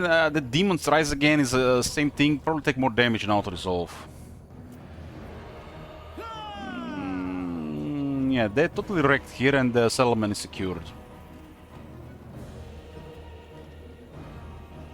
Their best play is to move west, wait for the reinforcements, and then go attack. But this would be an unpredictable, what do you call the behavior? Turtle behavior, which the AI is never coded for this. I would probably put such a code in the AI where sometimes they just wait for the reinforcements instead of engage anything in the area. They should have just left the settlement to the west and marched with the other armies from the east, and we would have been in a sandwich. Very likely our army would have been murdered if they planned ahead. But he would have still lost the capital. I think that's still worth it. Kairos cannot be let to live. Kairos has to go down this area, especially if we have a map revealed.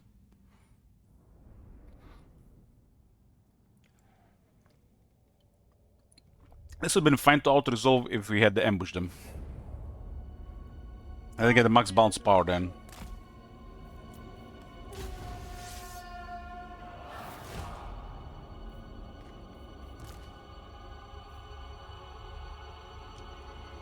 This does not have show the radius, damn. Another build doesn't show the radius.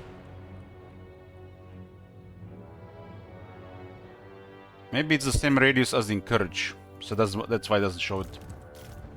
Arcanist Supreme! Surging ahead! Guardian of the Seas! Sea Lord of Ulthuan! archers! We have them really outnumbered here regarding firepower. Swiftly!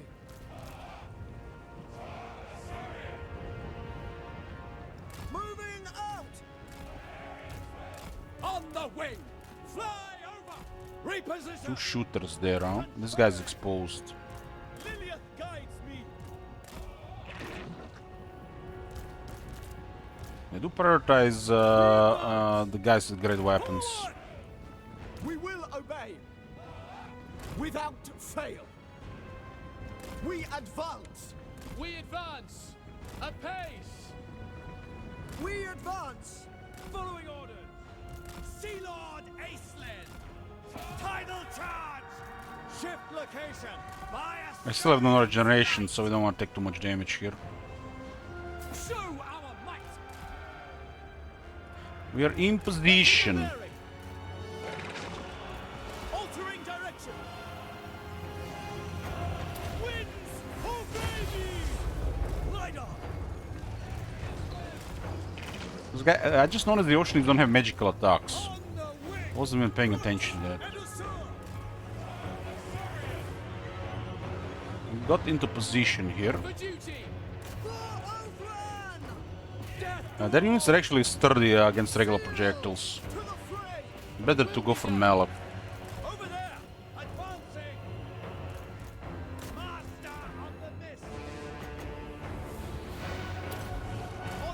Missile resistance, let's go. Does it work? It works. Warship crew! Modern Seagull! We're no longer gonna be dodging Searing Doom. Storm that place!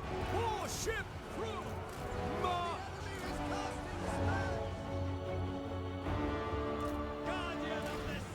We split some of the stuff there. We don't even have to bother with them right now. Reshaping reality! Proceed! Rush forth! Orders received! Assur seafarers! Moving forward! Hostile sorcery! Take cover! Enemy! Okay, we can go now. Pass them! There's a regiment renown there, huh? Bear your blades! On my way! I command the water! They actually don't have to do it like this. They have no armor. Take the lead! Orders received! Here to serve! For the High Elf fleet! Proceed! Storm that place! To the next objective! For the king! Mist Mage! On the lookout! Warship crew! Rush forth! Forward! Right! Those guys have missile resistance and flaming resistance as projectiles are flaming.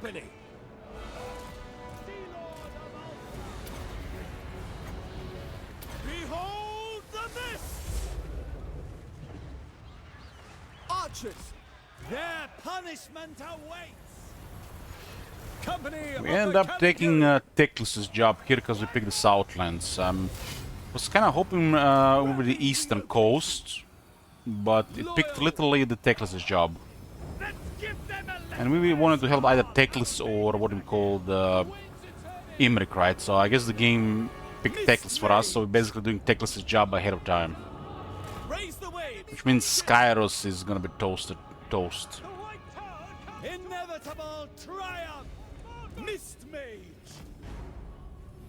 With Mathland's blessing, the Navy always prevails! Can this lock? It's the Eagle just attacking. Makes you wonder if Eagle has a different assigned damage. It does seem to be going down. It's locking it, it's locking it.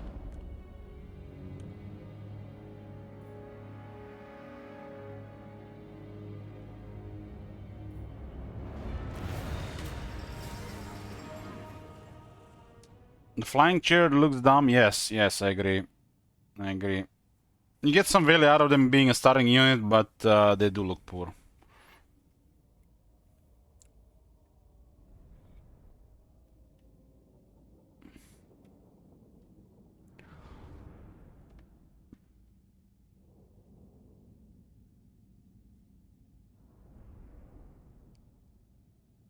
think Eagle has always been good at chasing.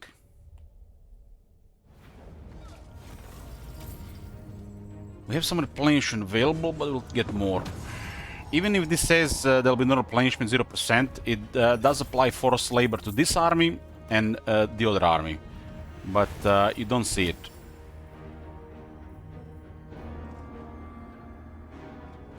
I think they both fit their role. This is just your early game foot soldier.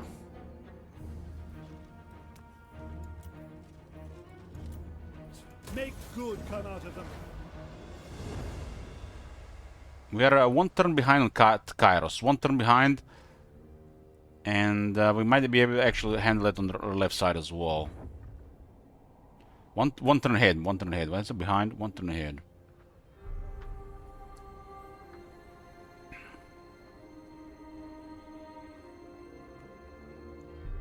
This is Teclis' job. We make sure it happens early. I mean, it's still very early. This is turn 10. The reason why this is happening so fast is because of teleport. We have teleported here.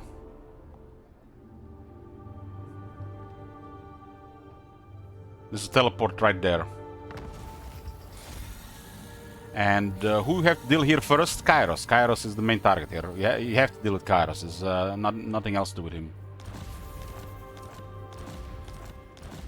The minor factions are dying pretty much almost at the same time. Maybe two turns longer. 2 or 3 turns longer. This guy's got destroyed the United Maritime Patrol. Interesting, interesting.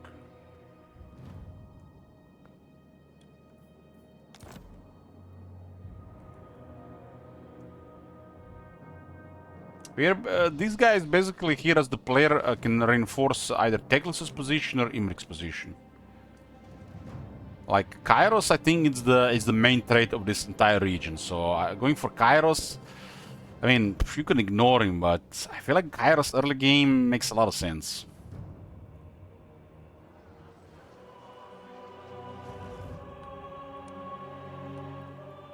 Kairos probably don't want to attack Teclis because we are here. Sea Helm. Aislinn. Peace and strength. Poised valor. We have no siege attackers, huh? And mysteries. They often are. No siege attackers to transfer. Problems to solve.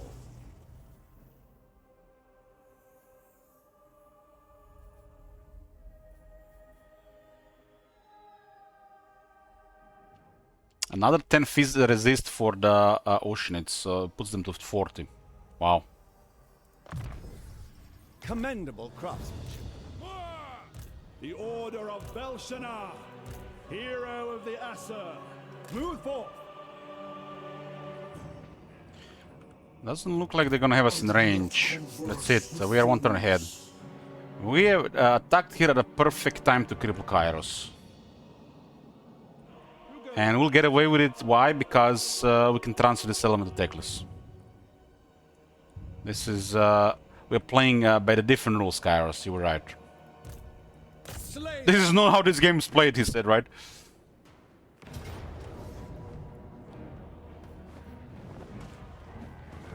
For Assyrian. A little bit more casualties, but we are getting out of this anyways. We gotta getting out of here anyways. I'm not gonna be facing Kairos forces directly anymore. Report. Nerves of Idilma. Leader of Assyrian's navy. Cast allure. Sail the skies. Sail the skies. This one is a little bit on the weaker end because they get focused, but it was an instant recruitment, so it did help. In agreement. Sea Lord Ace. There's no need for emergencies because we are untouchable and on the other side of the world. So Regiments around can be in the army. Virtue carried the day. Peace and strength. This guy done his job again. I'll hide there. Kairos is probably gonna switch somewhere else. He has what, 2 settlements left. Kairos, 2 settlements. And you guys remember all those wars for 10,000 gold? They're pretty much all dead. Most of them. We've been joining wars against the factions that usually don't last long. They did last like a couple of turns longer because of minor faction potential. But of all these factions, there's only one left.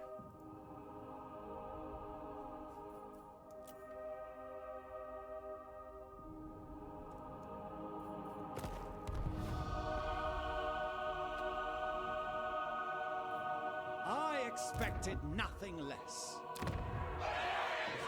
We do need a lot more elven trade. Oh my god. Have you seen that shit? Holy A lot more elven trade. I need the 600 dedication, so I get this, and this will give me more elven trade. So I just need to get more outposts. This one is on 6, and we can get a research, 1000 research. It's a 10 turn cooldown from the looks of it. 8 10 turns, 8 turns. Seems like it's 10 turns. So basically, it will generate 1000 of this, and we'll be able to get a couple of technologies ahead of time.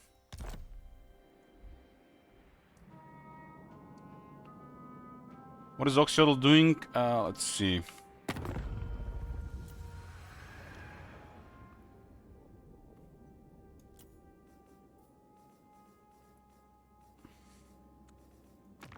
He's at war with Flaming Scribes. He has double head. They're military, but he's not moving. It's turn 12. This is still very early. But he should have probably already been closer to this.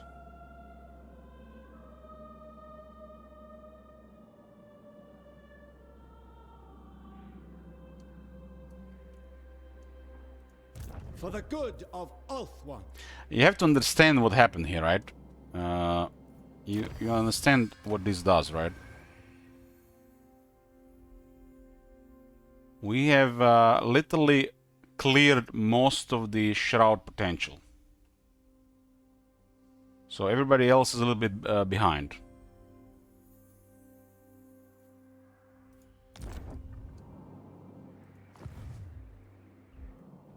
So they need more time to do things, more military and more positioning. So they're a little bit slower.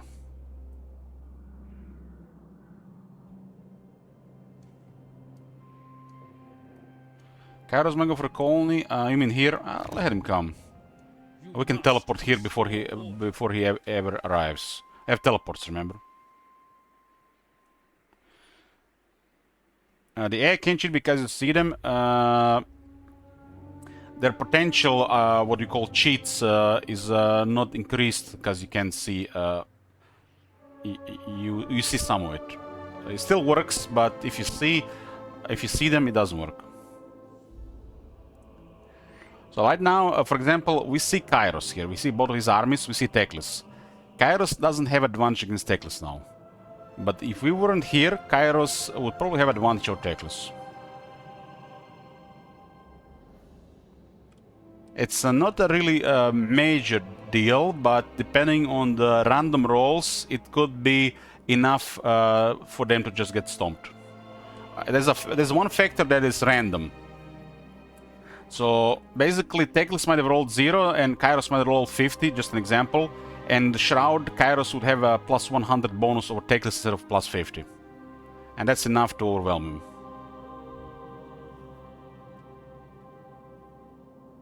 him. We don't know about the random roll, but since we are here, Kairos has no edge. No edge. We just arrived here before he done his early game. I mean, we arrived here on turn 10, so we're basically doing Teclis' job. We are doing Teclis' job ahead of Teclis because we have more freedom than Teclis. Does that make sense?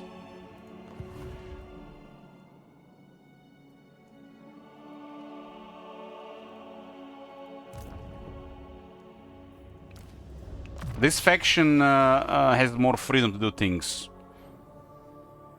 Other factions would require to do more around their territory.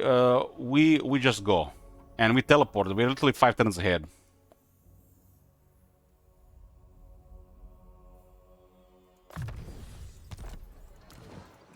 Master of Mists. So basically what this means, this faction plays a little bit faster, so the player can get there and impact the area earlier. And remember, we had the couple of extra movement bonuses from the rampage from the event. So we're probably currently, we are 2 turns probably ahead on our early game, and the teleport 5 turns. We're basically, we got 7 turns over Kairos. 7 turns. Let's say 6 to 7 turns over Kairos. 6 to 7 turns. And keep in mind, I went after the treasure instead of going immediately for the Black Ark. We could have arrived here even earlier.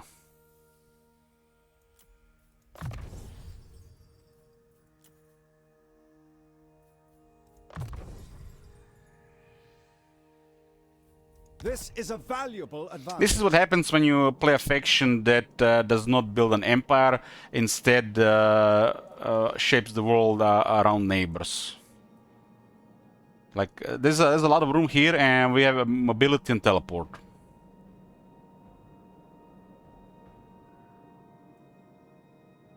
And the fact we can literally occupy land in the name of other high elf factions, it's a little bit too convenient. And we don't even lose the rest of our turn. So I would say if you compare this to a regular faction, like I don't know, Clan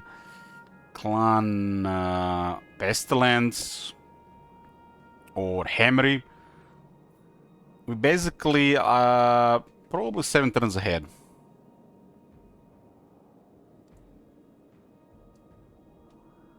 Because we did this, we did that, treasure arc, and then teleport. And some of these things didn't cost extra movement, and we had rampage. They gave us rampage event and started with extra movement. So they basically gave us extra 7 turns. It's kinda, it feels cheap. It feels cheap, but that's how some of these DLC factions work. We don't play the same as one of the slower factions. And then you play this faction for 12 turns, and then you go play Calfrance for 12 turns, and yeah, completely different experience, right? I mean, it's a different experience. I would say it's for better or worse. It's different. But this some of these factions don't play like regular factions. That's what I'm trying to tell you.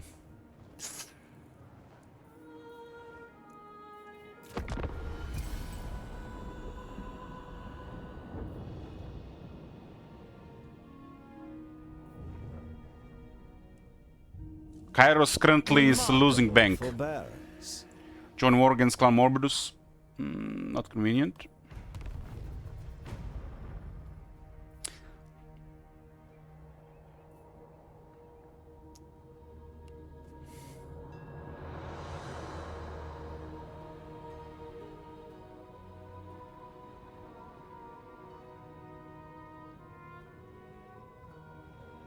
I think with the AI mod, our 7-turn advantage should probably be like 3-turn advantage.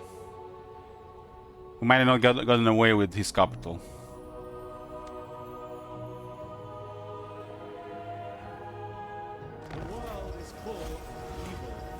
Oracles of Zinch declares war on Orders of Lore Masters. Your war expands. Your recent occupation and transfers element belonging to Oracles of Zinch to Order Lore Masters has resulted in declaration of war upon Asur. It should come to no surprise that your enemy has decided to pursue war in an attempt to recover their stolen territory. You surely now bear some responsibility to protect the territory, else this is all be for naught. Oh, nice, nice. They even added this something like this. This is cool. Cool, cool, cool. I mean, Kairos has to go. There's no place for Kairos in this area.